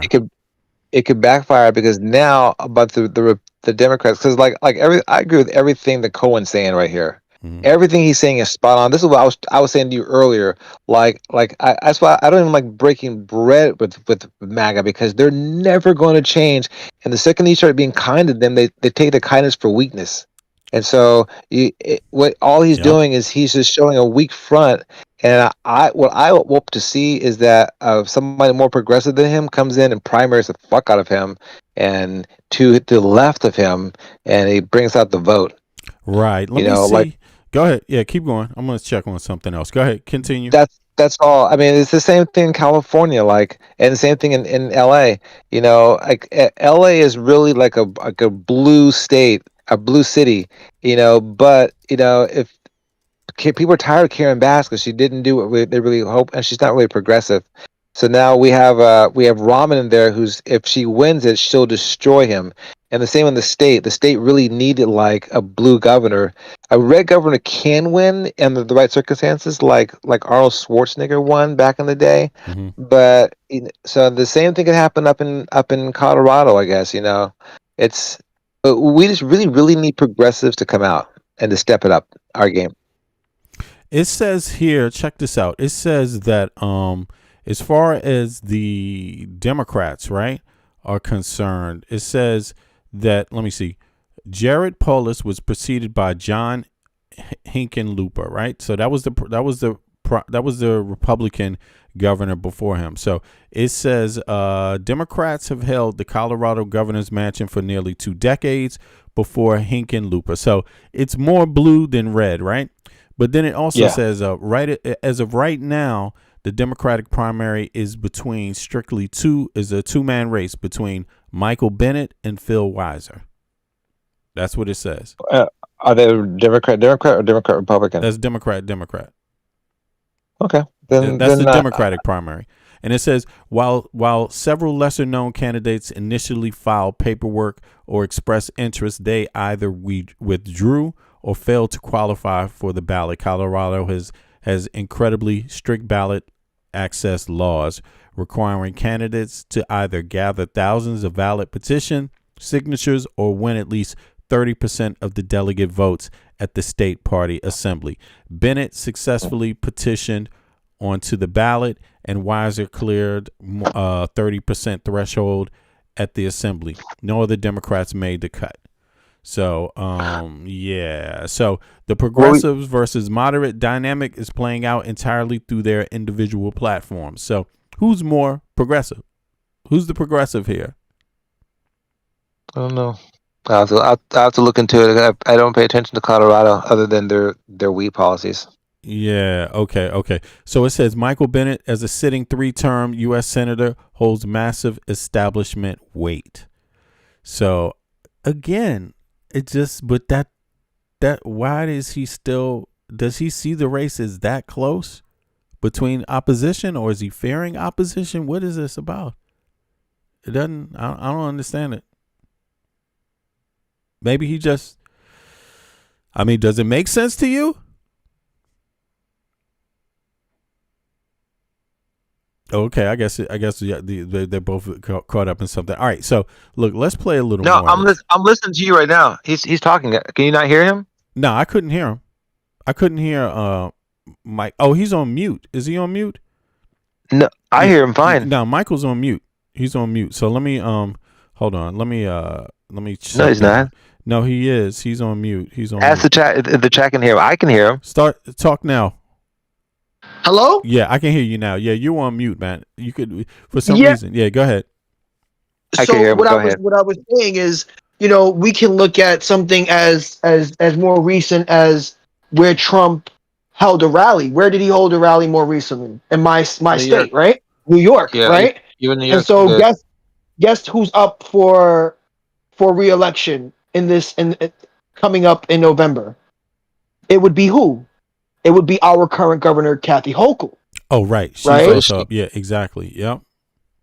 Right. So this is by design. This is all by design, right?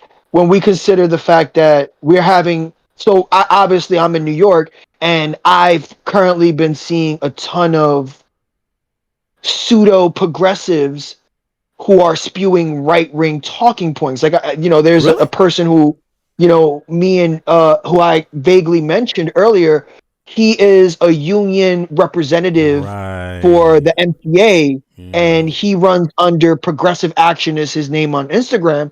And this man spews nothing but right wing propaganda and is currently going for the Republican opposition to Kathy Hochul. I also do Really? think that the conflict also leads for forced progression, because look at the progressiveness New York has been able to make under threat of replacing her seat with a Republican. She's been backing our current mayor Zoran with all his progressive ideas because she has no choice but to capitulate to New York City, which is historically blue, versus the state, which tends to be red, right? And if I'm not mistaken, 11 million voters, or 11 million in terms of population, in the surrounding New York outer area is what makes up New York. And then New York City is comprised of 8 million voters, but our 8 million voters historically vote at a higher rate than the surrounding 11 million in the state,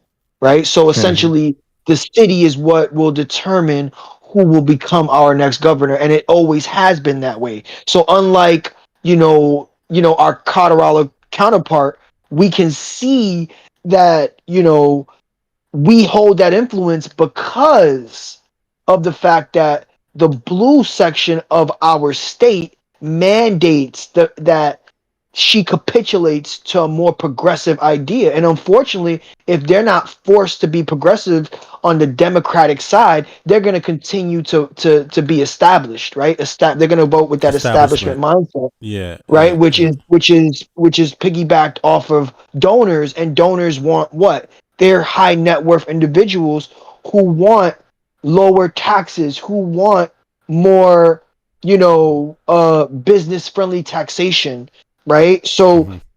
it becomes this battle of how are you going to keep your seat, right? And Mm-hmm. I think in Colorado, the movement, I mean, we don't have privy to their data, but obviously the data probably said, hey, look, if we don't do this, we will lose, right? And I It think the must have said Democrats something like that, understand right? that. Yeah. Yeah. It It have. has Yeah. to, Yeah. There right? have to The be some backside. established Dems said, Yeah. hey, you know what? Make this happen, because it doesn't happen if the established Democrats don't say make it happen. Otherwise, he's not going to get funding for his campaign, Yeah. right? They're looking at it He's not. like neutralize the issue in advance. Yeah, But right. will it play out that way? And Yeah, Will what? it, right? make her a martyr. Yeah. And what There you go. signal does it send the rest of the country though? That's the There you problem. go. It's like yeah, man. It is.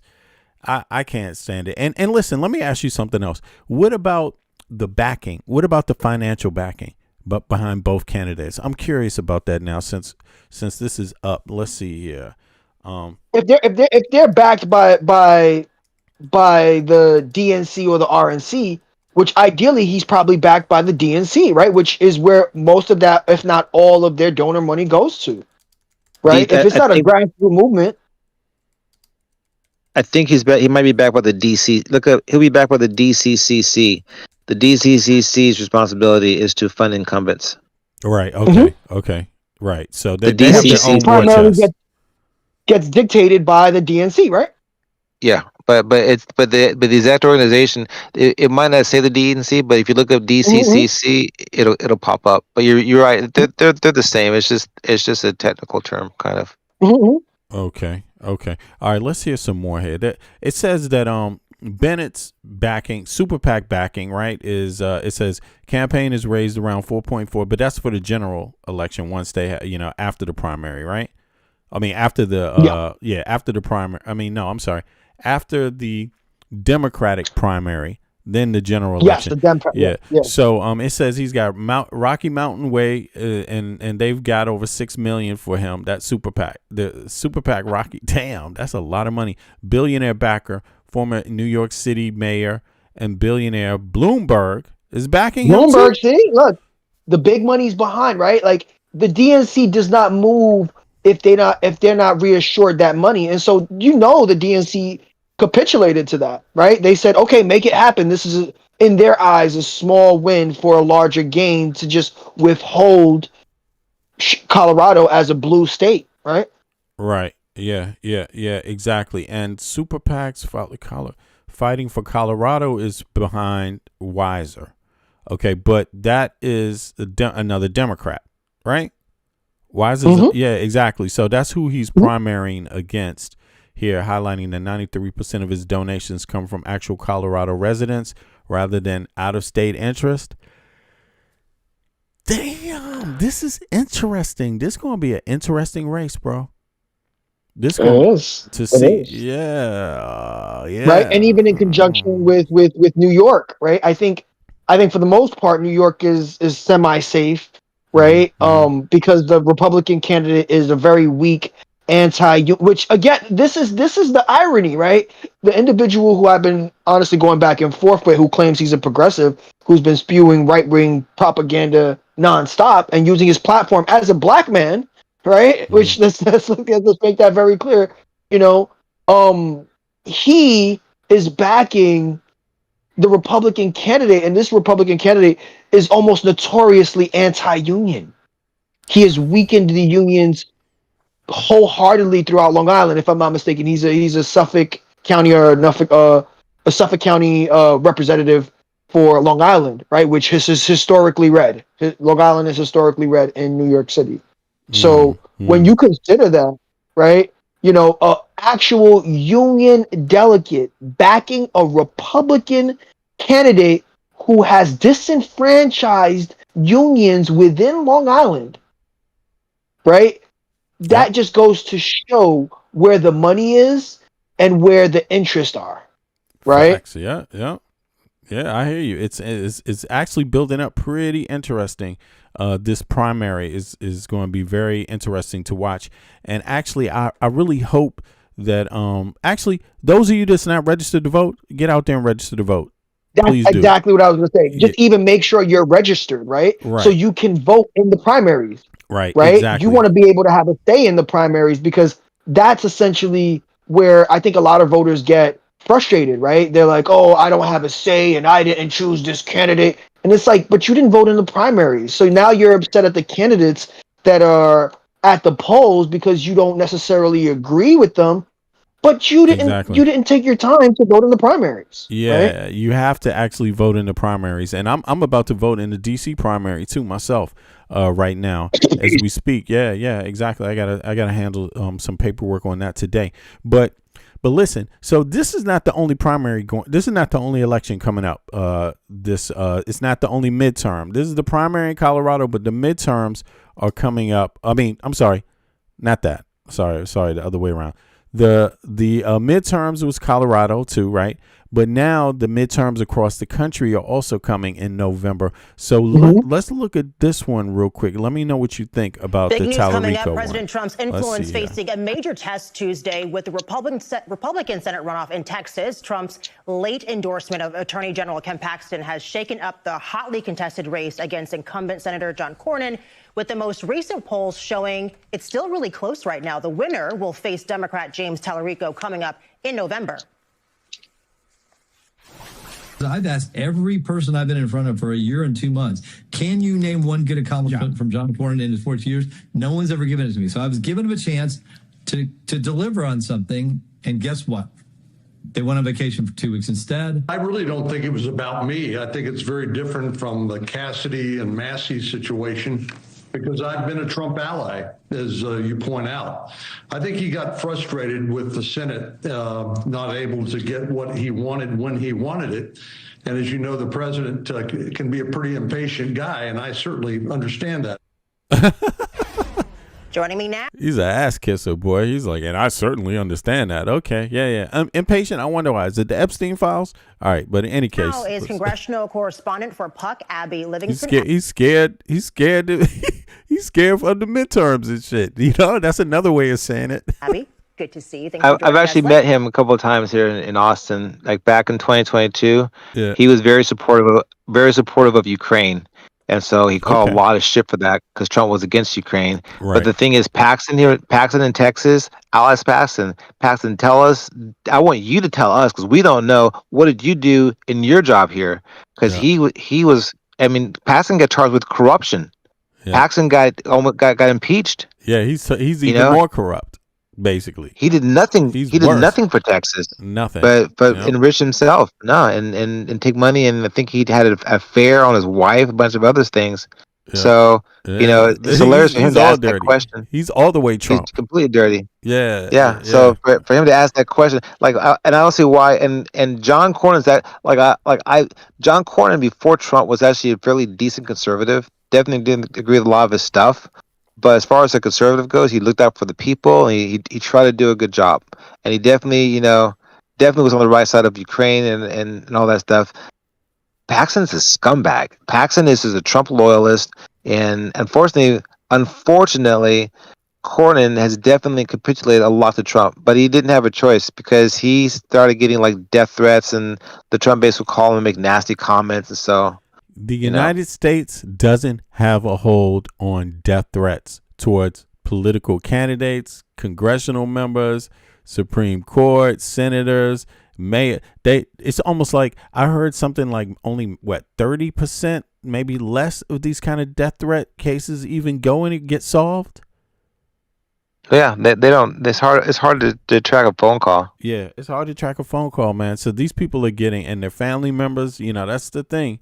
You don't know how much that's playing a role in how they rule, how these parties, even a Republican Party, why they're so committed to Trump. It could be that they're just getting death threats. Their families are getting death threats. They all have private phones, probably, change telephone numbers, have secure phones, and then someone can even find that out and give their kids death threats. So, well, they call the office a lot of times. His office numbers are all public. Yeah, they can call but I think they have this. It's because of the apps, right? They're telling people to not use apps, right? To not, there's some protocols that you're supposed to use, and as soon as you break it, social media. You see what I mean? Some of these things, somehow they're able to, get people's information, and it's But in any case, let's hear what they're saying about this primary here, this runoff. Just dive right in here. Trump's endorsement of Paxton has pretty much divided Republicans, you can say. Given Paxton's long controversial trail and history of political scandals, will his potential victory push independents and some Republicans maybe over to Tallarico? That is one question, and there's actually Republican operatives who work in Texas politics who I think end up voting for Tallarico. But at the same time, it may be less of a question of persuasion versus Republicans staying home because they're not fans of Paxton. Where Tallarico comes in is whether the opposition research coming at him is going to be enough to get those despondent Republicans to the polls. All right, I want to pull up this new Fox poll really quickly and talk about the numbers. Support for the president among rural voters, non-MAGA Republicans, and Republicans at large. And new numbers are really at a new low with numbers like those. Do you think Democrats have a real shot in Texas and really other red states in November? I think Democrats absolutely have a shot in Texas. It can flip. That doesn't mean it will flip. But I think we are seeing an opening in rural America based on agriculture. Look at this data right here. This is still some shocking shit, yo. Look how this is too high, bro. Like, what is this about? Hold on. What is this about? Hey, look now. Okay, so his approval rating dropped, right, since April. Now it's May, and it's dropped a little. Okay, it's dropped significantly since then. I guess you could say, yeah, among Republicans, barely 3% among Republicans. White men without a college degree, it's dropped 5%, right? Rural whites, it's dropped 6%. Okay. I'm just curious here. Like, what does this say? This is this is everybody, bro. This is the data. What do y'all think about this data? I mean, it seems too goddamn strong, because what have they done in Texas for people, bro? What's been going on? This is a red state, so across the country it might be one thing, but in a red state, it's obviously that's the bulk of his support. Number one, look at Macy just got primary by a Trumper in his state. Right. So I also think it's the reason why someone like Tallarico has been selected, or just has that initial push, because he comes off as that centrist, right? That centrist that can appeal, right? That white centrist that can appeal to the better half of Texas, right? Which has these strong right wing ideologies, right? Which is rooted in right-wing Christian religion, ideology. right? Yeah. Religion and family structure, familial structure, right? Right. And basically you need, and also he's not backed by your establishment Dems, right? Right. Where a person like Jasmine was, and that was the lack of appeal to Jasmine, right? As much as the DNC wanted to pick her, the appeal was Tallarico wasn't necessarily fully backed by the DNC, right? Yeah, I mean that's a good point, because like Harris did come down and and promote her, so I think that actually hurt her, didn't help her. But I think the big thing with Crockett is that she is like people weren't sure where she stood on the Palestine issue, because she doesn't take money from them. She took money from a Bitcoin company a long time ago. So that for some reason they found her on that. They found her on that. But I think she recently came out and she's been very pro-Israel, and she's supporting a bunch she's of following the DNC playbook, right? Who she is you talking about Jasmine Crockett? Yes. Yeah. So one of the things about Tallarico and Crockett, I've mentioned this before, but like Tallarico, he did the legwork. He went to all these small little communities. Very visible. Yeah, very visible. And he went out, went to Waco, went to North Texas, went to Odessa. I mean, he went everywhere, went to the Panhandles. He came up to North Texas and East Texas, and she really only stayed in the big cities. She was in like Dallas. She went down to San Antonio, but she didn't go west. So, and if you look at the votes on the map, you can see where she went. Every place she went, for the most part, voted for her. Every place he went, voted for him. And that's all that it was. So he just went to more places, and together they beat Paxton. Together they beat Paxton. So if she is willing to help him out and promote for him, but I'm concerned that a lot of her voters are going to sit on the side. And if Cornyn loses, I guarantee you his base they won't vote. They'll leave it blank. They're not going to vote for him. But on election day, they're not going to vote for Tallarico. Oh, they're not voting for Paxton, but they're not voting for Tallarico for sure. But they're not going to vote. They're going to sit out. They're going to sit it out. Corbyn's base. Okay. Corbyn's base isn't going to vote for Paxton at all. Okay. They will not vote for Paxton, and they will sit it except for the ones that are like Trump supporters will do whatever Trump tells them to do. But for the most part, his base is really like good old fashioned like Bush era conservatives. And they're going to sit it out. They're going to be like, fuck that. They cheated, whatever, and they're going to sit it out. And that's what Tallarico needs. He needs Crockett to be with him on the campaign trail, and in her areas, and then not together, but in her areas, because he already had Obama come out for him. That helps a lot. That's all that he needs. And then on the other hand, she's got to make her people vote. So those who voted for her have to vote for him. They got to be blue no matter who. And I've been following Texas politics more recently, just because if the Democratic Party can win in a historically red state, that sends shockwaves, right? I think that momentum will carry on into the midterm and beyond, right? And you'll start seeing that galvanize the base of the Democrats, because, like I said, as loud of a minority as MAGA is, we as the Democratic Party, essentially, right? Like, I'm an independent, but I am pro-Democrat regardless, right? Because that is the progressive party nonetheless. you know, they need that movement, right? We don't, you know, the Democratic Right. Party doesn't essentially have, you know, major figureheads that are overly appealing. Yes, we have the AOCs, the Omans. We have, you know, figureheads, but are they historically popular?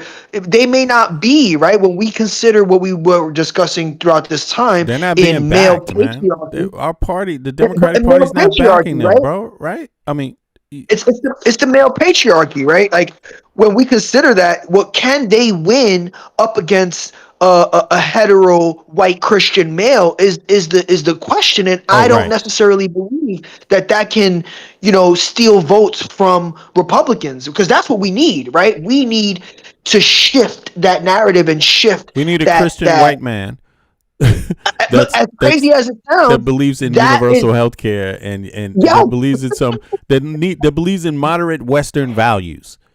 yes, right.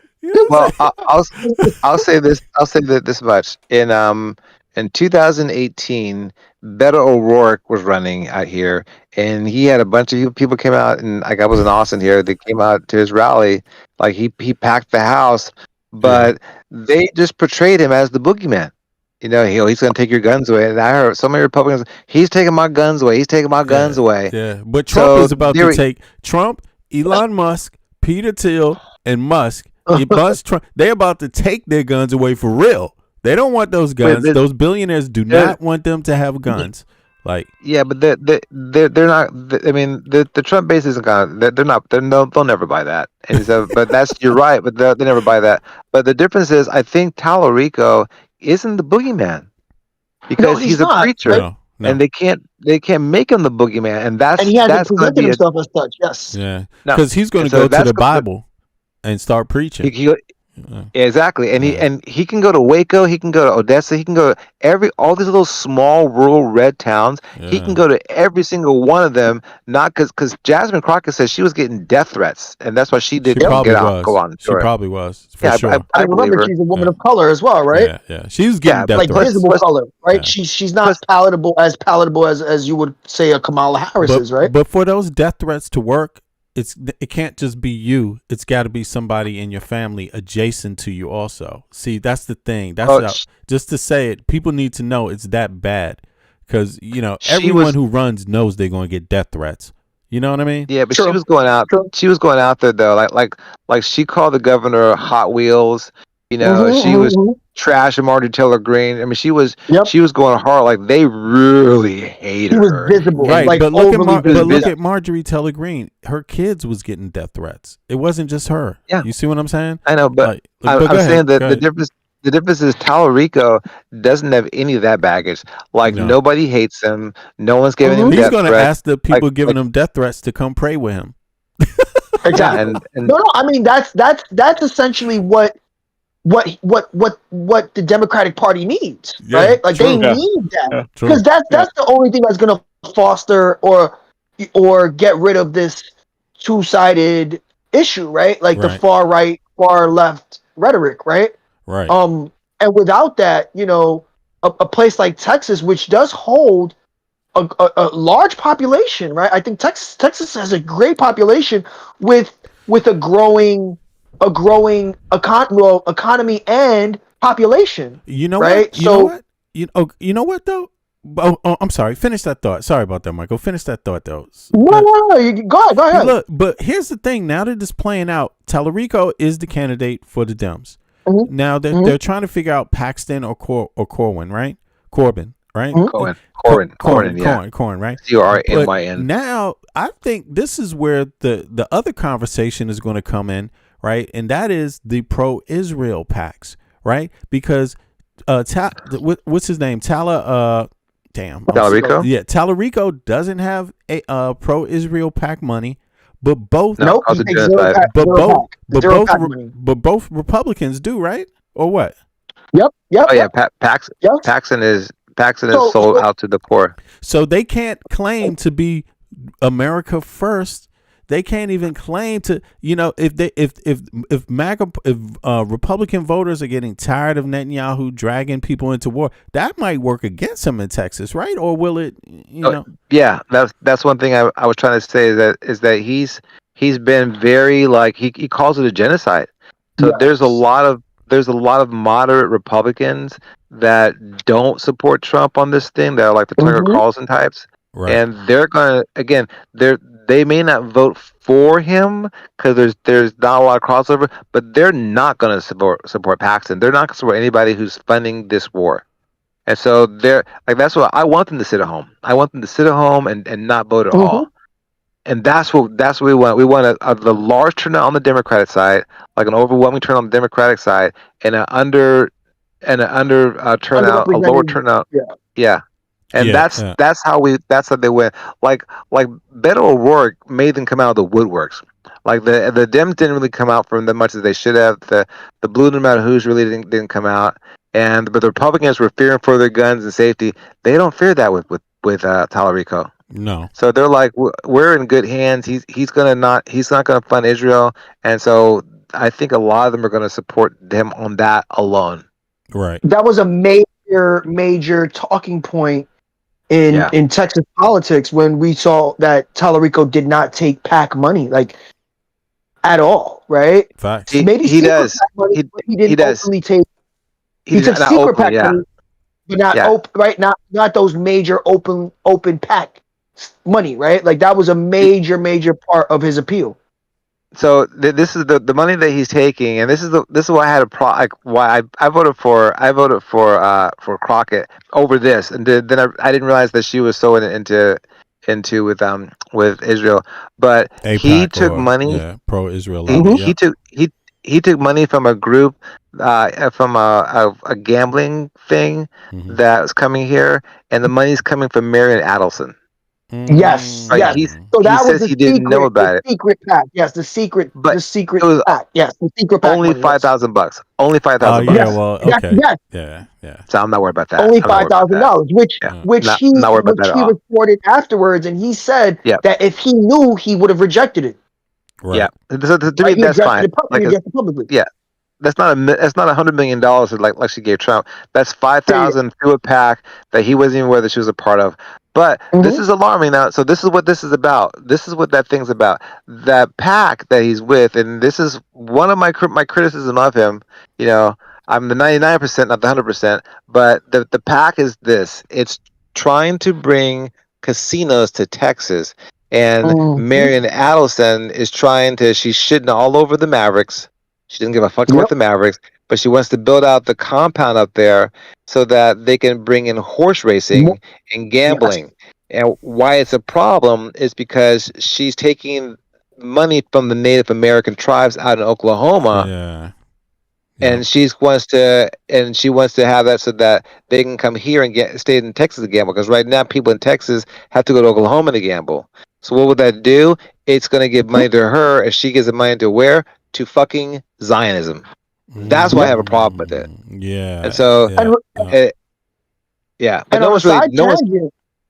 on a side tangent, you know, that's interesting, Texas, man. I didn't know that. Go ahead. Yeah. Because of their low taxes, they're heavily dependent on an active growing population, right, to sustain the low taxation within that state.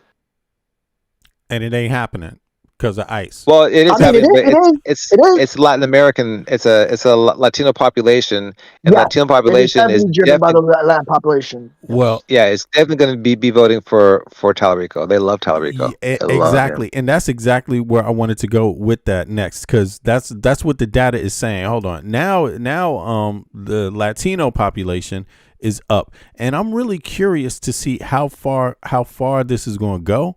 But apparently they're seeing the swings already. And that's why I'm telling people, listen, if you register to vote,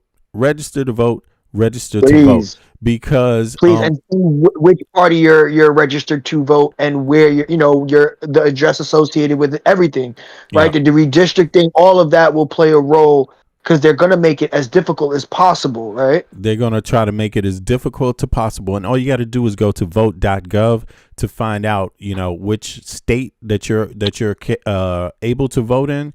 Find your actual state. Let me see. Let me put that up on the screen again. Yeah, and where you register to vote at, right here, vote.gov, and you can register. And once you register to vote, the more people that register to vote, is going to send a signal to the establishment that people are fucking fed up. As long as people are not registering to vote, they count this. The government knows how many people are registering to vote. And as soon as they remember, see that, Palantir's a thing. Palantir's a thing. They know this information in masses. Exactly. I mean, they collect the data. They have a right to collect the data anyway. You know, the federal government has a right to collect state data. They're going to ask for it, you know. And the more that they see this, right, registering, it's going to send a fear and a chill up the establishment spine. All these representatives that are letting Trump run amok, the Supreme Court that just seems to just let Trump run amok, it is going to send a serious fear up the spine of this establishment government right here. So why? Because the midterm elections, whoever takes over the Congress, who has the most representation in Congress and the Senate, they can get rid of anyone. They can get rid of anybody. Will force a vote for impeachment. They will continuously until they get it. And they should. And anybody else should force a vote on impeachment, should be down for a vote on impeachment. They should be about Trump, impeach Trump's ass, get rid of Elon Musk, get rid of these judges, Supreme Court judges, that just let this corruption from this corporation reign. You know, it is insane. But here's what they're saying about the Latino vote now. Check this out. President Trump's endorsement, his endorsement, in my opinion, is the most significant endorsement in my lifetime. So when he endorses, it has a tremendous impact. Ken Paxton would be an albatross around the neck of the Republican ticket in November. If I didn't believe that, I wouldn't literally be running today. Incumbent Senator John Cornyn and his primary challenger Ken Paxton reacting to President Trump's endorsement of Paxton just days before their runoff election on Tuesday. The move angered some Senate Republicans who fear Paxton is an easier opponent for Democrat James Tallarico. That matchup could be decided by a key voting bloc. Latino voters in the Lone Star State who swung sharply towards Trump in 2024. The question now, can Democrats win them back? ABC's John Quinones reports from the Rio Grande Valley. Here in South Texas, the sounds of construction are usually a sign of economic progress. But under the Trump administration, with the president's harsh immigration crackdown and struggle to bring down prices, the construction business has been ground to a near halt. I like to describe it like you're in a boxing ring and you're getting hit with a right and a left at the same time.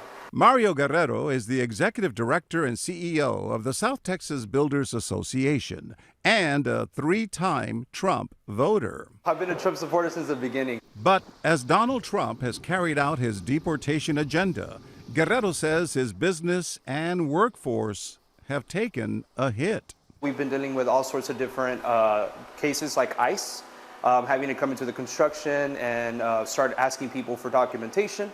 We also had to deal with the fact that, people with proper documentation were being apprehended as well. Here in the Rio Grande Valley, fear and intimidation dominate the immigrant community. Are your workers here legally? Yes, sir. They're here legally. Yes, sir. And some of them are afraid? Well, yes. Of course they're afraid because, we're brown, right? And when you're brown right now nowadays, you're being questioned as to what you're doing, where you're at, where you live. Trump's return to the White House was in part driven by historic gains that he and the Republican Party made with Hispanic voters nationwide. Nowhere was that more on display than here in Texas, where Trump won 55% of the Latino vote, 14% more than he won in 2020, and 21% more than in 2016. Along the southern border with Mexico, Donald Trump turned what was previously solidly Democratic territory into a near Republican firewall. Last summer, with Republicans looking ahead to the 2026 midterm elections, they sought to shore up their narrow majority in the U.S. House by announcing new proposed congressional maps in Texas. It's a very simple redrawing. We pick up 5 seats. Those new Yo, do you guys like how this is starting to turn? They redrew the maps, but what about the Hispanics? The Hispanics are also in this, where they did the redistricting. I mean, what do y'all think about that? Does it look like the redistricting in Texas is going to backfire on the Republicans? What do y'all think? It's based upon the Latino vote. It's So based that's what they upon. really Yeah. they made it so that the black votes, have more Latino votes in the area, and Talarico is gonna flip that upside down. Or Paxton. I mean, Latinos love Cornyn and they love Abbott. I can't explain why, but they don't know how they feel about. But they don't love who? They don't love what? I know. I said the Latinos here because when I worked the polls here, and there was a lot of Latinos that came out and voted for Abbott. Right. Yeah, proximity to white, and they loved. They didn't love Cruz so much, but they definitely loved Cornyn. But I don't know how they're going to respond to Paxton because Paxton was known for corruption. Yeah, Paxton's known for So corruption, he's right? got a bad reputation in Texas. Yeah, he has a really bad rep. But in any case, look, it sounds to me like both Corwin and Paxton, they still capitulated to Trump pretty much, right? Overall, I mean, For Trump, the most part, yeah, because they didn't stop Paxton ICE, bro. way more. Paxton way more. Yeah, way more. But what about ICE? ICE didn't even matter. That was Corwin also, right?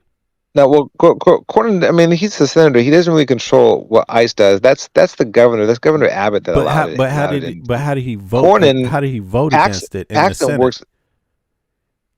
I mean, he can't go against Trump any of Trump's bill. Just like Marjorie Taylor Greene said. Marjorie Taylor Greene voted for that big ugly bill. She didn't even read it. She didn't even fucking read it, did she? No, she didn't. She says that. She says, I didn't even read it. I just voted for it. Yeah, so in that sense, Cornyn definitely has a vote for it, but Paxton's in the state. Right. He works for the apparatus, and he was 100%. So I think they'll remember what he did because Paxton. Look at this. Paxton's done a lot of fucked up things here. I just want to remind Latino What are you looking voters. at? I want to remind Latino voters in Texas, Senator Corwin is strongly pro-ICE and pro-immigration enforcement funding. So look at Paxton. Yeah, Paxton too. That's what I'm saying. I mean, but Paxton's way worse. But I'm talking about when you have an option to vote for the next governor, right, or senator or anything, right? Just think about this stuff because the bottom line is that what they're talking about with the Latino votes, what affected the economy, Texas's economy, right? What affected the Latino community, right? The redistricting and all of that shit. I mean, why would you vote for anybody that supported this? I mean, if you're Latino, I'm saying. But hold on, let's see. And Paxton, right? Let's see. But he was a former attorney general of Texas. Right. Yeah, because that's on the ground. So once it plays out on the ground, it says Ken Paxton is a hardline immigrant. So both of these guys are basically, look, his primary challenge to attempt to oust Senator Corwin. Paxton has used the ongoing ICE funding debate as a political weapon because he's the current Texas Attorney General. He doesn't have a voting record on the U.S. Senate yet, but his aggressive public stance, right? So basically, they were both pro-ICE, pretty much. Right, they have to be. If you're not with the Republican Party, you're done. You're done. Right. You got to be hook, line, and sinker with the party on that. So the party's that. Like when I first came to Texas, I was an independent because I was a Bernie guy, and so I wanted to work in the elections. And so I said, "Can I work in the elections?" They go, "Well, you can work in the generals, but unless you're either Democrat or Republican, you can't work in the primaries." So I was like, okay. Well, I'm a Bernie guy, so let me see, because some guys are like, what you do is you should be like a secret Republican. It helps out a little bit. I said, let me take a look at some. Let me take a look at some of the proposals, bro. I went down all the proposals that were offered that the Republicans would have. There wasn't a single proposal that they were voting on that I could support. Like I not even one. They have all these propositions. Not one proposition could I go for, and so that's realized. You really have to be out there, and if you're not for them, they'll kick. Like they would strip me from being a Republican judge. They will tar you and shit. It's like that. They'll strip me from being a Republican judge. So I became a Democrat because the Democrats, there was a few things I didn't agree with, but at least they make common sense. Like, do you remember the whole CRT thing? They couldn't even tell you what critical race theory was, but they were against it here. Yeah, they were against it So anyway and shit. Even yeah. yeah. And what it really was it took out all mention of Native Americans history. It deleted that. It deleted all Black history from elementary and high schools curriculum. Which is So it's only just damaging. It's only more damaging because when you push minorities to the brink, on the outer skirts, then they start developing their own methodologies, right?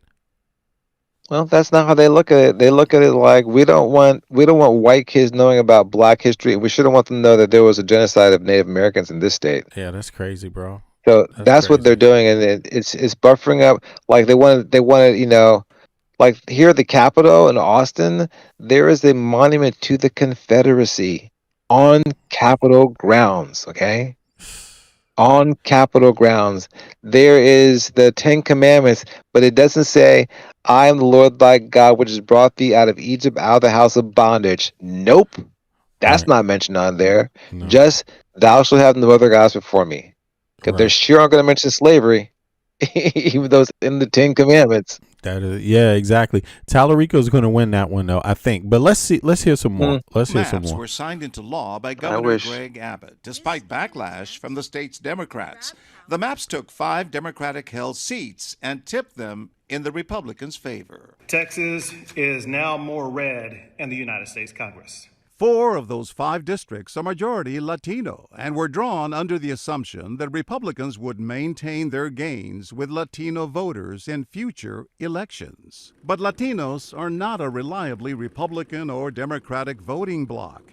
And with Trump's approval numbers on immigration and the economy below 50% in most polls, Republicans in Texas are worried that a sharp Latino turn back to Democrats might be on the horizon. At a certain point, there's going to be a pushback. Republican Javier Villalobos is in his 5th year as mayor of McAllen, a border town with a population of about 150,000. He praises the GOP for using the issue of immigration to their advantage, but now fears they've overplayed their hand. ¿Cómo estás, amigos?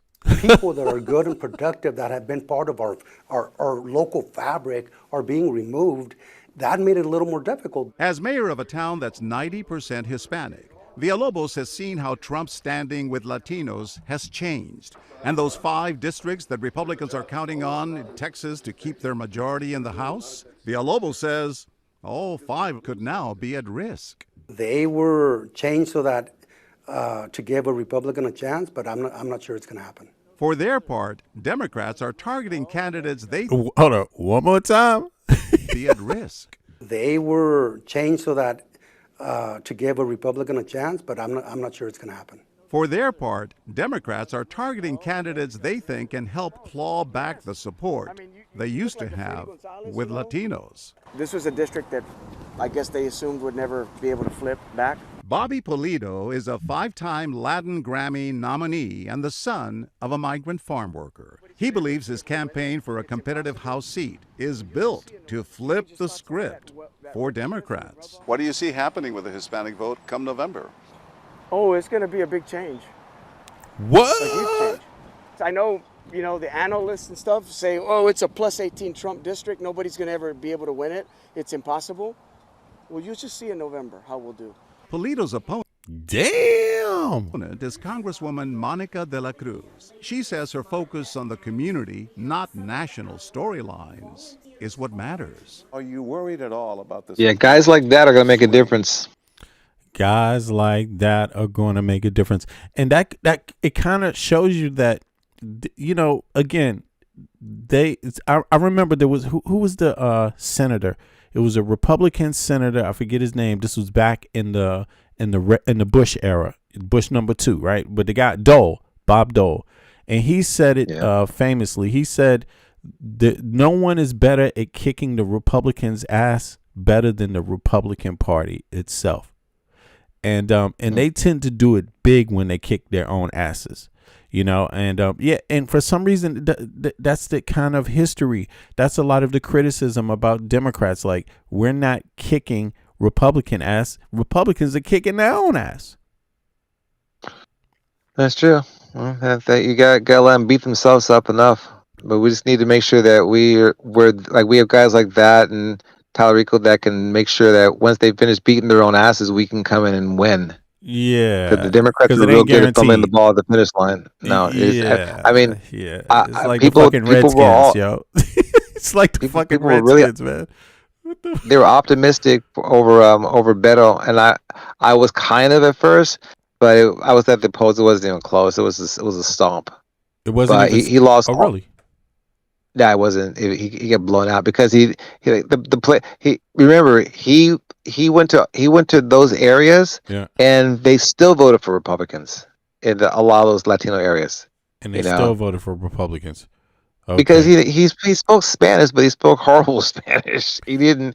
People like Mexicans, like I know some Mexican friends are like, yeah, he speaks Spanish, but it's not that good. Right, but it's not. It's not as good It's as he not thinks it fluent is. enough. Yeah, yeah. His accent And and the so rest wasn't there. Okay.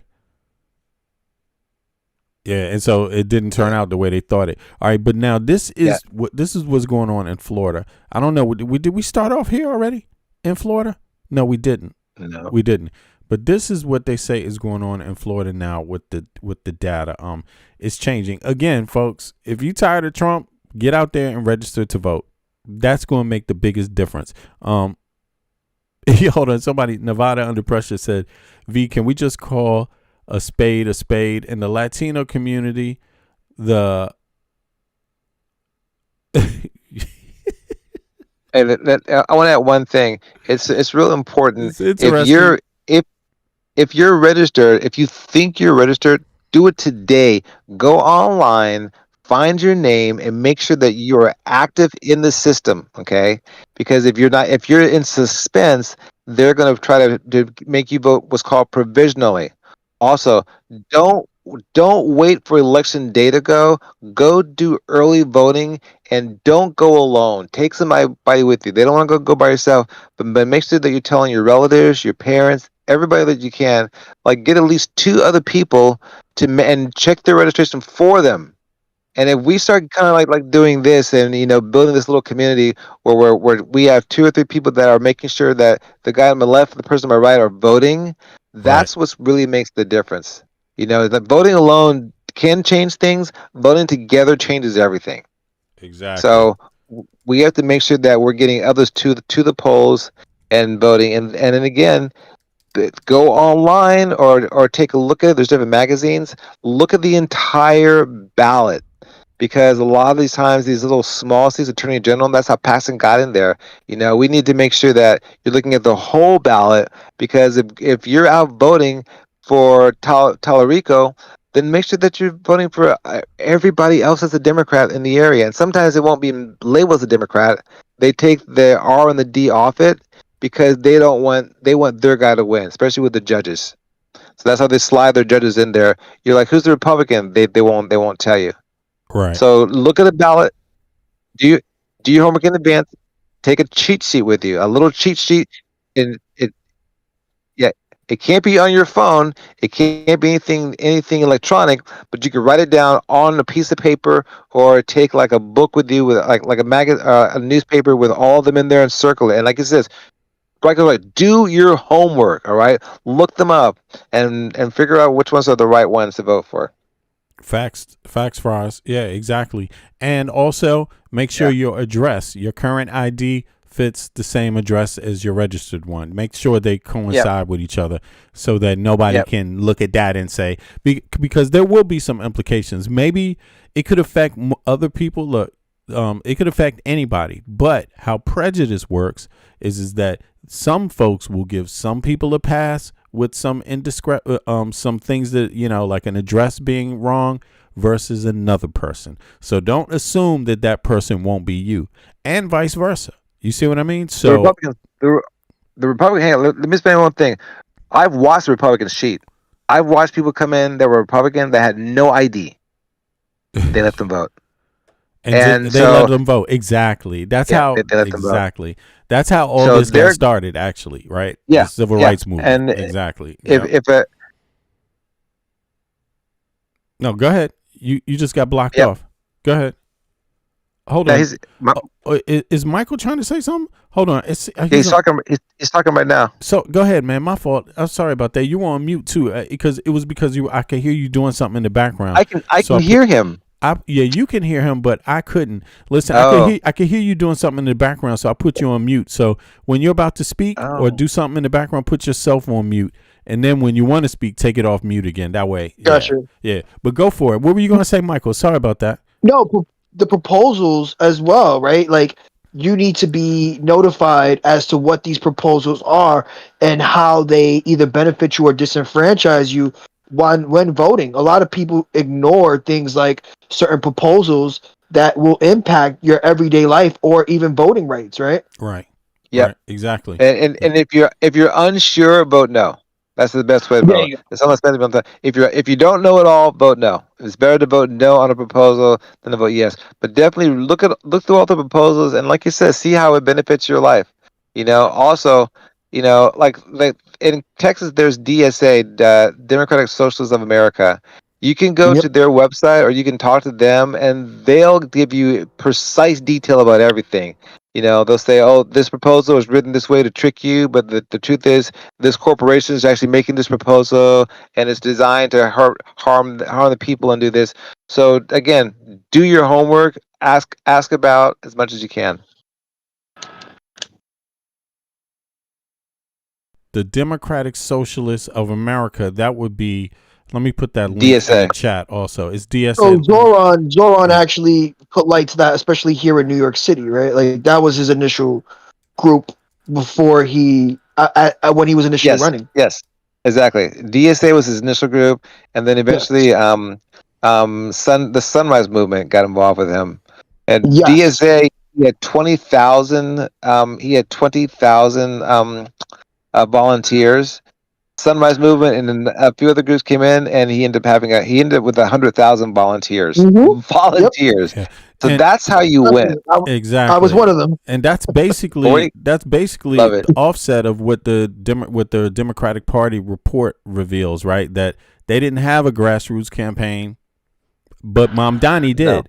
No. Mamdani won. Yeah. He wasn't even, no one even thought he had a chance, but he had a grassroots campaign on the ground. Mind you, I was speaking to him. I was speaking about him to anyone who I knew, right? Mm-hmm. And they had no clue. Even to my grandmother, obviously she's a lot older, who doesn't necessarily keep up with super contemporary issues or topics or even candidates for that matter, right? Like the older you get, you start voting off of recognition. Mm-hmm. And, Zoran not being recognizable in any sense, someone like her, I was able to walk her through his policies, walk her through how that would benefit her and what social programs he's promoting that would essentially make her life easier and better.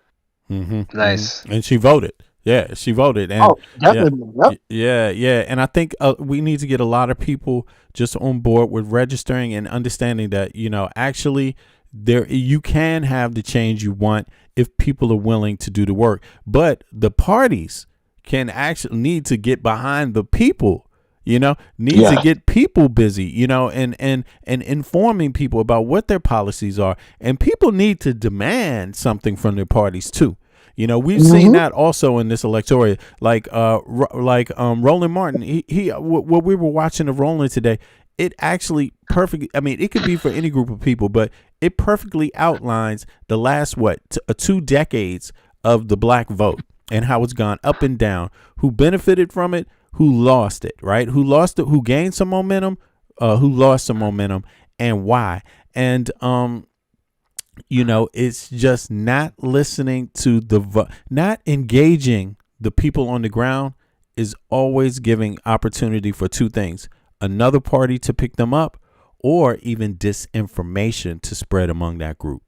And so we can't have parties that aren't engaging the people anymore. That's dangerous to the democracy. It's just dangerous. Loads of group of people, a large swath, 80 million people didn't even vote. Large swaths of the American public are not voting because of disinformation or they're dissatisfied with the parties. That's not good. Yeah, go ahead. What were you going to say? I posted something in the chat because I looked it up. Uh-huh. So In 2016 and 2000 to 2020 to 2020, 2016 2020, the most people voted in 2020, 81 million. That gap, that jump was the largest jump in a turnout since 1964 when they started tracking, who comes to the polls. So, the Democratic Party can do it. They did it in 2020. Again, 81 million people came out, and in 2016, I think it was like it was like 56 or 70,000. But then they lost that. They lost it. So in 2024, only 77 million came out. Only Trump 70 million. Okay. Trump went from 76 million to 78 million or 79, 78 million. So he only increased by 3 million votes. You see what I'm saying? Yeah. The That's not real much. deal isn't, Yeah. it's not much. So the problem is the Democrats have to get a turnout. They have to pull a Mamdani. Like Mamdani won because he turned, like volunteers Historical were like, turnout. I love this guy. Like Michael says, he could talk to his mother about all these things. Like he's going to do this and this and this, and not just tell her. He could show her. Look, it right here on the website. It says this, and so there was a policy that he had. There was a plan he had, and he's been executing that plan. Like his popularity has increased since he was elected, and that's only because he's keeping his promises.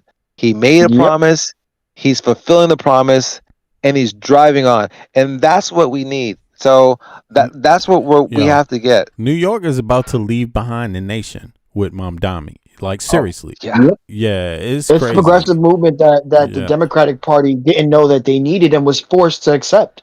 Yep. Right? They're not accepting it though. They're still fighting it. Like They the are. They DC's, are. But when you see people like Kathy Hochul falling in line and championing policies that she once touted she would never do, that's a level of progression that is forced, right? Good. Yeah, True. you're right. Absolutely. Oh, they forced it.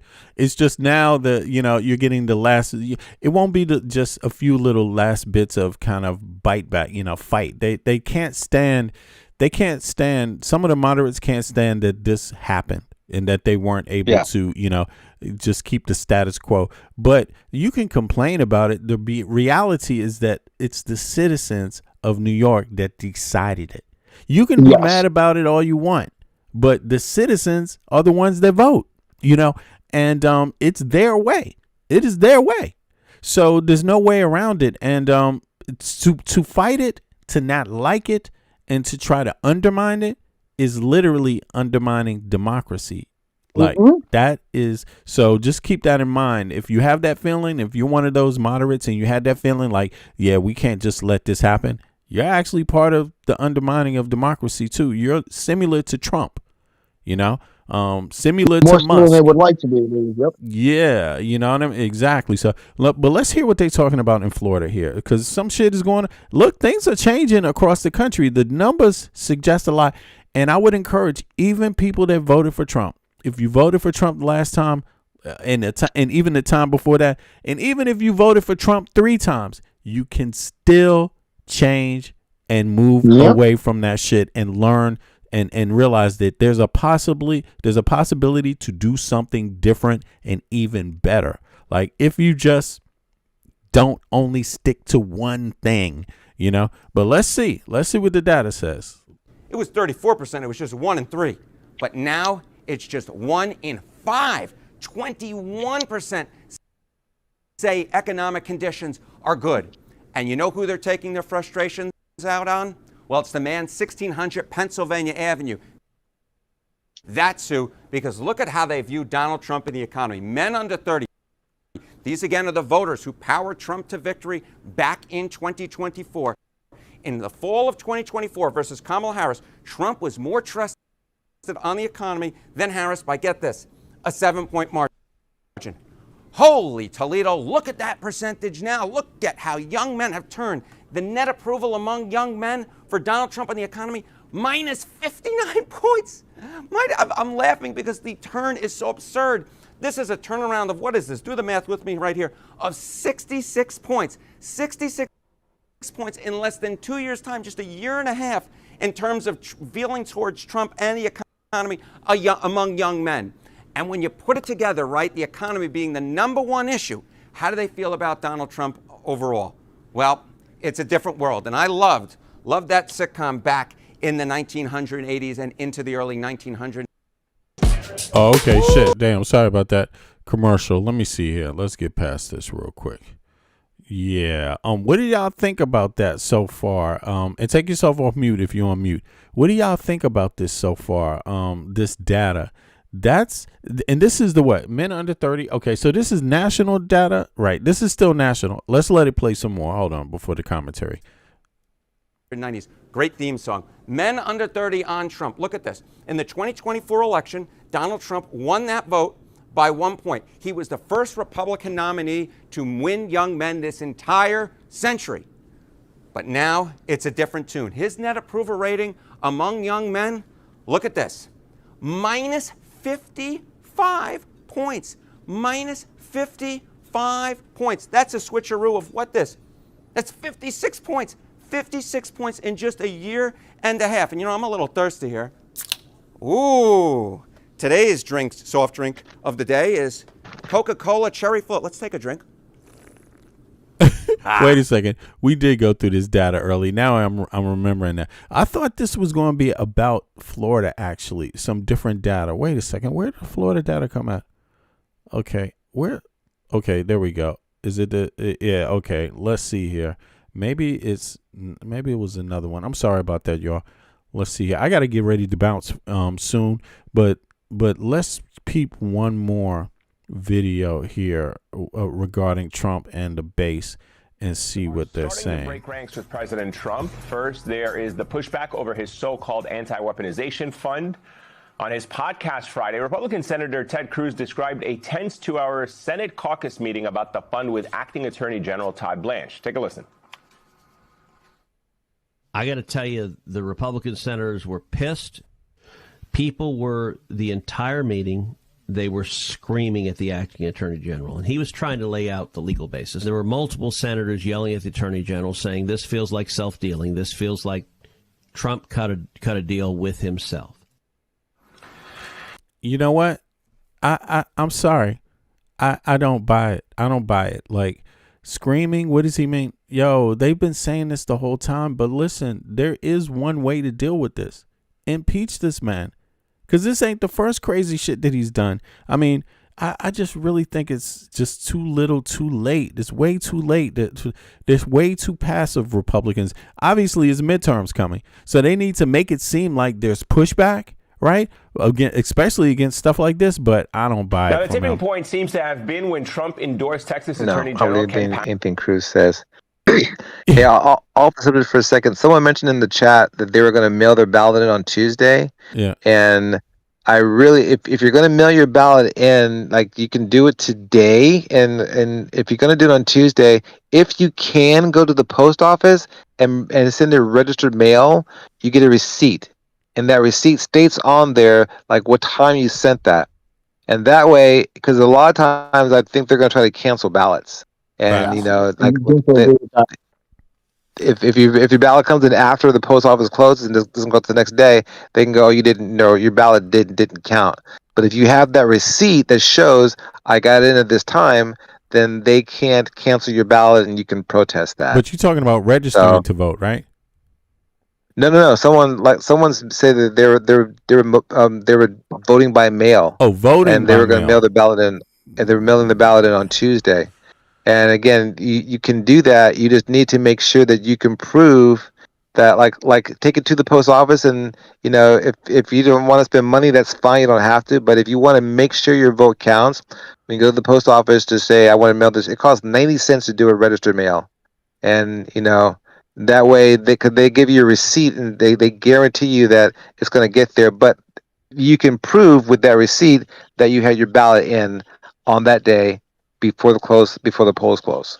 Right. Yeah, exactly. You can also take it down to the I'm trying to tell you that's like Yeah. I work in the system. Yeah. You can also take your ballot down to the election office and turn it in right there too as well. Yeah, exactly. Yeah, I feel you, man. People need to be concerned about their vote, and make sure do things to secure it. Like, don't assume much. Actually, it's Because we don't know what they're going to do this time. This is a whole new thing, and they're doing things that are unauthorized. But if they screw out your vote, they screw out your vote. If you got to look out for yourself. So I'm just trying to make sure that I can give people ways to make sure that their vote is secure.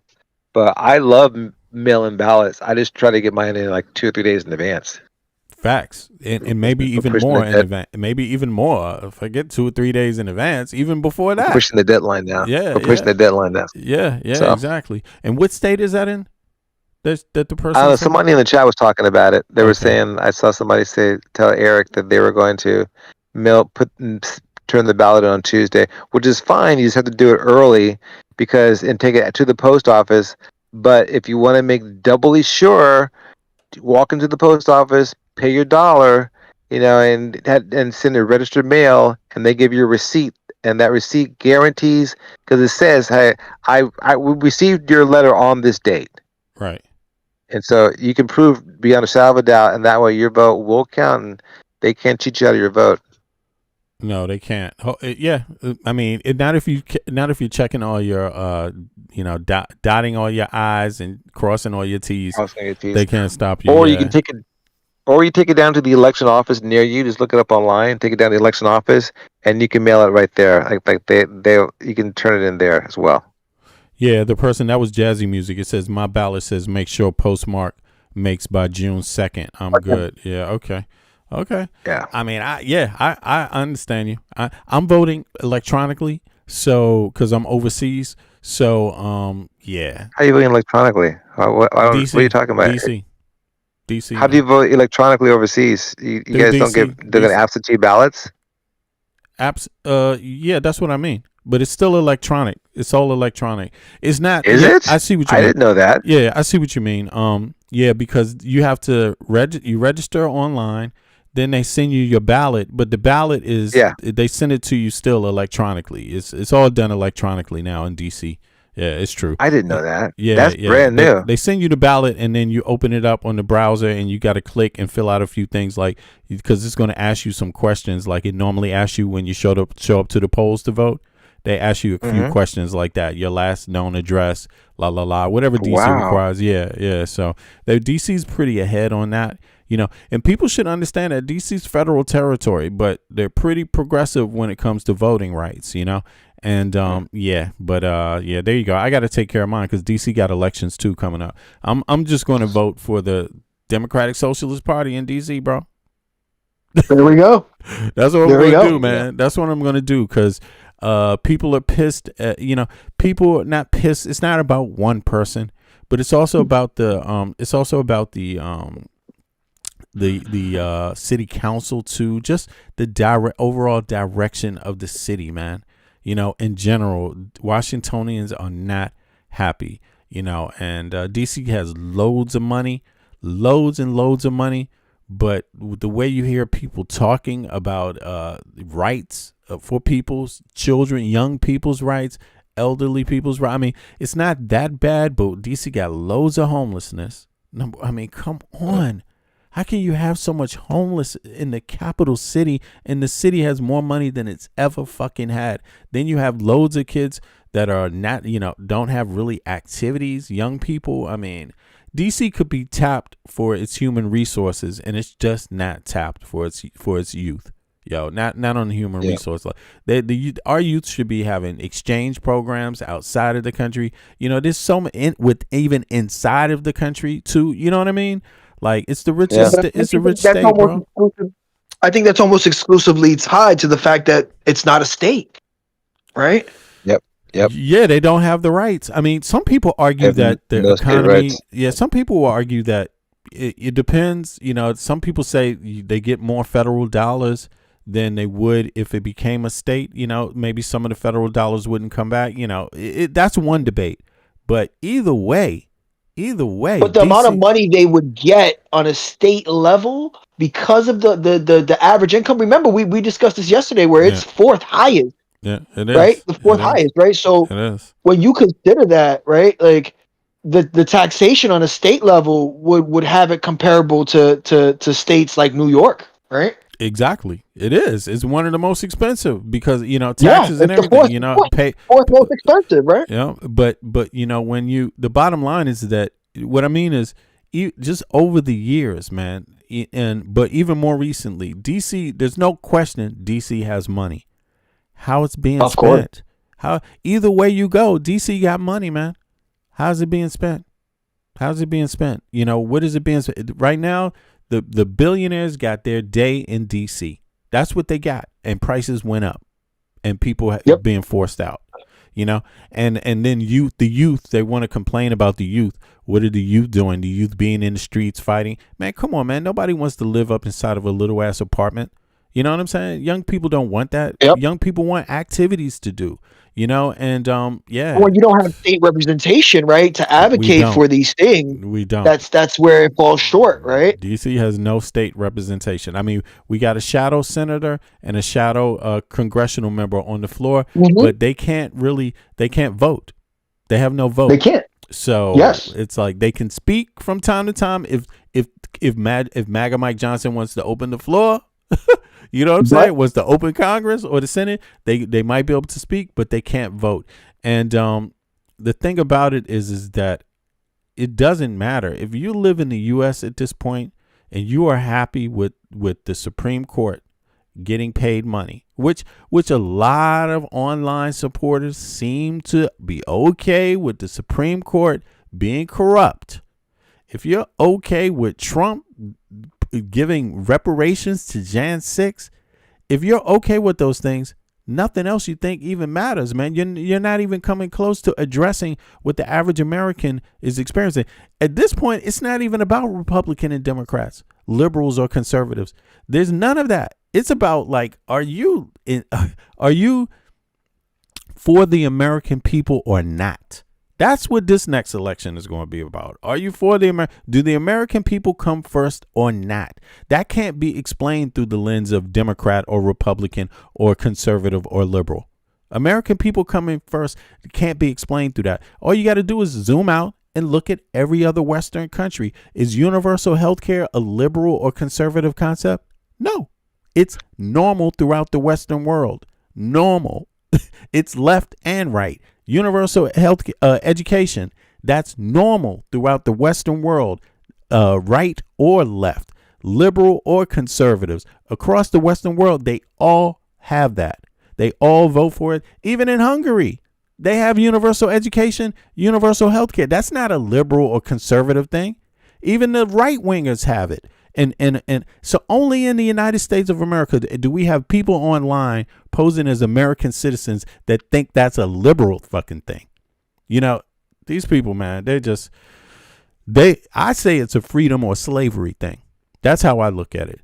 But y'all, I appreciate you, Mike. Yo, the panel, appreciate y'all. Number one, the best panel. Yeah, exactly. Friars and Michael, best panel on YouTube, and it's only getting better. So I appreciate y'all for coming out again. Dan, we've been here 5 hours. We got to stop, bro. We got to stop because we got many more days. Have a good day, chat. Happy Memorial Day to everybody out there. We got 4 more days.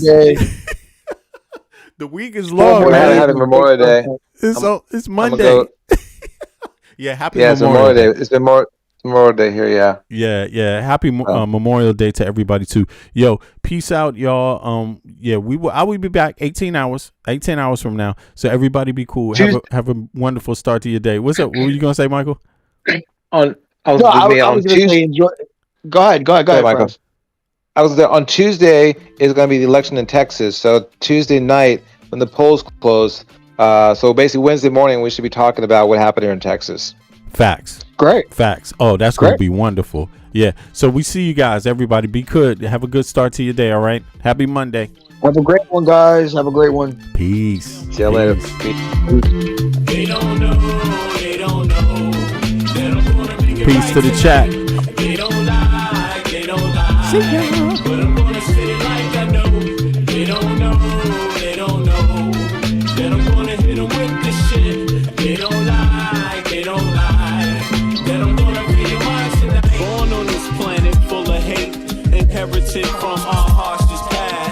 and better than our society's identity. But then again, can you tell me that's free? They explain to you what your mind should perceive, suggest things they want you to believe, like your skin color dictates your race. They're calling you an idiot to your face, like life is much more simple than that. We're all slaves and the cards are stacked, while we fight over problems we can fix. Industrialists turn our kids to addicts. The television does a job, introduce you. The radio's right there to seduce you, keep you locked on the wrong damn track. Cigarettes is just legalized crack. They want you to catch a damn heart attack. They want you to catch a damn heart attack. But stop believing in the flag, it's a trap. Cause men rule this world, that's a fact. They don't know, but I'm gonna make it right tonight. They don't lie, but I'm gonna say it like I know. They don't know, that I'm gonna hit them with this shit. They don't lie, that you're gonna free your mind tonight. That you're gonna free your mind tonight. That you're gonna free your mind tonight. That you're gonna free your mind tonight. If you see a man that needs help, then help a brother. If you see a sister on her own, still love her. Cause life is about how you choose to see it. But you gotta teach people how to learn to see it. The planet's been through suffering many times. We propagate many wars many times. The people need to wake up and stop accepting deceit from their own government's deception. You can't blame the people for needing protection from the government's bad reputation. We need to sing a song called Free the Nation. Cause we done had a whole lot of separation. Racism, classism, nationalism, based on keeping people out on the plantation. That's the plan, no doubt. Cause rich people got a plan, no doubt. If you still don't understand and believe that we are all one from the same mother, and respect each woman and man with the same consideration you would like to be given on a daily, then you need to retire so the new generation can take over and show you how to live and govern this place we call Earth home.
Orientation in this place we call Earth. Love from conception, from your mom, your birth. Pops planted the seed in the turf. From there, you must find out what life is worth. Grew up learning your do's and don'ts before working on your motor skills, working on your coordination, right? And orientation to what you like. the brand new thing. So gentle, the soul we're capturing. In this distance, the alphabets the kids sing. They celebrate when it's time to go outside. As you get older, you learn to let all the troubles in your life just glide away. Stay focused, keep it smooth, keep you cool. Things in life can make it get rude. If you let it, don't let it. If you let it, don't let it. If you let it, don't let it. If you let it, don't let it. If you let it, let it, let it, what? If you let it, don't let it, let it. If you let it, what? Don't let it. If you let it, don't let it, let it. Don't let it. We got what you need, you want it. We know what you want, we got it. We know what you feel, you want it. We got what you want, you can have it. We got what you need, you want it. We know what you want, we got it. We know what you feel, you want it. We got what you want, you can have it. We are